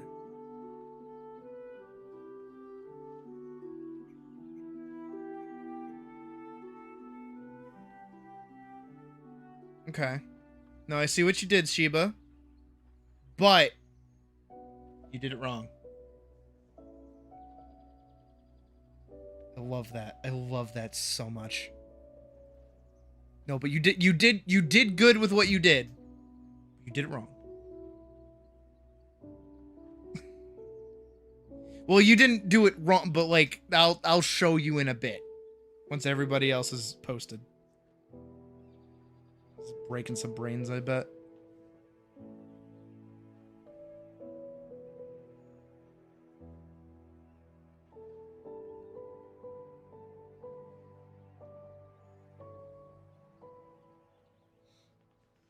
There you go. I bet you do. Oh, I bet you do.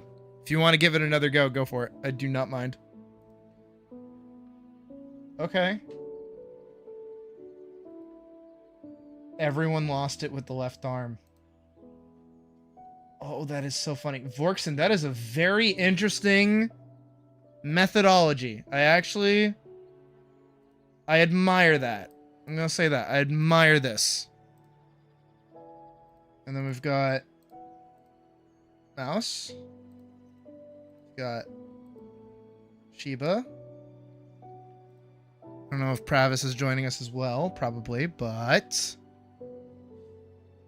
so what's really funny is that pretty much all of you, I think except for Mouse here, because you didn't do your tall guideline. Where's Vorkson? Where did Vorksons go? That one. Not that one. Where'd it go? I just had it. Where did it go? So I realized that over calculator again.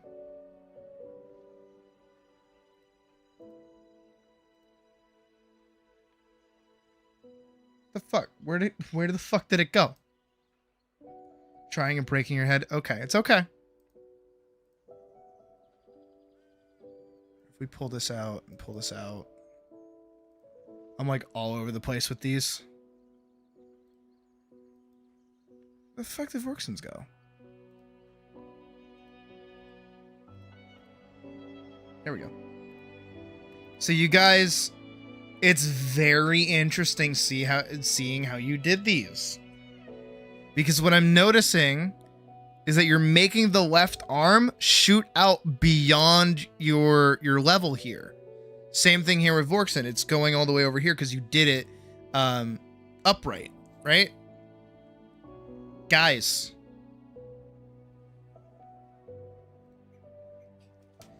You're killing me here. Why are you killing me here? The top of the figure is the back of his butt. The bottom of the figure is his hand. The midpoint, technically, is about here, where his head is.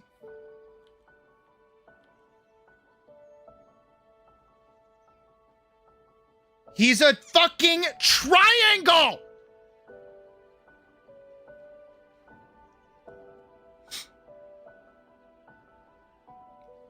And then you take the midpoint of this part here, that's the top of the rib. That's the top of the rib cage. The hand is down here. His head. His butt. Look.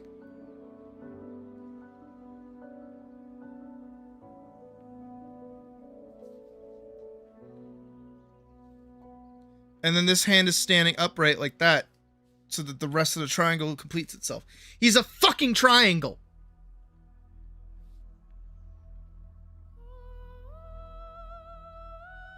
That's why I wanted to chuck this at you guys at the end here.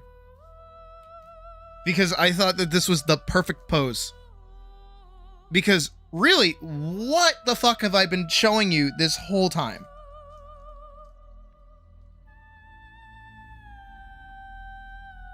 Like when we look back at all of these different poses that we've done.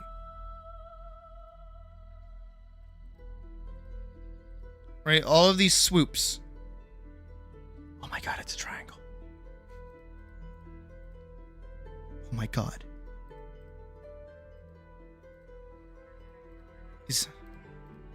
Is that another triangle?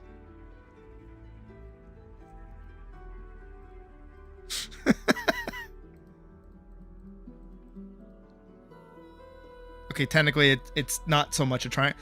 The point that I'm not trying to make is that it is all triangles. Not everything returns to triangles. Not all squares are a circle. Yada, yada, yada. But the whole point that I'm trying to make here is when you're looking at a figure, you're looking at a shape. And if you immediately recognize the shape that you're looking at, you can start filling in the blanks by cutting up the shape. Seriously, he's just a triangle.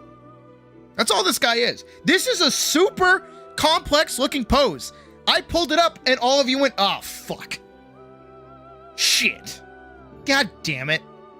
Ass, right? That's what you guys did. You saw this and you freaked the fuck out. But there's a triangle. There's a near perfect triangle that you could have cut out. And then midway through that like top part of the triangle, this line here, that's where the hand is. Technically as well, not only is he a triangle, he's also a fucking square.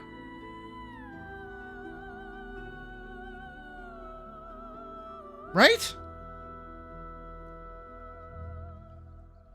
What I really hope that you guys have taken away from this is that, yeah, when it comes to figure drawing or drawing in general, all you're really doing before you even get started is breaking it down to simplicity. Remember, rotate the cube, don't rotate the cow. If something looks really fucking scary, if something looks really difficult to draw, it's probably not. It just looks that way because it's got a lot going on. If you break it down and you go like further and further and further away from the detail, and you just start with lines and a box, which is also just more lines, you can break down any pose. You can break down any form. And I also highly recommend, if any of you have the ability, because I've seen you guys do it while we were doing this, but obviously some of you had paper and pencil, so you weren't able to do things digitally.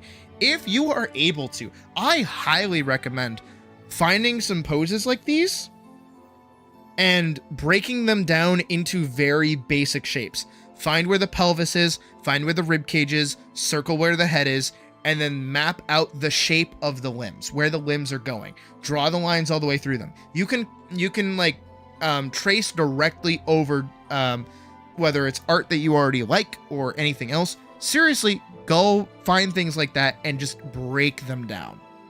Because when you start doing that, then your brain can start understanding how to put it back together. If you guys want to, I give you total permission. I don't know why I would need to give you permission, but I do. Let me find... Here we go. If this wants to work. Seriously, if you guys want to, at any point in time, like, you're totally free to do this, by the way. If you take any of my art, anything that I've ever uploaded ever, and if you go into it and you just kind of redline it yourself.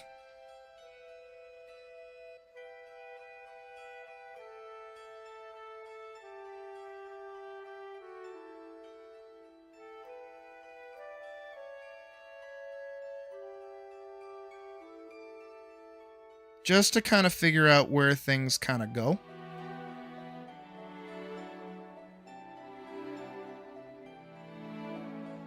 You're more than welcome to do that. Maybe Elise in her dress is kind of hard because it is hiding a lot from you. But any of my art, I absolutely give you permission to break it down and look at it. To kind of break it apart. Because this shit is what I do when I draw. So it's entirely reverse engineerable to look at something that I finished and then take it and go and do something else with it. You're absolutely allowed to do it. Seriously, like I absolutely give you guys permission to do that. And on top of that, if you do this, send it to me and be like, did I do this right? And what I can do, because I save all the fucking MDPs for my from my work. Hold on. Is I can peel back the layers and just show you what I did.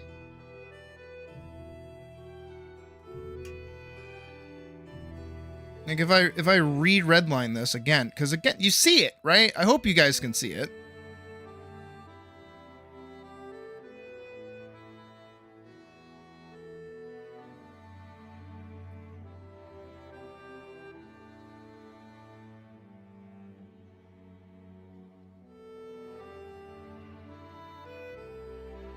That's all she is. Hell, if I wanted to figure drawing my own character,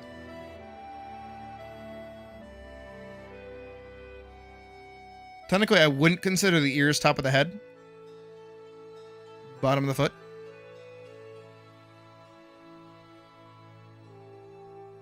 She's not actually in that super crazy of a pose. But hey, look at that. The center of this top part and this bottom part, it's where her hips are.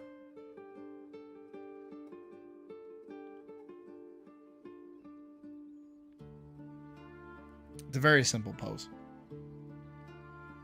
It's mostly the dress that's giving it away, like giving it way more fluff.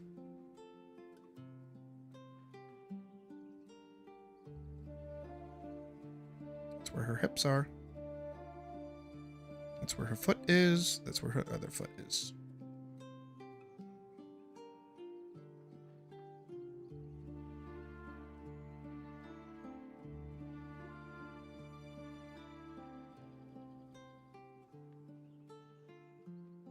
See? Redline my own character. You could do that. Seriously. Highly recommend it. It's very nice. It's very fun. It's how I learned, actually. Again, entirely self-taught. So when I was looking at art that I really liked, I forget their name. Oh god, they were a furry artist. They had like a really cute bird character. Well, pseudo bird character. It was more like a raptor. I don't remember. I used to look at their art and I used to break down how they did all their forms and all their shapes. And I was like, okay, I'm going to take these and do my own thing with them. And then that's what I did. That's how I got better at drawing like more shapely characters. Seriously, like breaking stuff down into their most simple elements and like things that you can literally draw no problem. Because I want you guys to remember, even though, like after everything that we've done today, also Maniacal, very good skater outfit. I like that. Pravis, triangle. If we go all the way back to the things that you guys started with.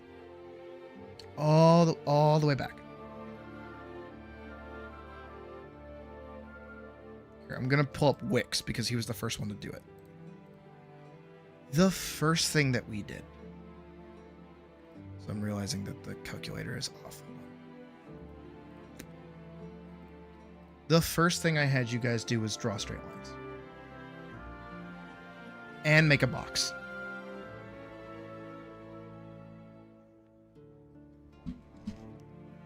And I bet you, when I had you guys start, when you were drawing boxes and straight lines, you were like, this is easy. Your confidence might not be super high, but the idea is simple. Drawing a straight line. You can draw a straight line. Of course you fucking can. Can you draw 4 straight lines? Technically 6 straight. Can you draw 6 straight lines? Probably.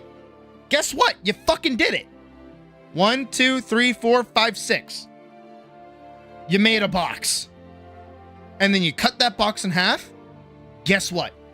You got a pelvis, you got a rib cage. And then you have your anchor for the rest of your body.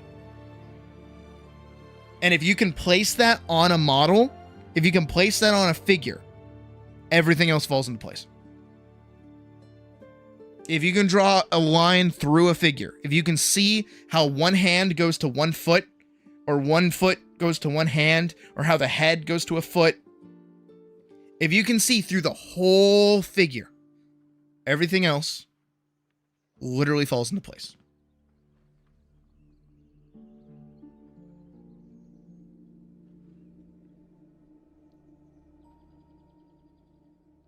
It's just that simple.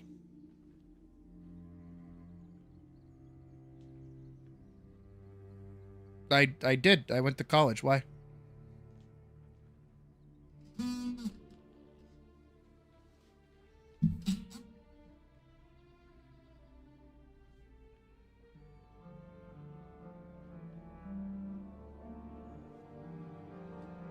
How do you think I learned how to...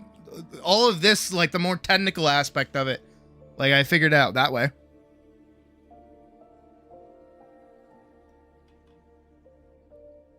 I didn't go to art school and then learn how to draw. I went to art school to network with people and meet people. No, I studied art. I studied design and I studied animation. What do you mean? And I was really good. I had really high grades in my classes. What are you talking about? Guys, why are you getting my backstory all wrong?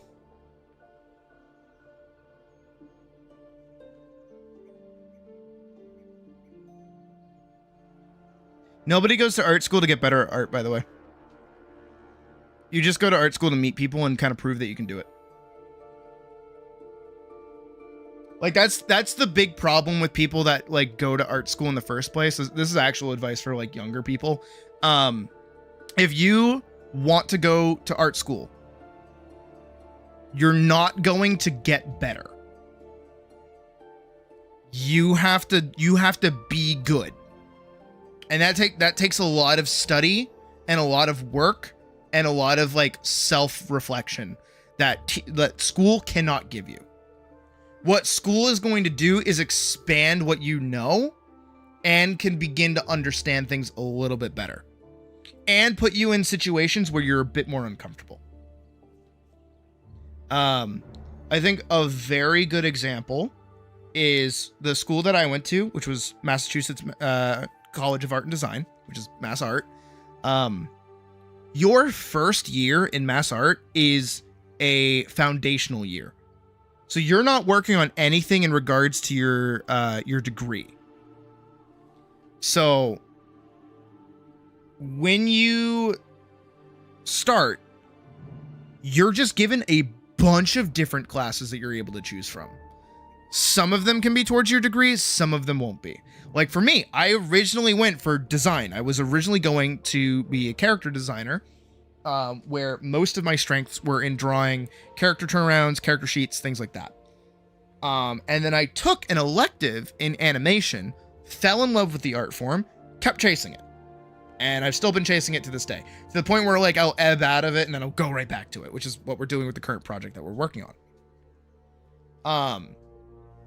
But just in general, Like when you're in your foundation year, it is making you do things that you're uncomfortable with. I worked with wood. I worked with paper mache. I worked with wire. I worked with jewelry. I worked with crochet. I did a lot of fucking crochet, actually. You did, Spiral, but don't worry. I will be uploading this portion of the stream as a separate video at a later date, so you can watch it on your own time, whatever you want. And during that foundational year, what happens is it breaks people. Because everyone goes there, like everybody goes to art school and they're like, I want to be a comic artist. I want to be a photographer. I want to be whatever the fuck, right? What ends up happening is they go and they don't get to immediately jump into the thing that they're good at. And they get faced with something that they're bad at. And then that upsets them because they're children. For me, at the time, I was really, really happy being there because I was getting to try a bunch of cool shit. I worked with clay, 3D clay, which is fucking awesome. I've never worked with like proper clay before. Just like the shit that they give you in school. That shit was real. It was good. It was fucking phenomenal. When you get to do that and you just accept it and you just kind of roll with it, it really gives you a variety of perspectives on art in general, which is really fucking fun. Again, you don't go to art school to get better. You go to have your horizons broadened and you get to network with people and meet other artists. There were a lot of artists that I looked up to while I was there that were obviously younger than me, but I still really, really liked them. According to her, teachers are assholes.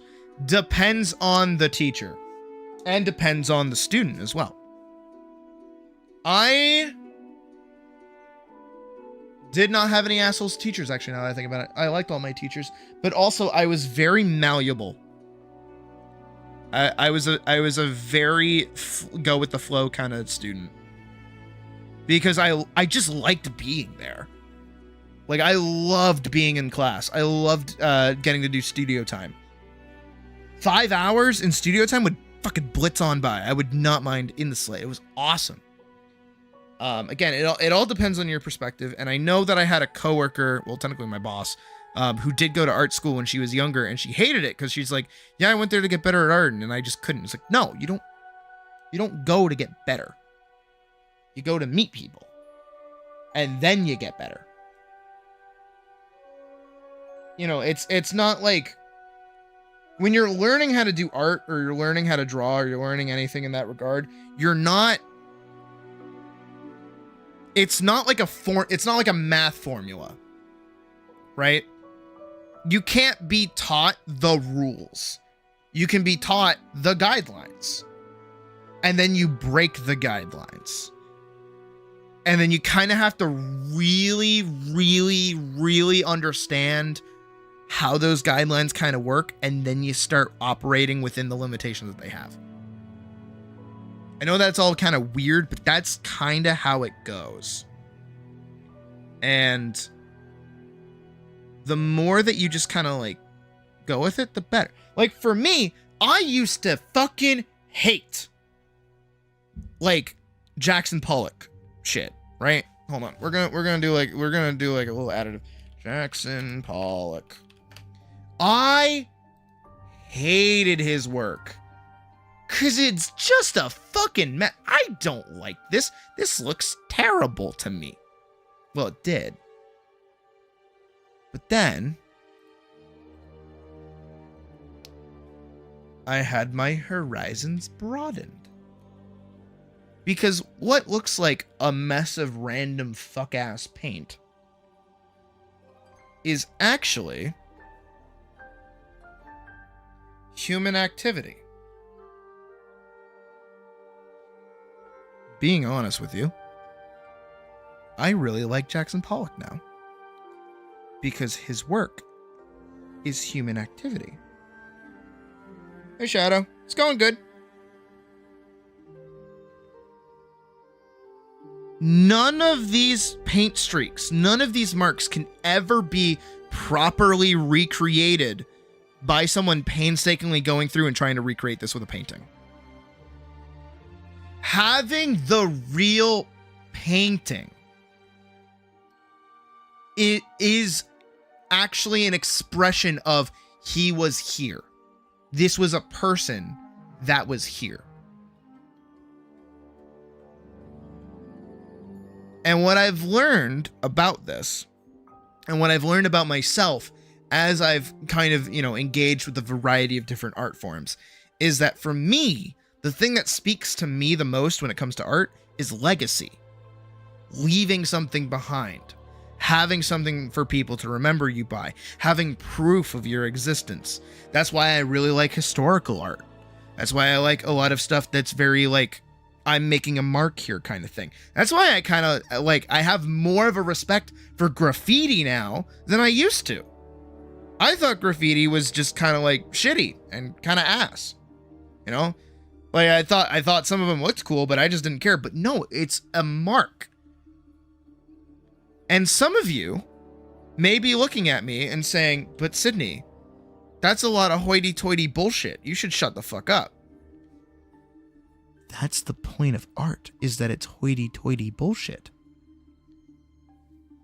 And this is what also changed a massive part of my life, and especially why I was really happy to go to college, is that learning all of these different readings of these different art forms that I didn't have respect for before made me recognize that to understand and enjoy something, I have to give it the time of day to let it speak to me.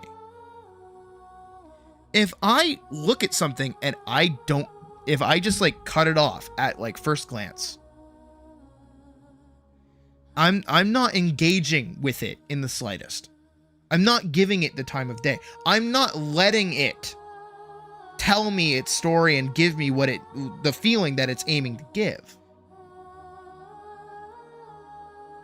Got a place near you where local artists are allowed to go?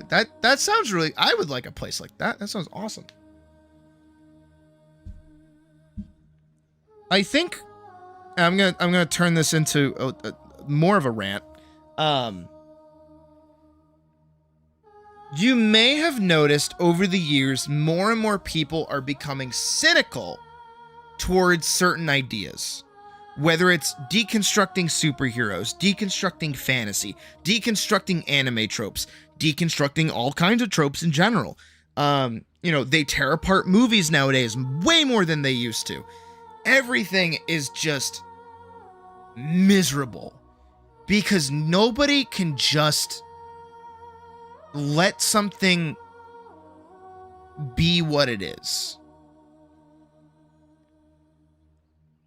And I fall into that trap too. I'm very judgmental of the media that I consume. Hell, even in my Atlas video that is now very popular, woohoo, I know full well that I was very judgmental towards a lot of roguelike games. But here's the thing, is I'm not being judgmental towards them because, I think they're like this. All of the games that I listed are games that I've played and fallen out of playing. I didn't click with them. But for whatever reason, Atlas clicks with me, but it still does all the same things with those games. That's why I made the point of mentioning it. Which is still true. I've given those games a chance. I have. I've wanted to play them. I played the fuck out of Godbreakers with Badger on stream. But I have no reason to return to the game. I have no reason to play it again. I have engaged with the art, and I didn't like it. But at least I engaged with it on its terms. I think very much so. Same thing can be said for Final Fantasy 16. A lot of people don't like the systems in that game. They hate all the side quests, so they skip all of them. They don't like any of the gear upgrades because they think it's useless, so they don't do them. They think that the ability system is useless, so they don't engage with it.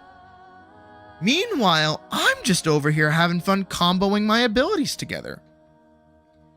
I'm using the upgrade system as an excuse to go hunt down monsters. I'm enjoying the narrative of the world, so I'm playing through these quest lines and these side quests and having fun with them, even if I really do want to get back to the main story, because I think the main story is fucking awesome. But people that don't give that kind of art a chance and don't really engage with it on its terms are not going to have fun, because they're angry that it's not doing whatever they think it should be doing. Or they don't have the comprehension to understand what it's trying to do. Like Jackson Pollock.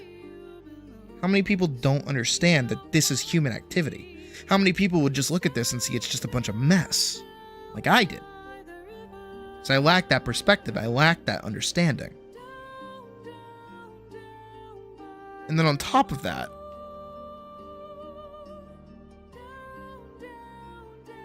how many people would struggle breaking down this pose because they lack the understanding to just turn it into a triangle? Art requires understanding. And the more you understand things, the better you are at art. Which is why art school is not to make you better at art. It's meant to broaden your horizons and make you understand it better. That's it. And if you don't engage with it, and if you don't take the time to understand it, if you don't put in the work, you're just not going to get it. That's all. That's why you should practice as often as you can. There's no excuse not to. You can draw anytime you want. And you should have fun while doing it. Because the main thing that you're going to understand is the thing that you find fun. But that's the thing, is that for me, I find drawing knights and bunny girls fun. That's why I draw it all the time. And that keeps me having a good time and working even when something's going wrong. So now at this point, I'm going to wrap up the quote-unquote video. So hopefully all of that rant was helpful.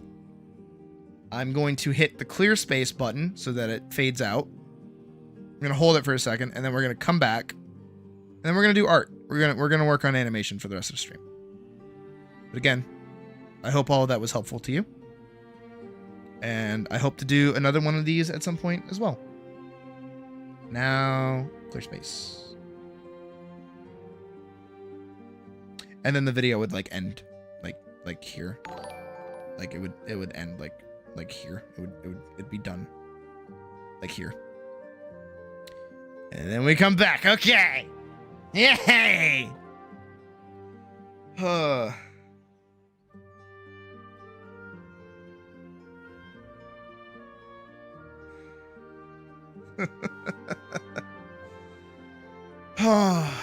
You gotta take a nice little breath here. Okay, as much as that was the end of the video, genuinely though, you guys, everyone that took part in that, whether or not you sent me your stuff or not, you guys did great. Seriously, you guys did fucking fantastic. I want you to know, like, again, I know that, like, it's difficult. Don't get me wrong. Like, trust me, I believe it. I had to fucking do it.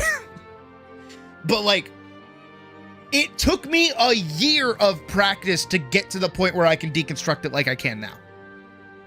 So if you're not avidly again, like when I say like a year, I mean, I was doing that shit daily for homework. You haven't understood bullshit art school until they've told you, okay, so what we want you to do is draw 1,000 boxes in different orientations. Go. And then you're just like, huh? What do you mean I'm supposed to draw 1,000 boxes in different orientations? Or draw 1,000 boxes in different orientations. It's like, okay. And then you do that, and then they say, good. Do it again. And then you had to do it again. And again, and again, and again, and again, and again. And then eventually, there is no fucking box in the fucking world that you haven't drawn. And then they say, good job, now do it with circles. And you're like, what do you mean, do it with circles? And then you learn what light is, and then light's fun. You don't have to do stuff like that. Like, I don't expect you guys to do that kind of shit daily. But what you should try to do daily are those exercises that we started with. And also try drawing boxes. And get good at drawing triangles, and get good at drawing circles. Seriously, those three shapes, like Squid Game, if you just draw Squid Game, if you do a circle, you can do a triangle, you can do a box. Congratulations, you can fucking draw anything. Fuck you, you can draw anything. I'm being so, ready? I've done this bit before, we're gonna do it again. I'm gonna have to close everything though. Telling you right now, ready? Ready? You're gonna lose your minds.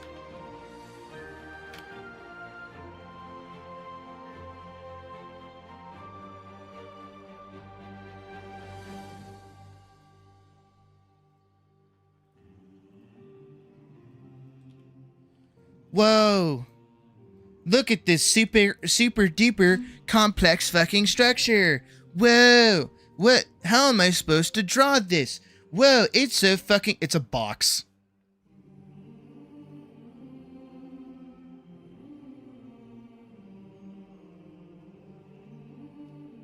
Fuck you, it's a box.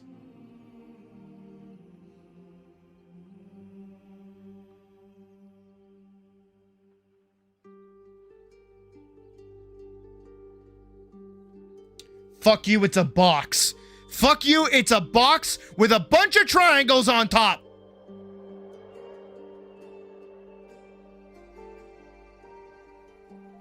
Fuck you, it's a box. Fuck you, it's a box with a fucking triangle right there and a circle in center with another fucking box in there. Everything's a box. It's all boxes. All these squares make a circle. It's a box.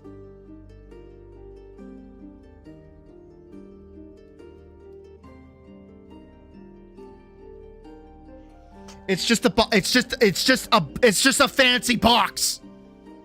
Every house is a fancy box. A fucking skyscraper is a fancy box. A fucking house is a fancy ass box. The rib cage is a wiggly box. The pelvis is a weirdly shaped, like, rectangle box. Everything's a box.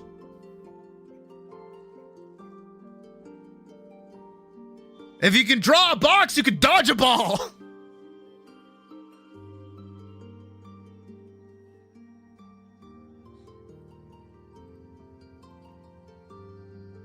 Fuck you, it's a pie. No, it is though, but everything's a box. Actually, what do I always say? Rotate the cube, not the cow. Why? Because when you, if you go pull up a picture of a cow, well, look at this buddy, look at him. Look at him. What's happening? Look at our lovely cow. Hey, guys.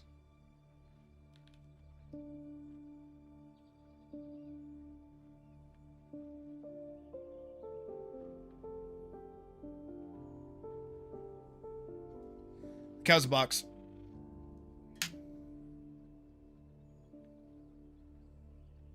The cow is two boxes stacked on top of each other.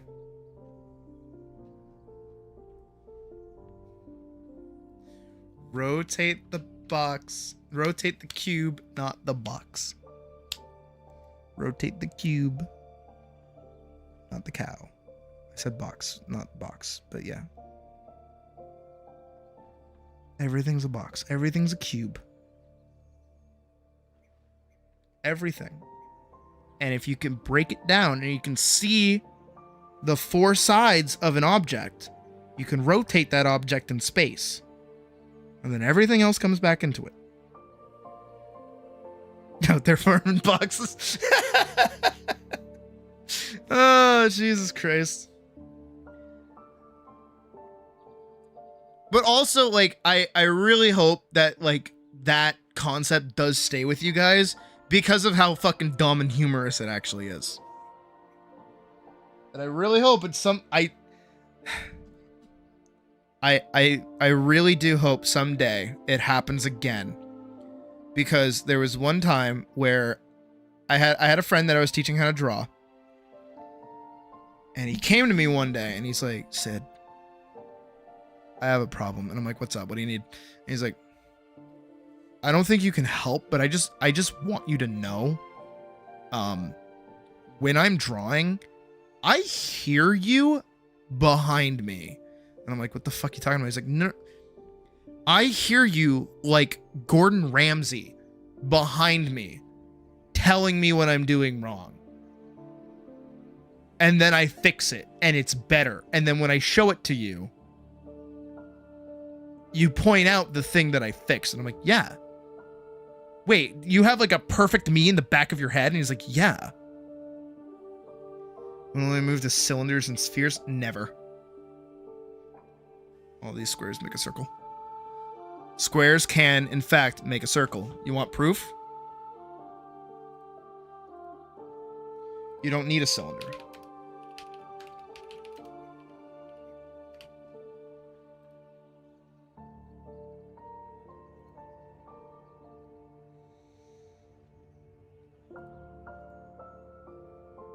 Got it.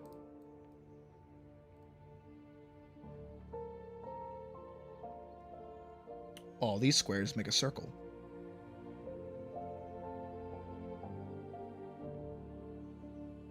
Everything is Minecraft. Oh my goodness. Okay, with all that being said. Oh, Whiplash? Yeah!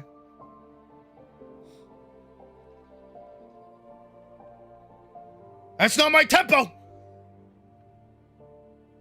And that one's still green! No, it's fine. It's fine. It doesn't bother me. It doesn't bother me. It bothers me. It bothers me a lot!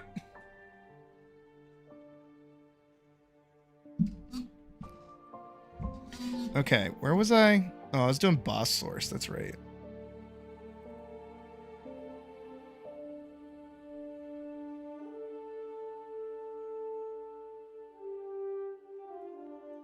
Okay, so we had the dual slash done, which I actually really fuck with. Oh, that's right, that's right. I needed to bring it back to the idle animation. That is true.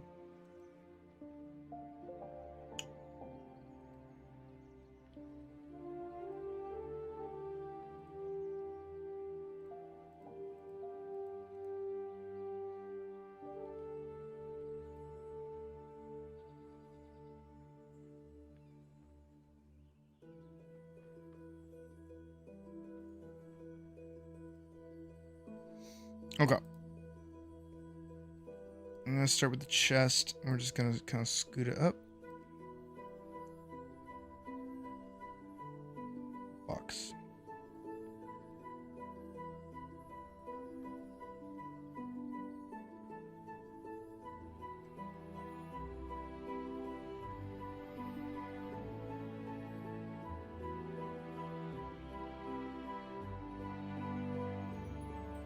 Right back on into animating.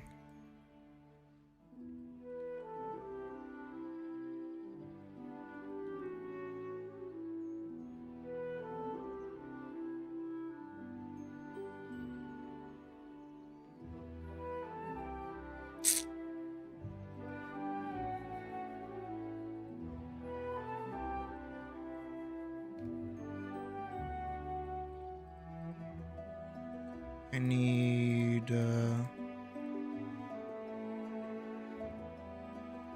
this one.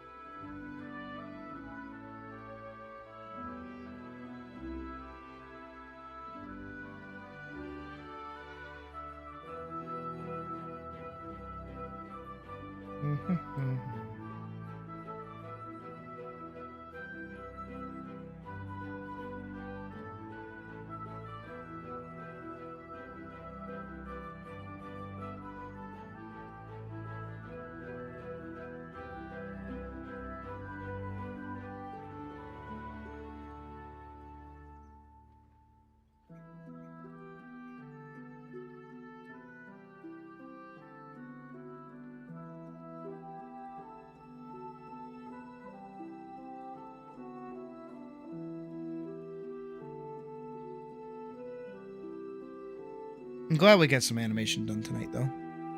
I've been meaning to do it. I did rant for a bit longer than I intended earlier, but honestly, I feel like everything needed to be said. And I'm happy with everything I said, too. I feel like sometimes I gotta not be so cat and be a little bit human, you know what I mean?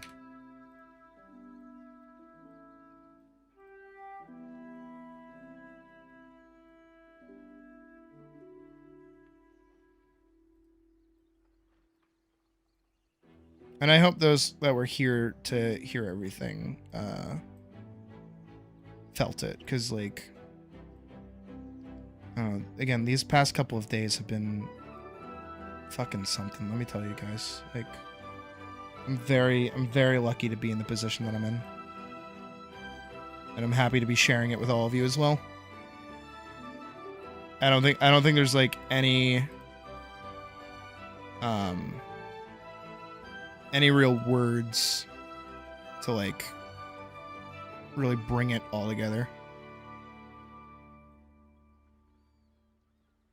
I know, right? Well, I mean, Vorkson, you have to do it occasionally too. You know? Like, you can't. You sometimes go as 3 kobolds in a trench coat, right? You get it.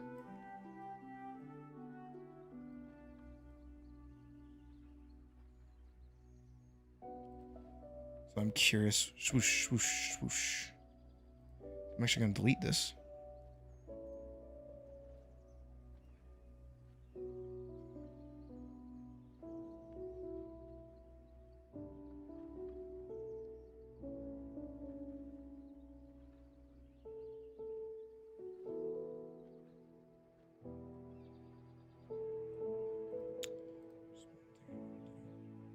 It's annoying, though. That's true. That's fair. 3 kobolds in a trench coat.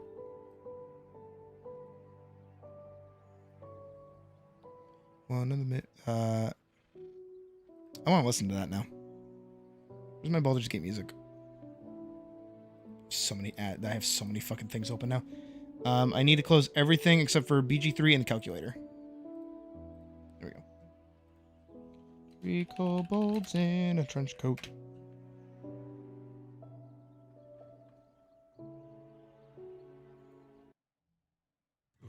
Night before the tavern keeper shut his door. Yes. A wobbly gentleman came in, his footing was unsure. Yes. Mustachioed and handsome, and his clothing touched the floor. He was no man at all, he was 3 kobolds in a trench coat. One's on the bottom, strong as he. 2's in the middle, carrying 3. 3's pretending not to be 3 kobolds in a trench coat.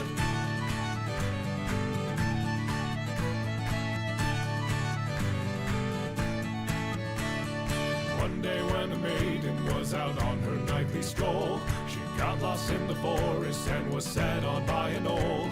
When in there stepped a gentleman, mustachioed and tall. He was no help at all, 'cause he's 3 kobolds in a trench coat.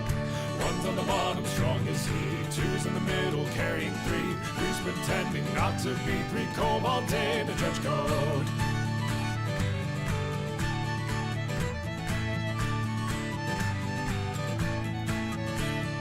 Once there was a king who was a scourge upon his land.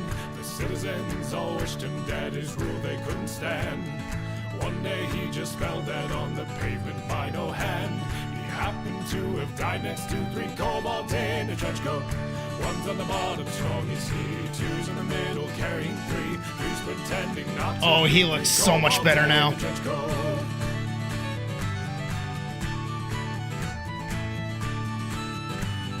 I think that's all straight ahead too. People of the kingdom, the man's praises they did sing, believing that he was the one who slew their awful king. Put on his head a crown, into the throne they did him bring. But little did they know he was 3 kobolds in a trench coat. One's on the bottom, strong as he. 2's in the middle, carrying 3. 3's pretending not to be 3 kobolds in a trench coat. It's on beat.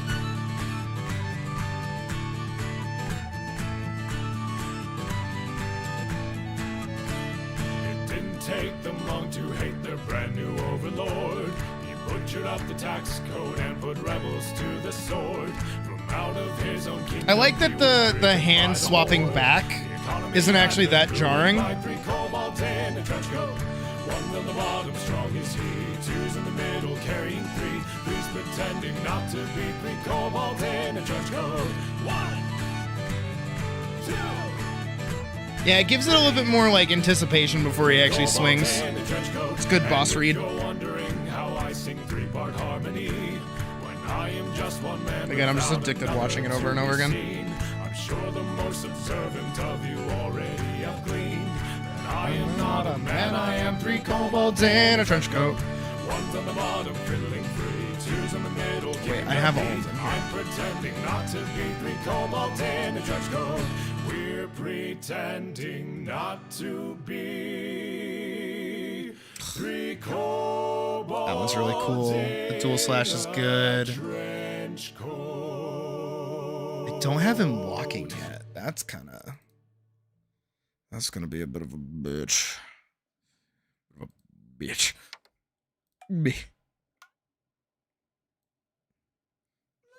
Bitch. Oh, no, I can't listen to that as much as I like that song. It's a Bob's Burgers song. What else can I play? What the music that is... Oh, wait, no, I know what I want. Yeah.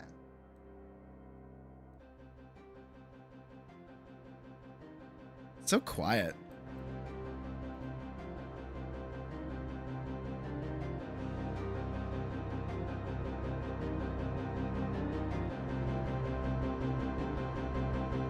Ba-na-na-na.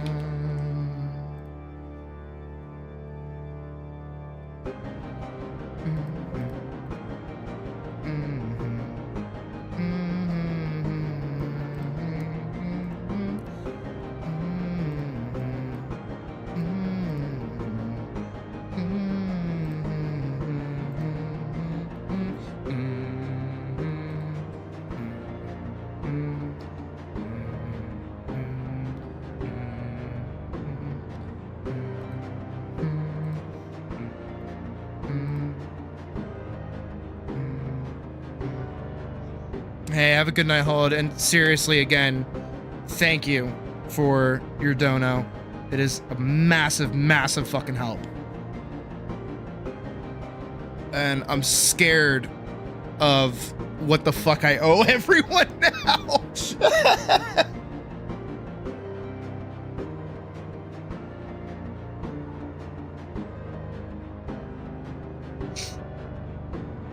If there's more shaking than the previous armor. I mean, we can use that as an excuse. Yeah, it's like it's like my intention that I did that. Yeah.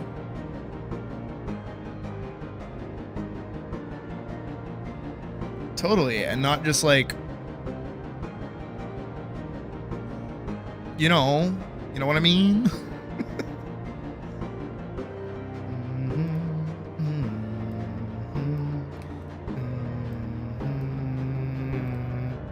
I mean, hey, well, have a good night, Shadow.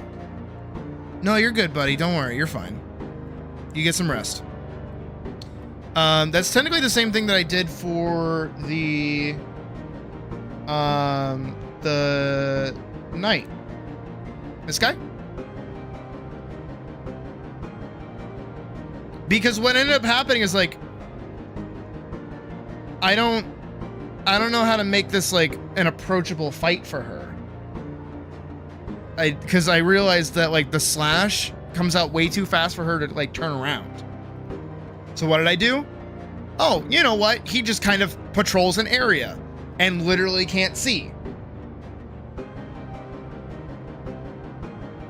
Hey, you have a good night too, Mouse. Everybody's fucking leaving. The hell, guys? I stopped doing teacher stuff and I stopped talking about like my feelings and you guys leave? Who are you, the police? I'm gonna start with the calves, actually.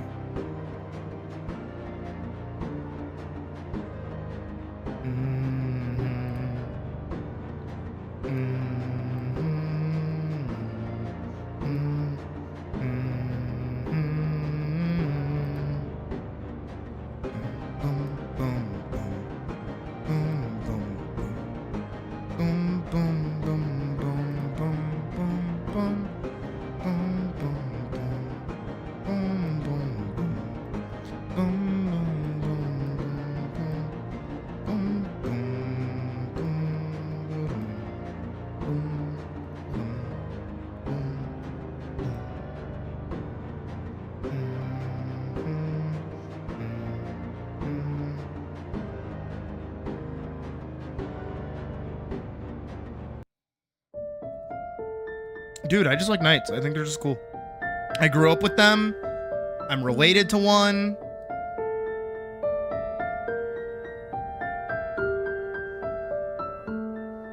I actually used to do... Technically, it's on the same... Shut the fuck up, first out. I used to do this thing back... Technically in college, actually. As like a little exercise where I would pick a shape and I would make a shape knight. Right? So like if I... Here, I can demonstrate it actually. It's kind of fun. And you guys can do it too. At any time that you like. It's kind of fun. So if you... Let's say we wanted to do like a circle. Right? Well, I would do a little top bit. And then a big body. And then like little kneecaps here. And then just like a little bit.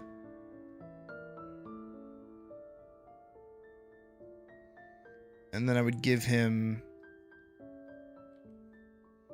like a big mace. Like a big old circle mace. If I can get this circle to work.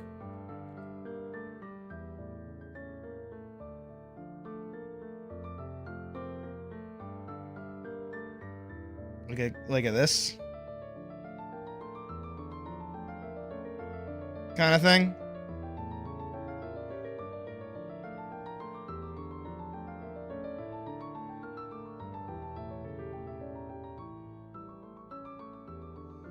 And I would just have like whole little books of these kind of guys. Like they never had to be perfect. They just kind of had to be like an exploration of, okay, this guy's just like a bunch of circles. How do I turn that into armor? I would do... My favorite one was like this little triangle guy. He had like a triangle blade. And then he also had like a kite shield.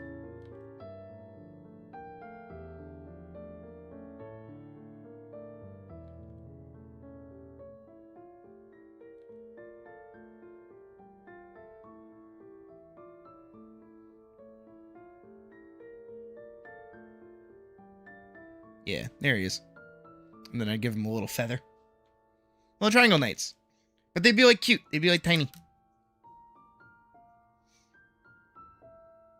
If I don't mind spoilers for me, but no, send it to me. I don't mind. Who am I? Do I give a shit?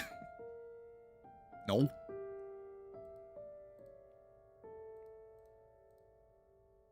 Look at him. Isn't he adorable with his little feather? Come on. So cute. This guy's definitely like a beetle though. This guy's definitely like a bug. I feel like I stole this from fucking Hollow Knight. I feel like it's the first boss that you fight actually. But even still, circle knight, triangle knight. Square knight would be like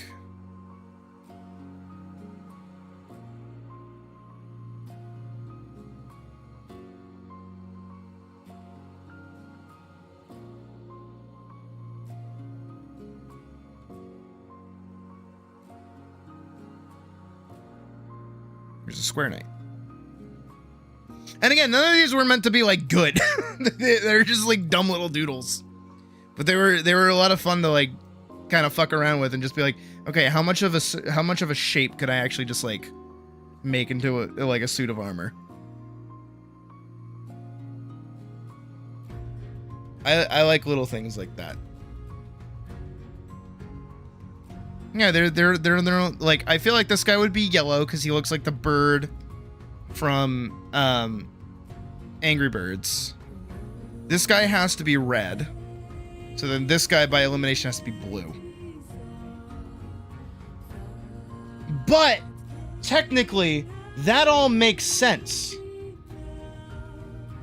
Kind of. Blue is a very soft color. So it makes sense for this guy because he's a soft shape. He's a circle. Yellow is a very energetic color. So it matches the static energy of, well, not static, but the kinetic energy of a triangle. And then red, it's because he has a cross. He just looks at home with a cross, that's all. Let's see. Ooh. He's got like an executioner's thing going on in phase 1. Phase 2. Oh, she got tits. Okay. Right on.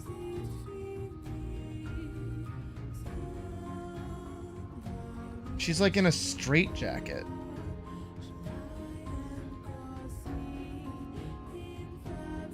With a major wedgie. I think she's cool. I don't know why she loses her armor for phase 2. Sonic here? No, literally, yeah.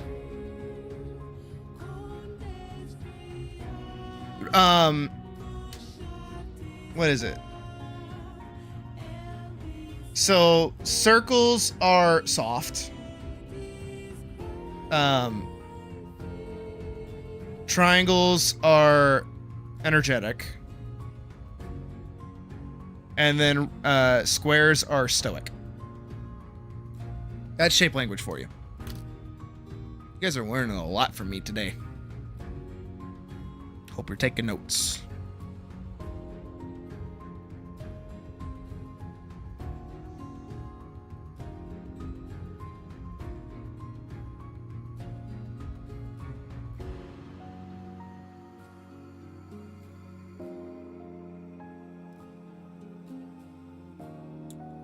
And this one start to get picked up.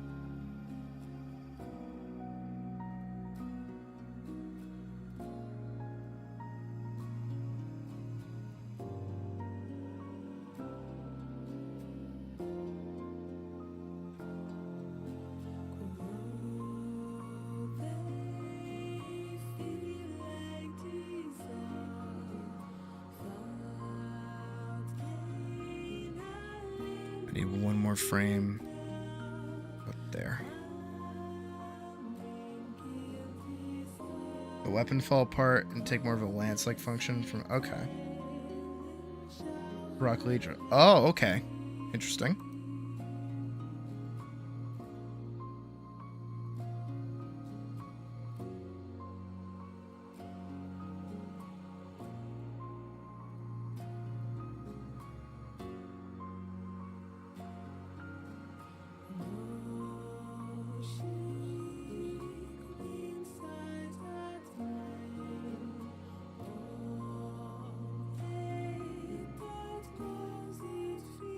Let me see what I've done.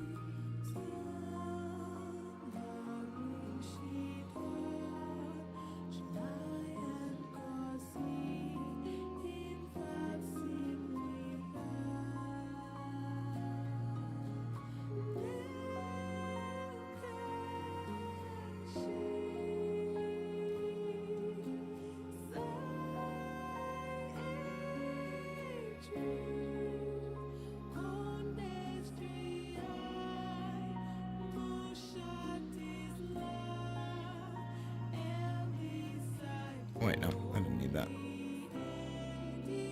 Okay, so now I'm curious to see how that looks.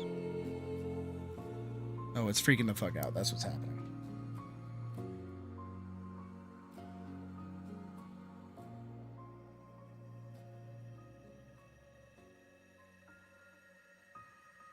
this one's passing too much.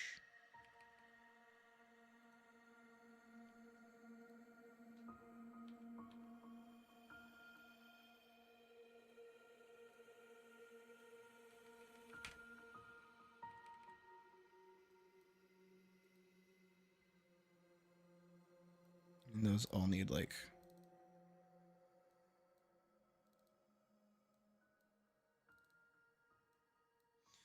way more frames in between.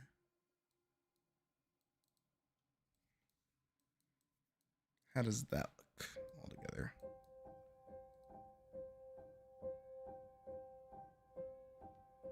Bad. It looks bad. It does not look good.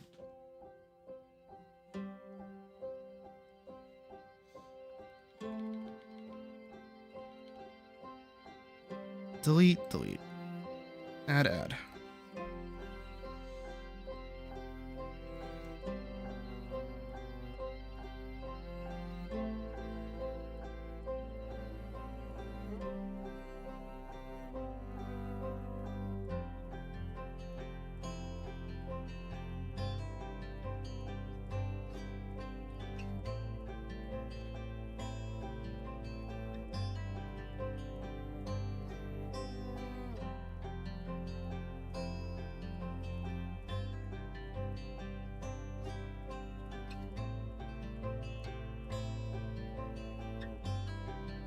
Hey, Wick.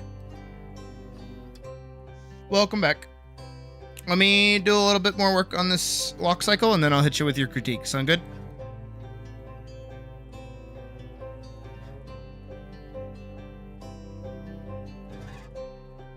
I just need like a pass here, and then a pass. No.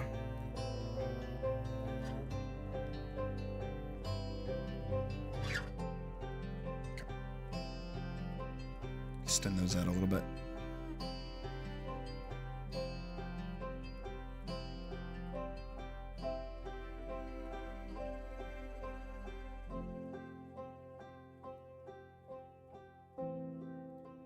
So this one gets to go there.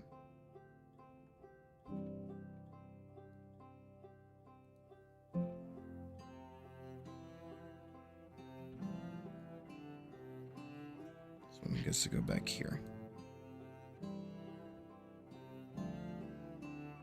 This one. That one's back there, so this one has to go here. And this one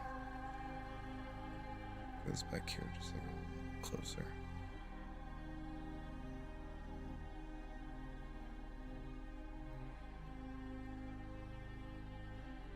This is gonna freak the fuck out, I know it, but...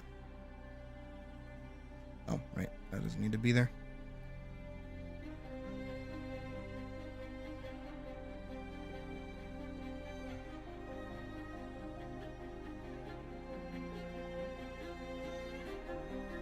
That's a cross.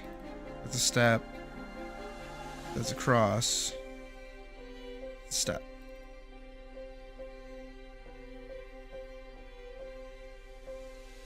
$2.9? Holy shit, guys. I'm like, actually, I'm like a loss for words.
3K is very imminent. Jesus.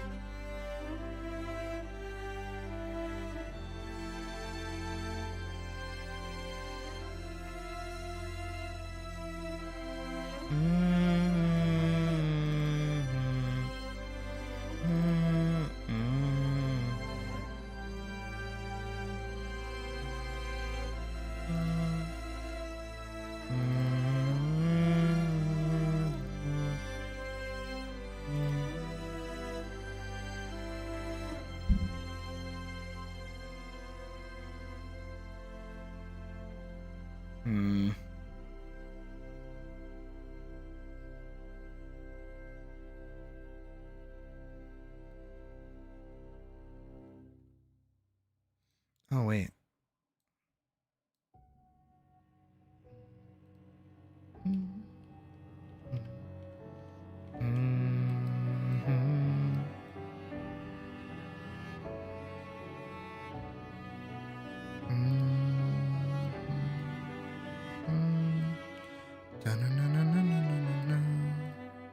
Oh, please. Oh, please. Oh, please. Oh, please. Oh, please. Oh, please. Oh, please.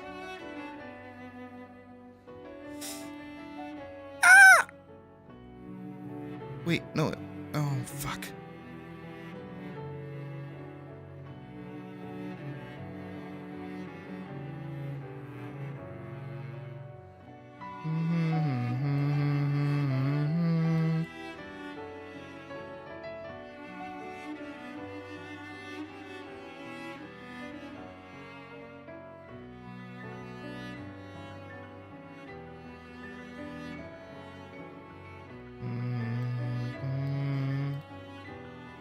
I mean, if the walk is on thirds, that's actually not that bad.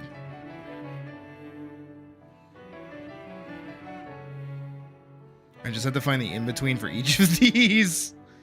Which is going to be the sucky part.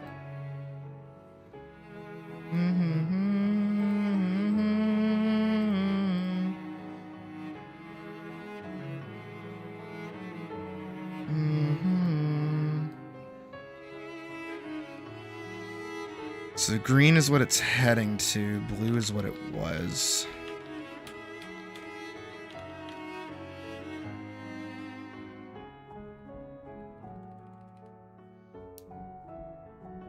And I have to hit these in-betweens.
How's that look?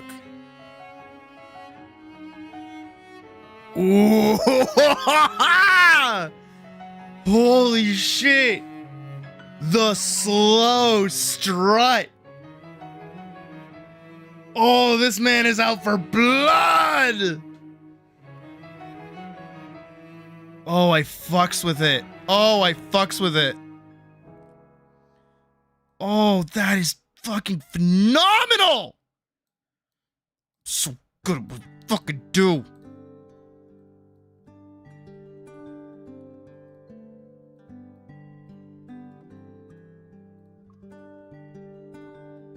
Okay, now I have to do the fucking caps.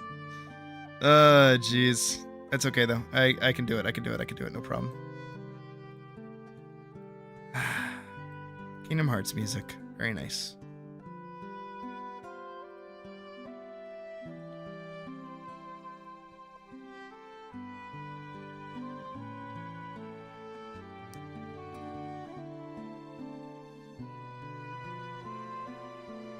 Alright, this is the lead thigh, so I'm gonna have this go up front.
Oh, this is so unbelievably annoying.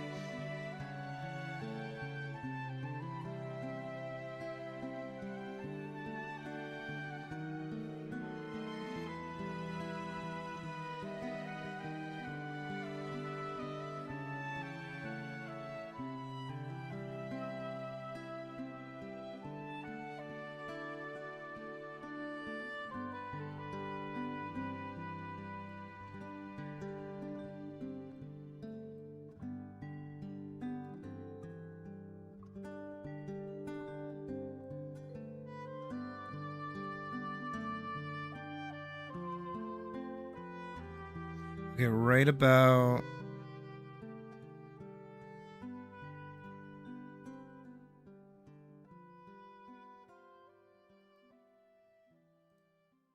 there.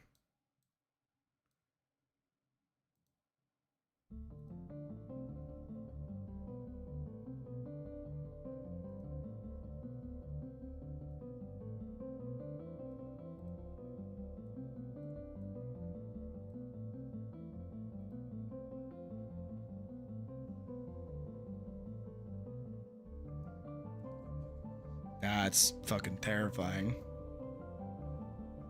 What if I was lazy? And I just did this. And then I just like grabbed all of these.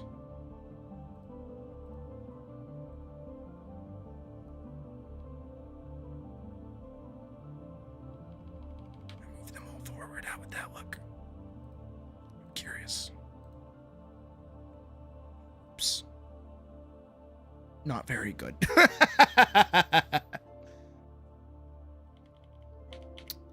God damn it. Okay, I guess I gotta do it straight ahead then.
This one's actually kind of a little bit annoying.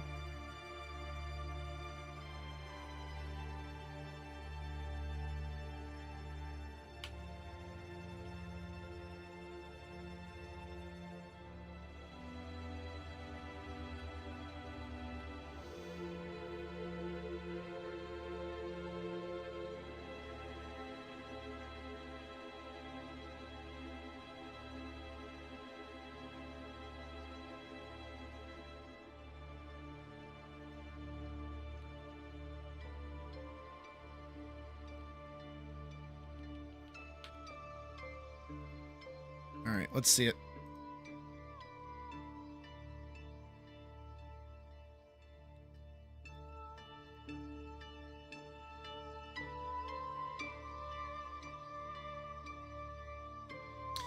I want everything to move way shallower.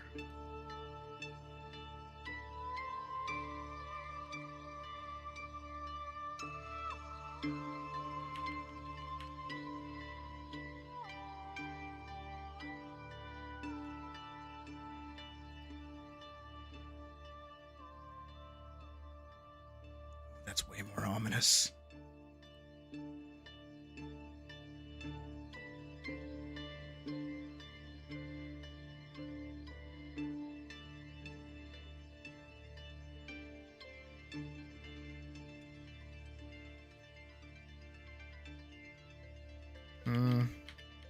Bring it all back. I think the one thing I had an issue with was the hand. I think the hand moved a little too much.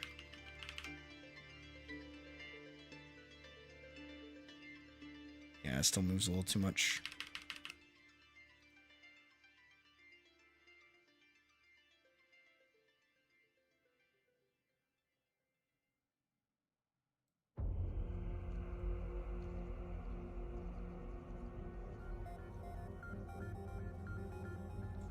All. Drag all of these. There. This. This. That. This. Remove. Try again. Should be a little more fluid this time. Yeah, there we go. That's what I wanted.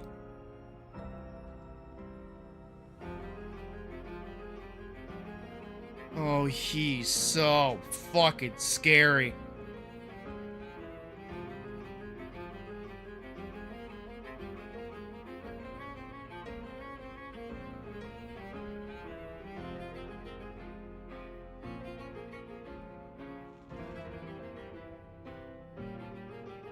No, I like him a lot.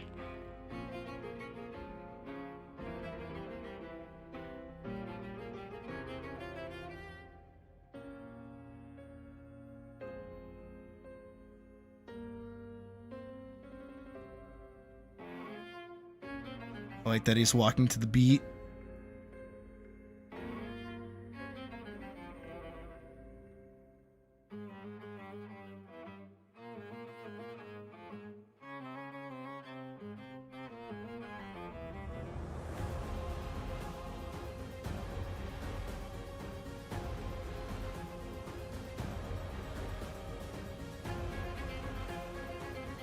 He gets a little off beat occasionally, but then he comes right back to the beat, so I like that a lot. He's very cool. That's freaking the fuck out. Okay. Wick. Time for you to go on the chopping block, buddy. If you're still here.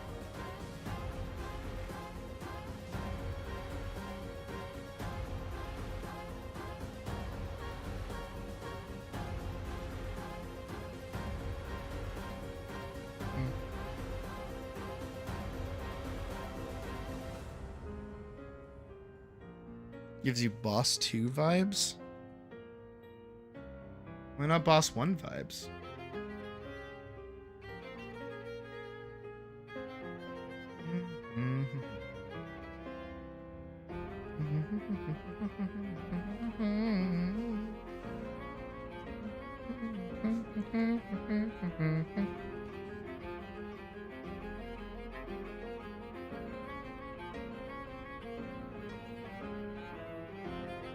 And everything being based out of his idol is like really good too. So it means all the animations like flow into each other. He's gonna be so fucking scary.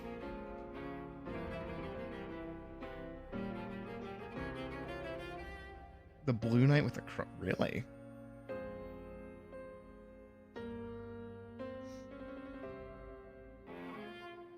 Oh, thank you, Tremetti. Oh, that's good. You're fine.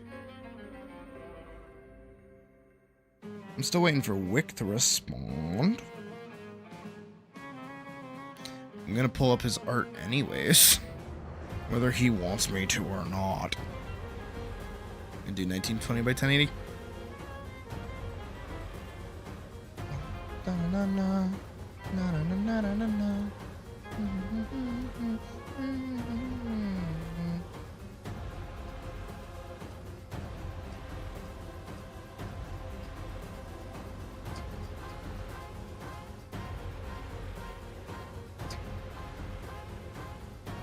We'll put this up.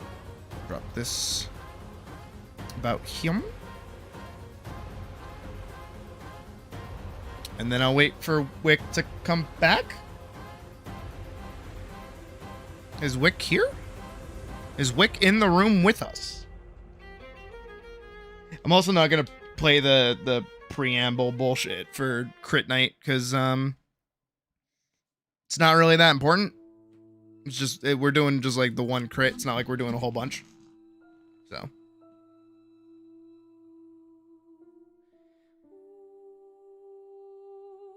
Should I add him? Oh, yeah, there you are. There you are. You grab McDonald's, lucky bastard. I want McDonald's. What the fuck, dude? Alrighty. I'll do like a semi-preamble, I guess. We're all insane, which we are. Yeah, you guys are watching me. Like, we went over this earlier. Blah, blah, blah. This is a paid-for experience. Blah, blah, blah. Don't say anything that's rude or mean. Blah, blah, blah. It takes a lot of, confidence. Not confidence. Takes a lot to upload work to then get publicly critiqued. Blah, blah, blah. Don't be an asshole. Blah, blah, blah. Yeah. I forget what else I say in the fucking preamble, honestly. Anyways, so I want to change the music because I don't like how depressing it is. Definitely don't want to play that. That's gonna get copyright claim in a heartbeat.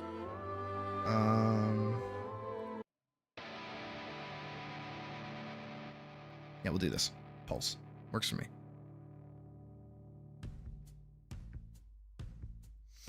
So, initially, the first thing that I was drawn to, Wick, the first time when you posted this actually, was the face, because while following your artistic journey, I don't really know how else to say it, you have kind of struggled with faces in the past, and I think this is probably one of your strongest ones. It's definitely perfect by no means, but I think it's probably one of your best layouts.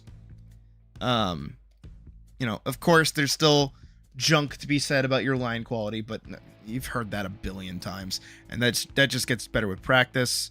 I think I'm trying to figure out how I want to say it. Maybe redline. Let's redline.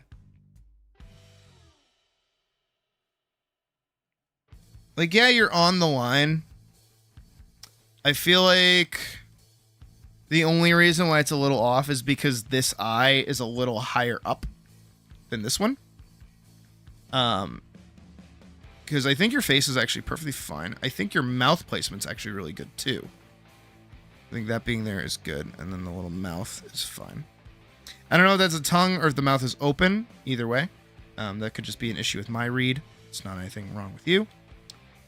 This is your eye line. So what would you probably want to do is have your eyes go like this.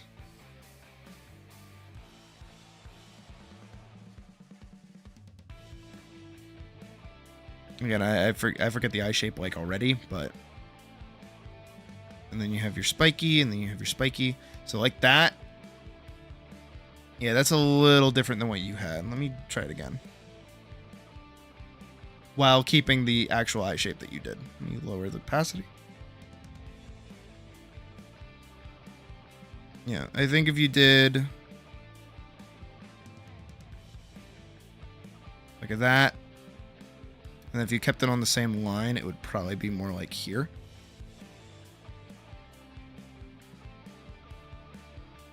If that makes sense. But again, that's a very small thing to fix. And then you get your spikies. And you get your spikies. Yapping. A good way, actually, that I've found to denote when, like, a character that has, like, a very small kind of U mouth is speaking instead of sticking out their tongue is you just color in the back of the mouth a little bit so then you can see the tongue and also the inside of the mouth. So if you just like that, that would show that it's not just the tongue getting stuck out, that's the mouth open. But again, very minute little fix that I did to the eyes, just keeping them on this line like that. But where they are, they're barely off, so it's not that big of an issue.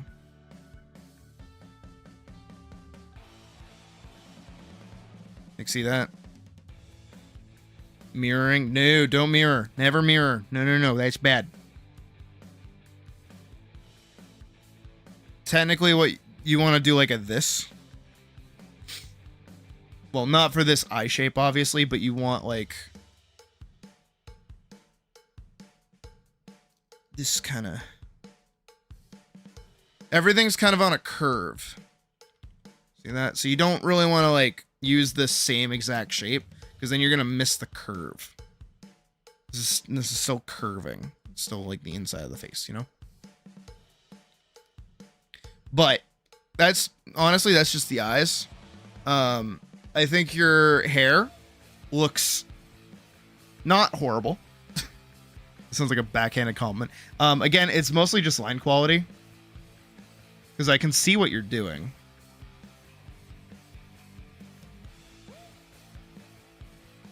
Like, I don't think that necessarily looks bad. I actually kind of like it.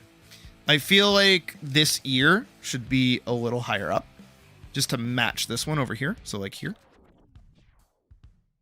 But again, other than that, like, these are very small fixes. Very small adjustments that you can make. Or keep in mind for next time. You don't even have to fix anything about this. I think it's fine. Say your mirror isn't flipping it to make sure the mirror... Oh. Nah, don't... that's good for, like, a whole composition, not really a face so much. Because even if you mirror it... Yeah, that looks even worse, actually, because you can see how much more, liner you have for this eye than this eye. This eye has, like, no liner. Yeah, you kind of lose it when you go over and look at it from this certain angle. Next up is your chest is seeing improvements. I can see where you're coming from. There are definitely things that I would say to work on. Like, I can see that you have actually drawn out your rib cage here. Like, there is a box here. And the arms are, in fact, coming out of the box. I'm very proud of that, actually. Like, that, you... Look at you. You understand what you're doing. Thing is that your neck is very, very thick. So what that does when it leads into the cape is it kind of, like, creates this funnel effect where it looks like the neck is really thick, even though I can kind of see you have a very thin neck here. If this is like a cape that goes over, you could lower it just a bit like this. This is how I always draw capes. You can figure out however you want to do it. I stole this directly from Dragon Ball, actually. But I do like how it goes over the shoulder like this. That's very good. It's just that your bicep right here is very, very thick. This is a very thick wall of the bicep. Usually the shoulder starts about halfway through the rib cage like this. So then it would kind of start from here instead, rather than starting over here, because then that looks too thick. That looks proper, well, proper, quote unquote. And then yeah, honestly your arm going into the back here is pretty good. I don't know where it's going because there is this part here that seems to be attached. I don't know if it's going directly behind him, but there's a bunch of extra data here that I can't read if this is his body or if this is his shirt. And so it kind of looks like it's clipping into itself. If you're having it go behind him, or if you're having it go behind the shirt, I wouldn't have this be clipping into it like it is. So it's kind of like here. I would have this kind of more out here and then do the shirt, or even do the shirt like a little bit further away. Again, I don't really know how you want to go about doing that, but that's, or you could have it cut off here, where this is the full side of the shirt, and then the arm's going behind it, like there. That might be helpful. But again, that's another very minor fix. The only other thing I see is that this part and this part, this is getting very nitpicky.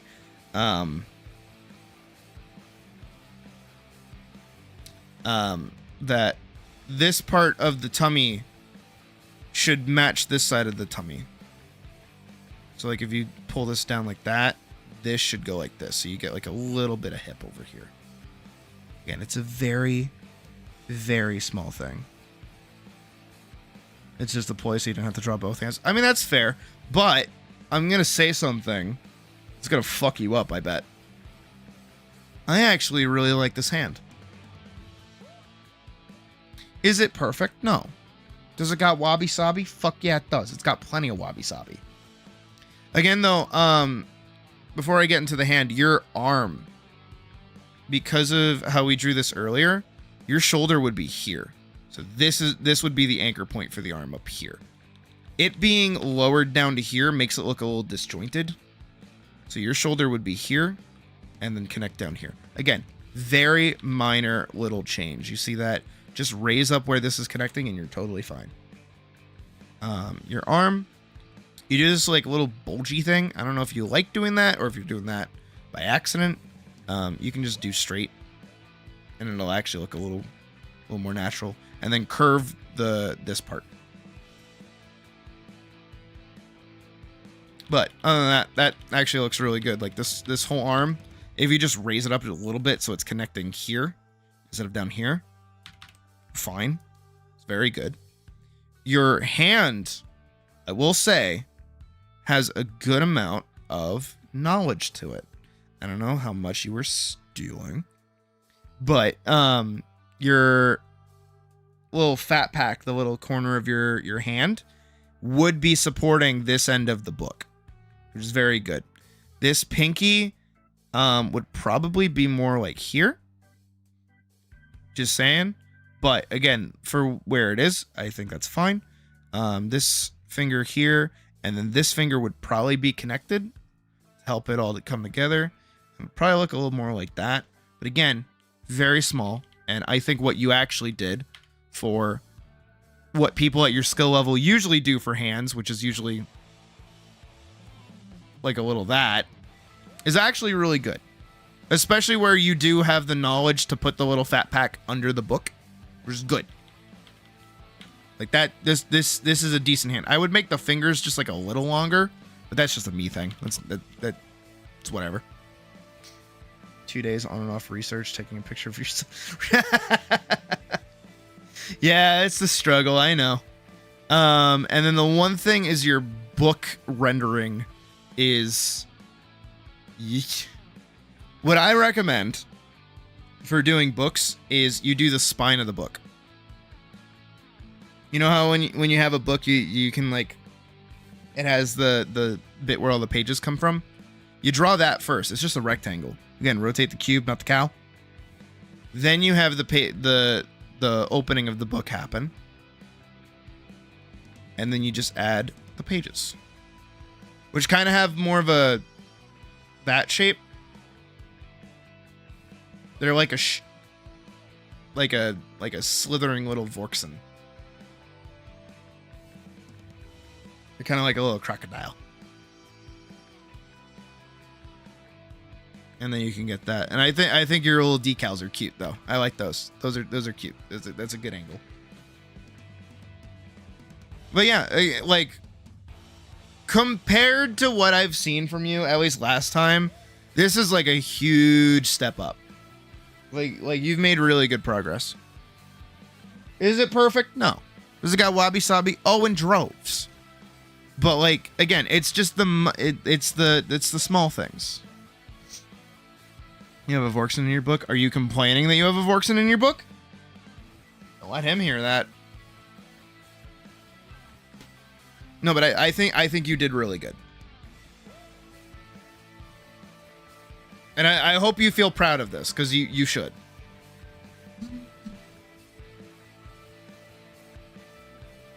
Took inspo from Monster Hunter Cookbook cooking tool. Oh, right on.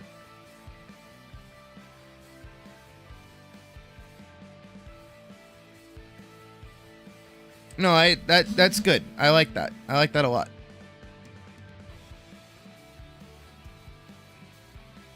Again, like everything that I talked about was very minute, itty bitty changes. Like just kind of moving things around. Like you're getting there.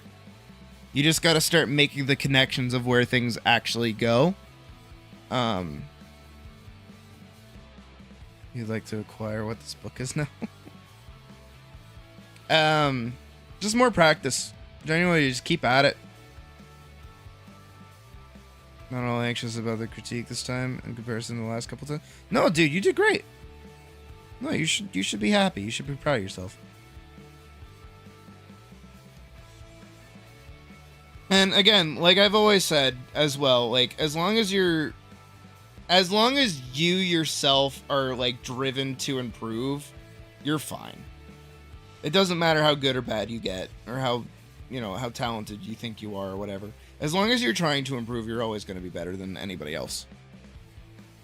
Send you a screenshot with the little adjustments? Yeah, sure. I'll even throw in the eyes. Here, I'll take it as like a snipping tool.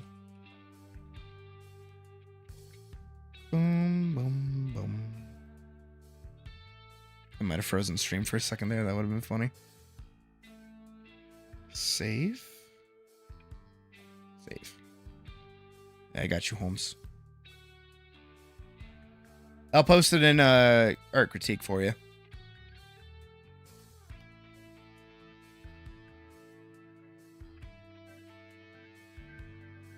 Yeah, I think you did good.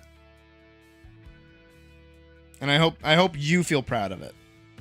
It's all that really matters at the end of the day. Is any of this important? No.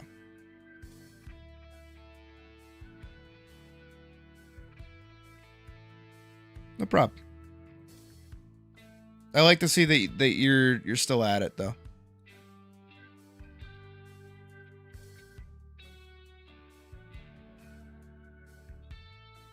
All I get to do is jump.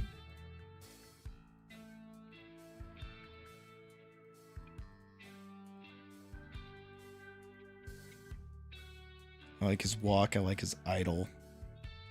He's so fucking cool. He just exudes aura.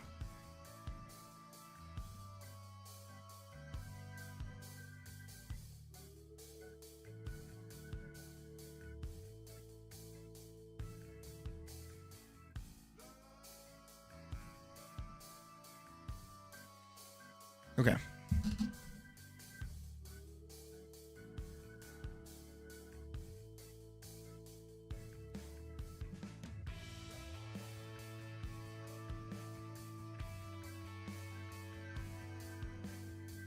I don't know how many of those I actually need.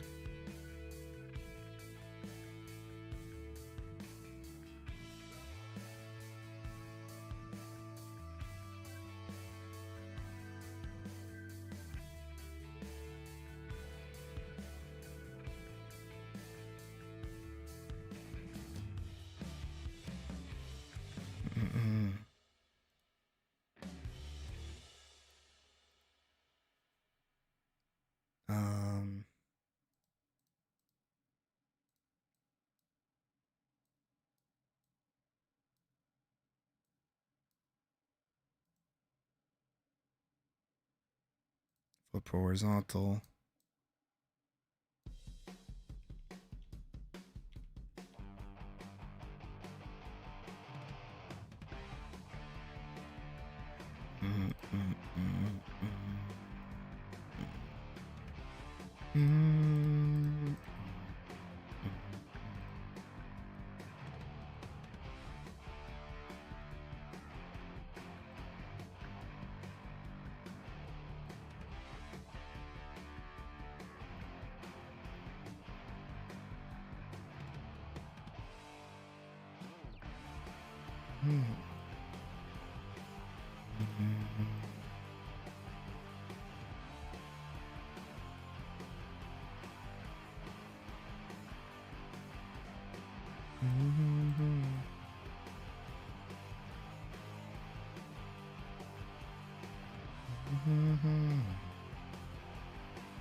The one benefit of like drawing him straight, like not drawing him straight ahead, but just like animating him straight ahead is that like when I do have fuck ups like this, I don't really have to worry about it as long as I get things in the right spot.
Range, send back.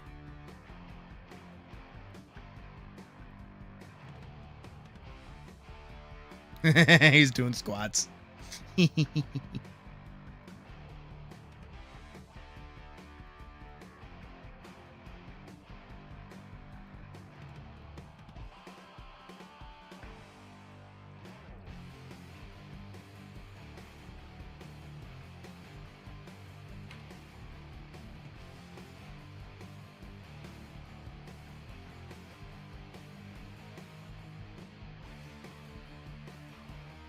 One, two, three, four. 1, 2, 3, 4. Come on.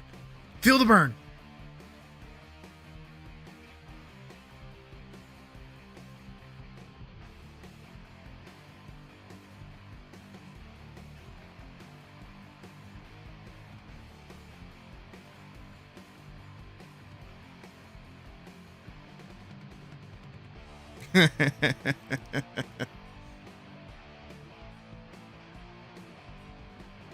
It's fitting the music, though. It's really funny.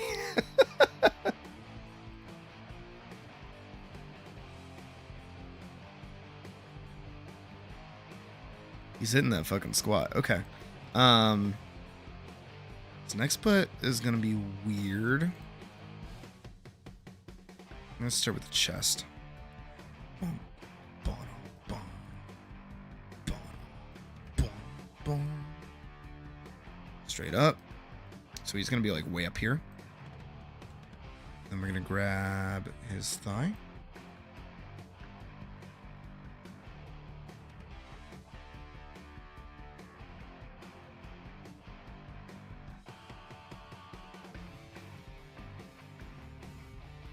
Dun, dun, dun, dun, dun, dun, dun, dun, dun, dun.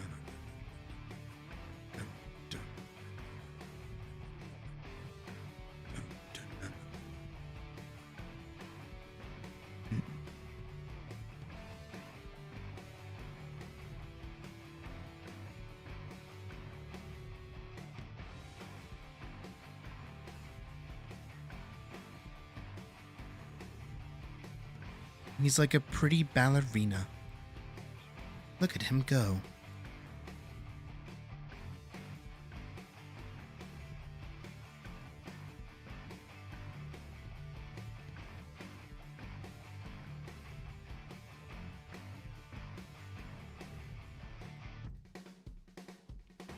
Up.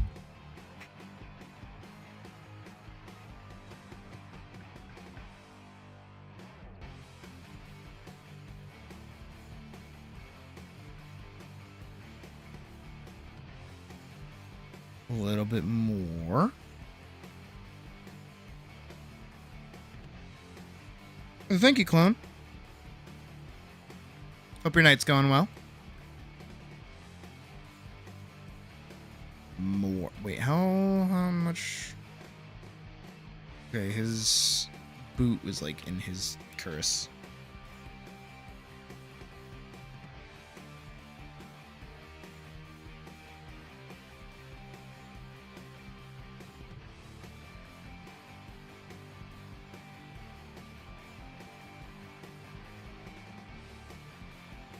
Actually. A fucking seizure.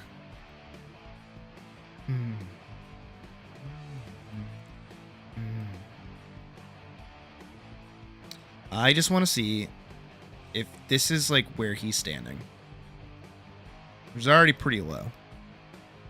How high up does he actually go?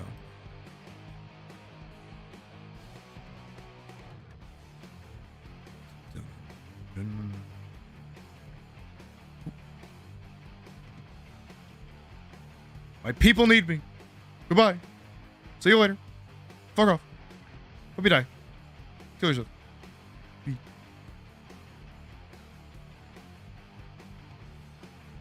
One more.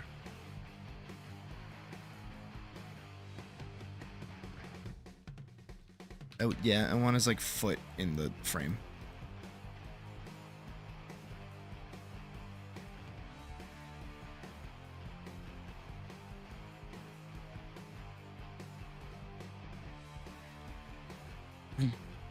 Boom. Boom. Boom. Boom. Boom. Boom. Boom. You know what's really cool too? I get to reuse this animation. I don't have to do it again. You want to see what I mean? It's really cool. It's really smart. Fucking genius. Because if I take boss jump, and I grab all of it. Technically, I don't need the part where he's jumping, actually. Alright, if I grab all this and I go to... Did I not make it? Boss. Thrust. Ooh, fucking woo. So when he goes into this pose, instead of him bringing the sword back, I want him to bring the sword forward.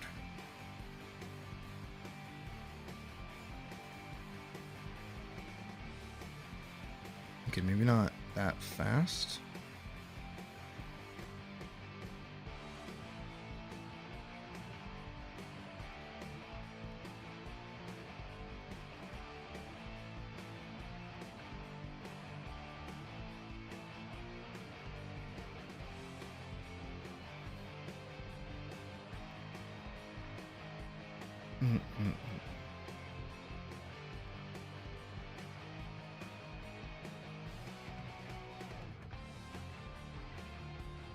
And then on the previous frame, I want this hand to kind of go out.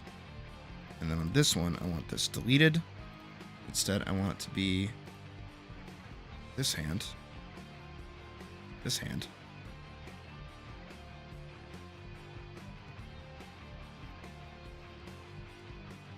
And then we're just gonna...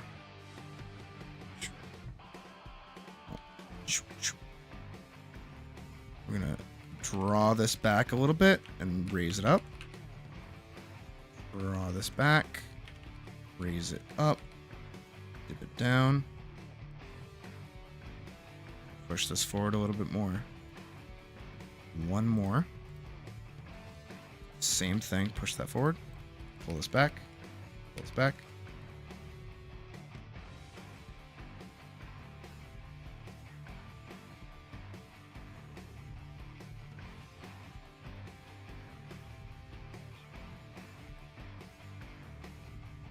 One, two, two, two.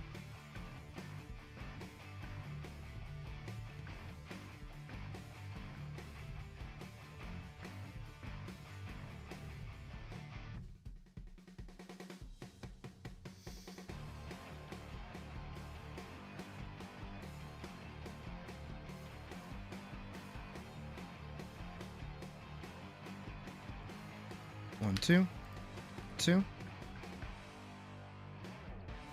1, 2, 3, 4. 1, 2, 3, 4. 1, 2, 3, 4, 5, 6. 1, 2, 3, 4, 5, 6.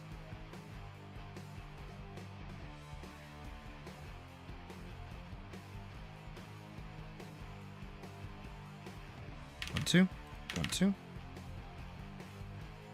1, 2, 3, 4. 1, 2, 3, 4.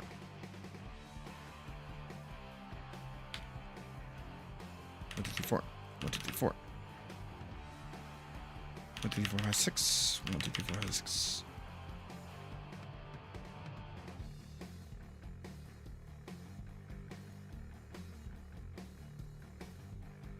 And then on the same frame, technically.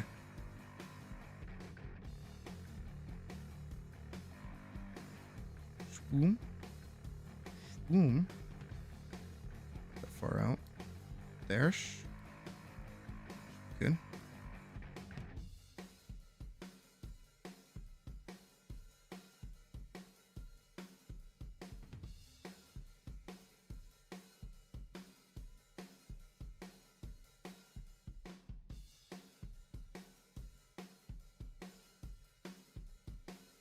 Two gloves.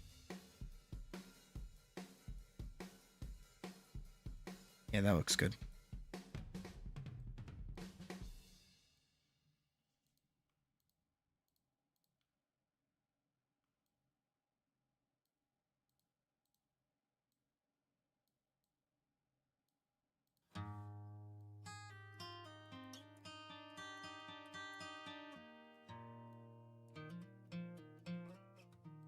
All those. Move that all closer to the ground. 1, 2, 3, 4. How many is that? 1, 2, 3, 4, 5, 6, 7, 8. Shwoom, shwoom, shwoom, shwoom. Yeah, there we go.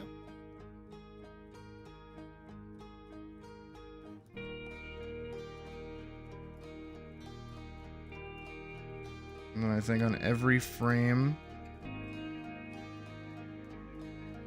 back up, back up, back up, back up, back up, back up, back up.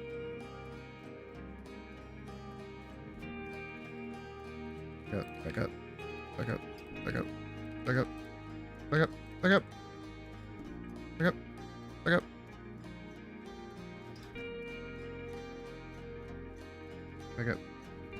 back up, back up, back up, back up, back up, back up, back up, back up.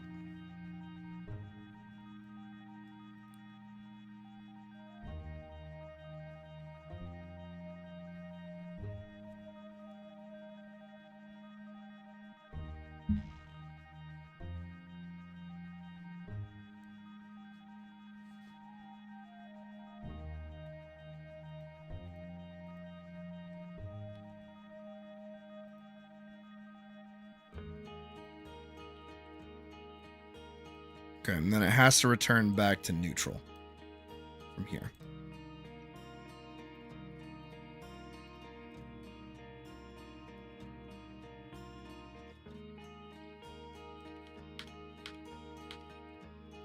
Which if I did this instead, easier.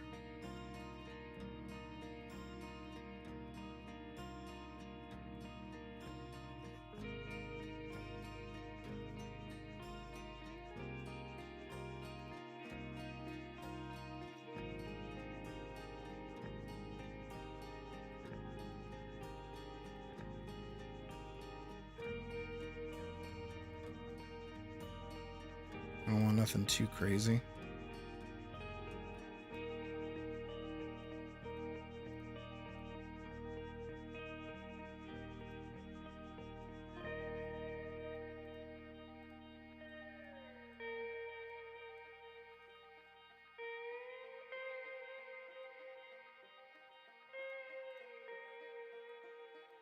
Nope.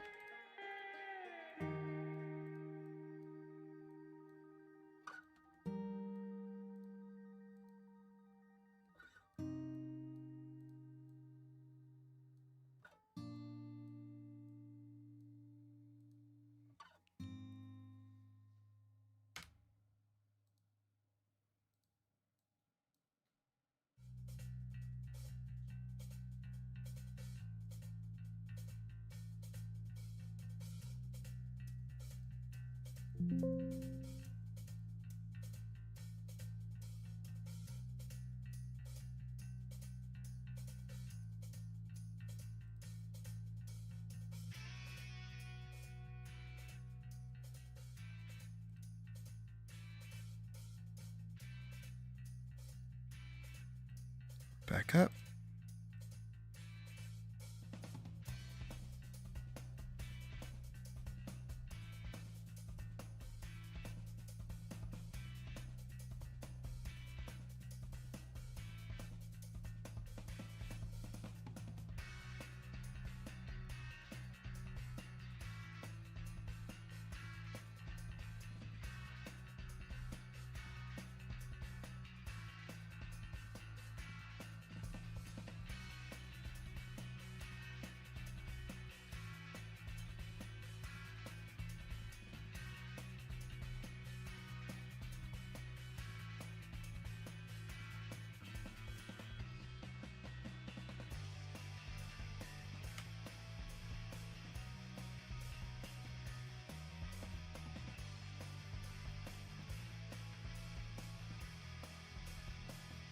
And then the one thing I have to do after this is a slam, and then all his VFX, and then he's done. Which is crazy.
Visible, boom. Frames. Let's give it a look-see.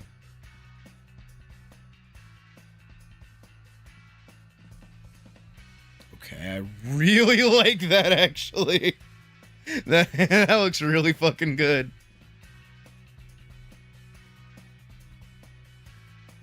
And then I'm gonna do up here.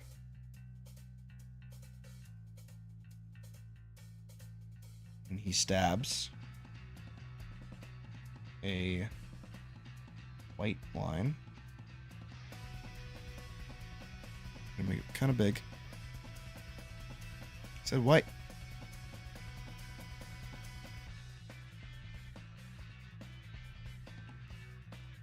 Maybe not that big. And you start by making it black.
Low, blue, high, really good strength.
Okay, that might actually look kind of cool now.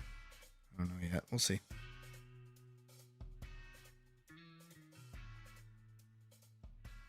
Let's give it a look from 50.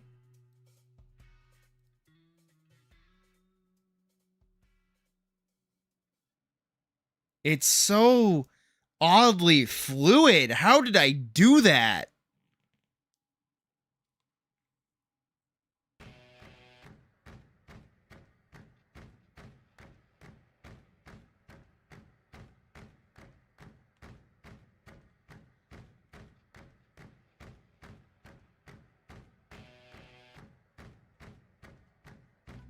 Like, actually, how the fuck did I do that?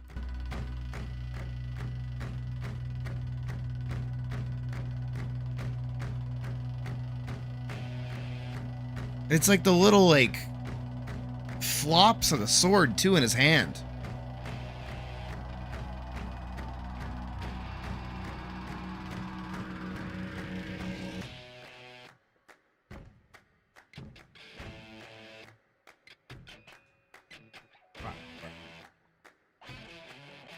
Hell yeah. We've been listening to Hi-Fi Rush this whole time.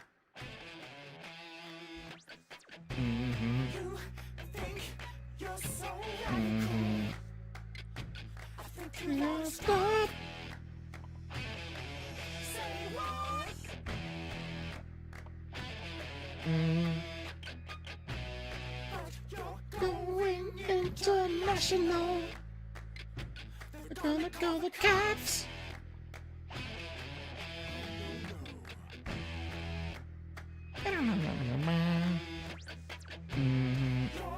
Turning into a poor man's Donald Trump.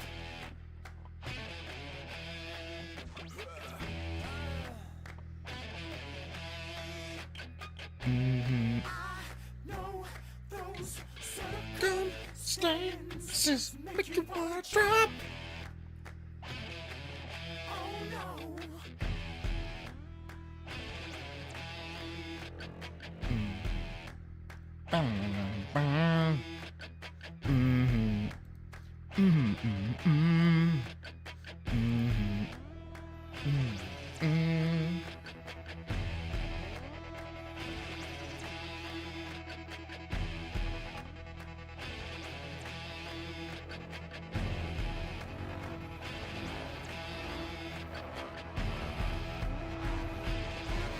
Actually, this one's, yeah.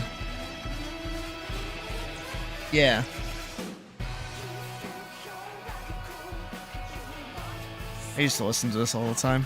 Such a good song. Radical. You're radical, but you're not so radical. In fact, you're fanatical. Fanatical.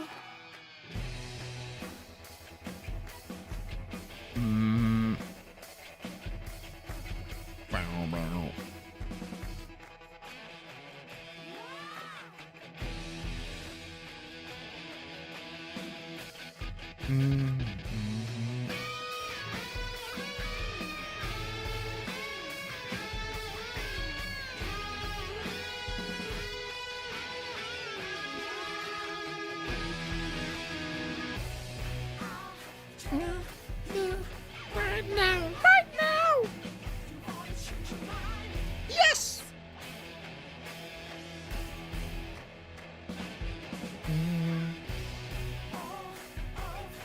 The American Rust Belt? What is that?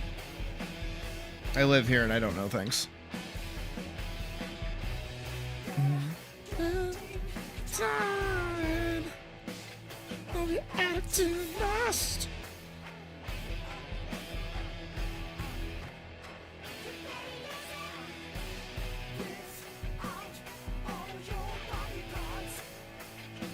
Oh, would you last?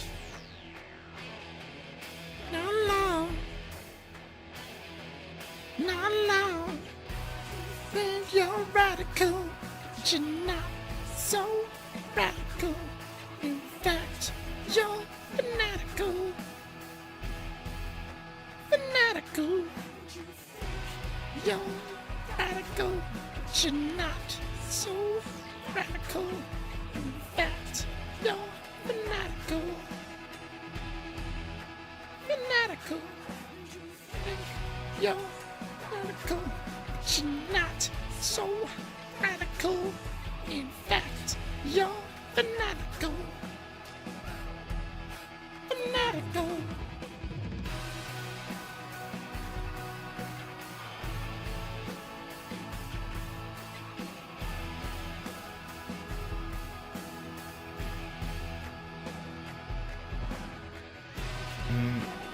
Radical, but you're not so radical. In fact, you're fanatical. Fanatical. 1, 2, 1, 2, 1.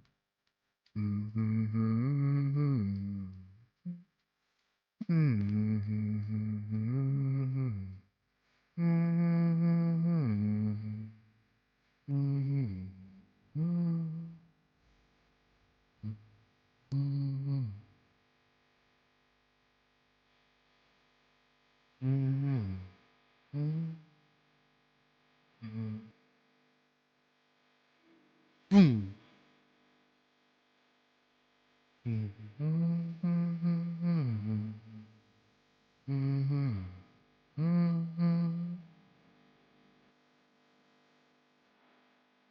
Oh.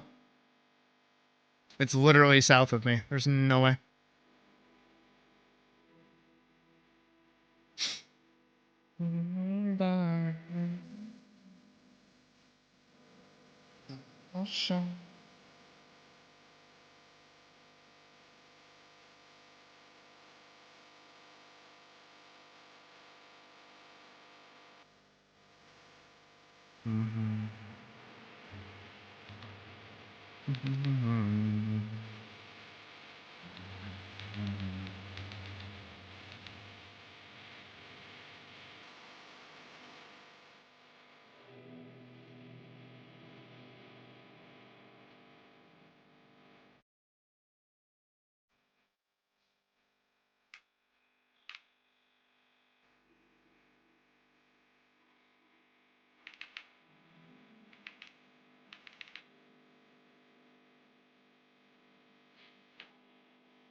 My so my grandfather, the one on my mom's side, not my dad's side, because my dad's side's from England. My grandfather, if I am remembering correctly, he used to work at the actual mills, right? Well, have a good night, Maniacal. I'm glad you learned stuff. And I hope to see you Friday, because I will not be streaming on Thursday, which is tomorrow. But he used to work like at the mills in New England. So here, he used to. I live in New England, so he used to work here. He maybe for not even like a weekend went from New England to California for like a few days. And when he came back, all of the mills were shut down. He literally traveled while like the mills were being phased out from over here. It was so fucking weird.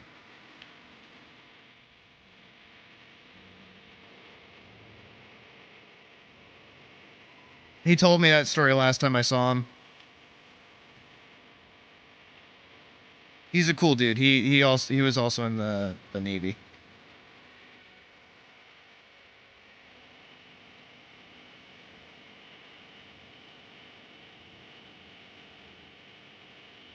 He's actually in Texas right now visiting his like his like OG family. Cuz he has kids down there. But he's like he like remarried to my grandmother. If that makes sense? I think it does. Hope it does.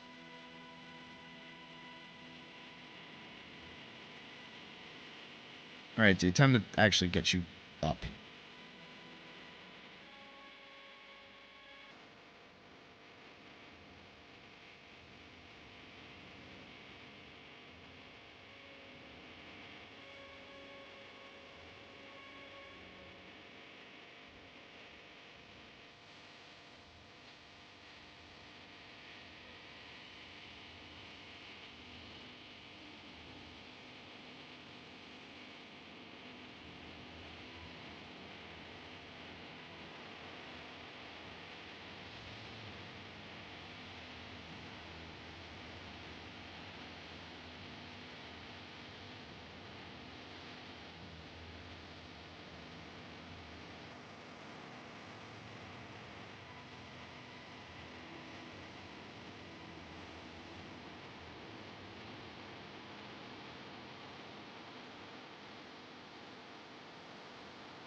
Like, wake the fuck up, samurai.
Here we go.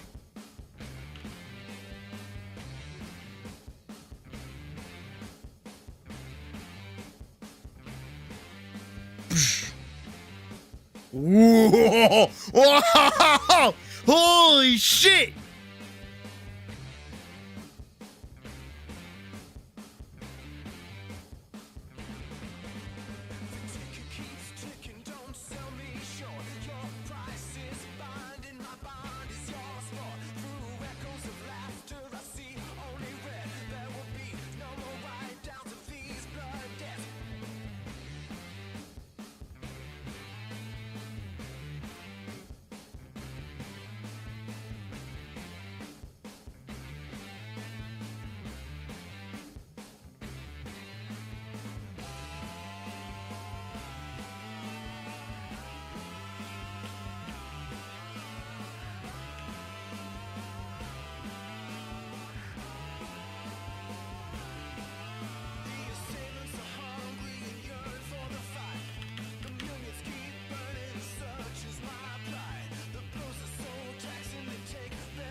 That's so fucking cool.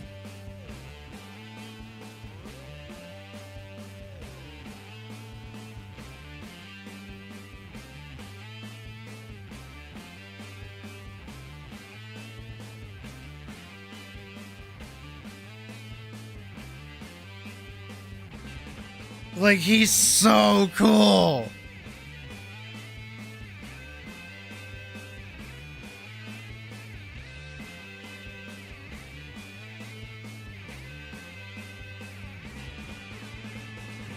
Idle, walk, thrust, slam, jump, dual slash, awaken. Dude, he's so fucking cool.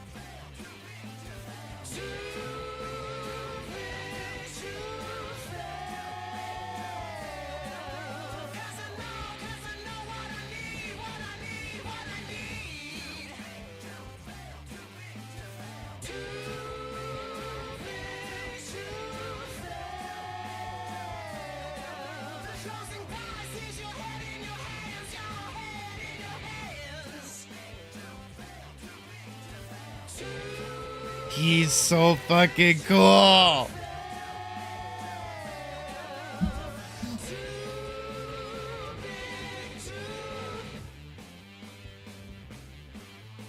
The fucking aura on this fucking guy.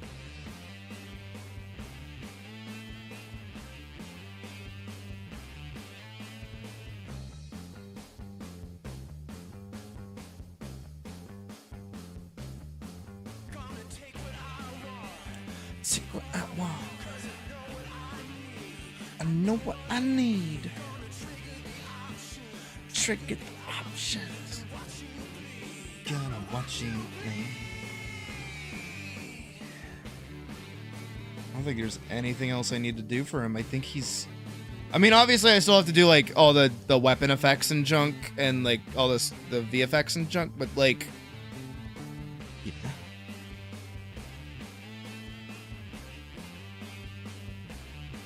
Hey, you have a good night, Spyro. Sleep good. I appreciate all you guys being here, seriously. I have the biggest, dumbest, stupidest smile on my face right now, I'm fucking telling y'all. Like... Look at him,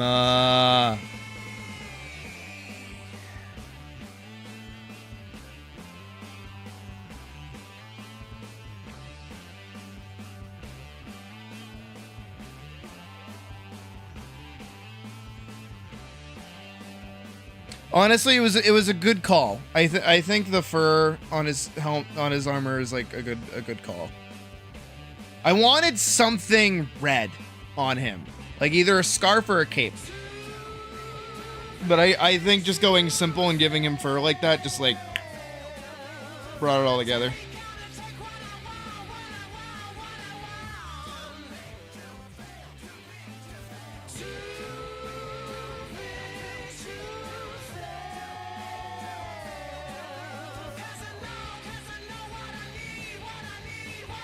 I like him a lot.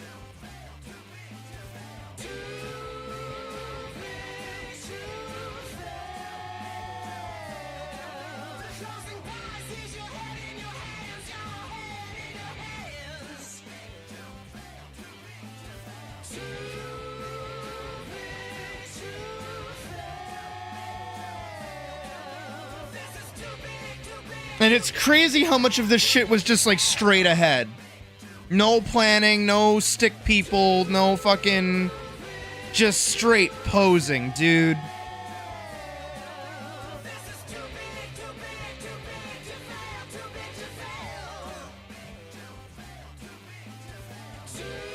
His walk is so fucking ominous, it's great.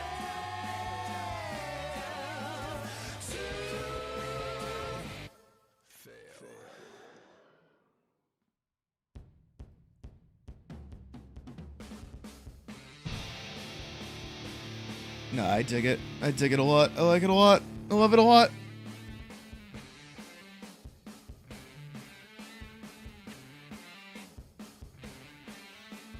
Unironically though, Elisa's first design was the mercenary set from what is it? Fates. Fire Emblem Fates.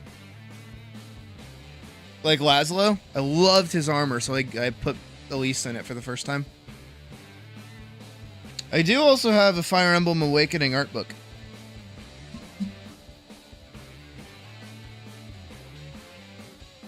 But I think what I want to do for the next one is... So I had this idea forever ago. I'll draft it up really quick just to demonstrate it. I had this idea forever ago. I'm gonna pause the music really quick. Where it's kind of like a, like Shadow of the Colossus, right? What if Shadow of the Colossus was like a 2D platformer? So I was thinking of like having this big, gargantuan like troll kind of guy, and he'd be like slamming and like walking, but Elise is like this tall,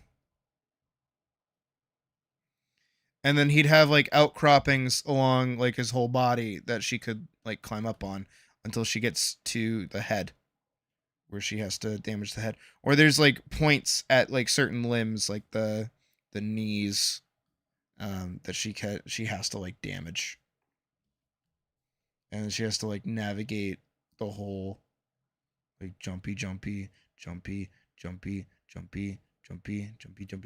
like that. Because for episode 2, I want her to get her dress upgrade, and that has to be like a direct going somewhere and getting it done kind of thing. So I'm gonna have her go to Silica to go get her dress upgraded. Doesn't mean she'll get it that episode. It'll probably happen in episode 3 that she'll have like the actual updated dress. So what I could do is give her the double jump specifically for this one, so that it would allow for more platforming.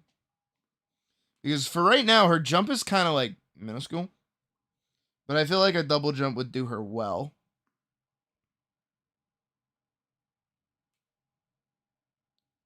So I think that's probably what I'll do for the next one. Because then also too,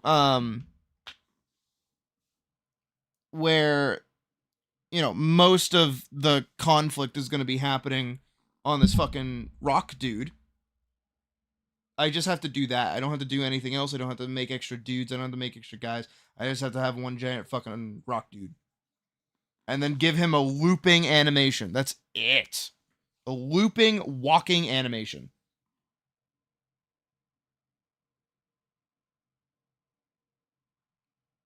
Simple.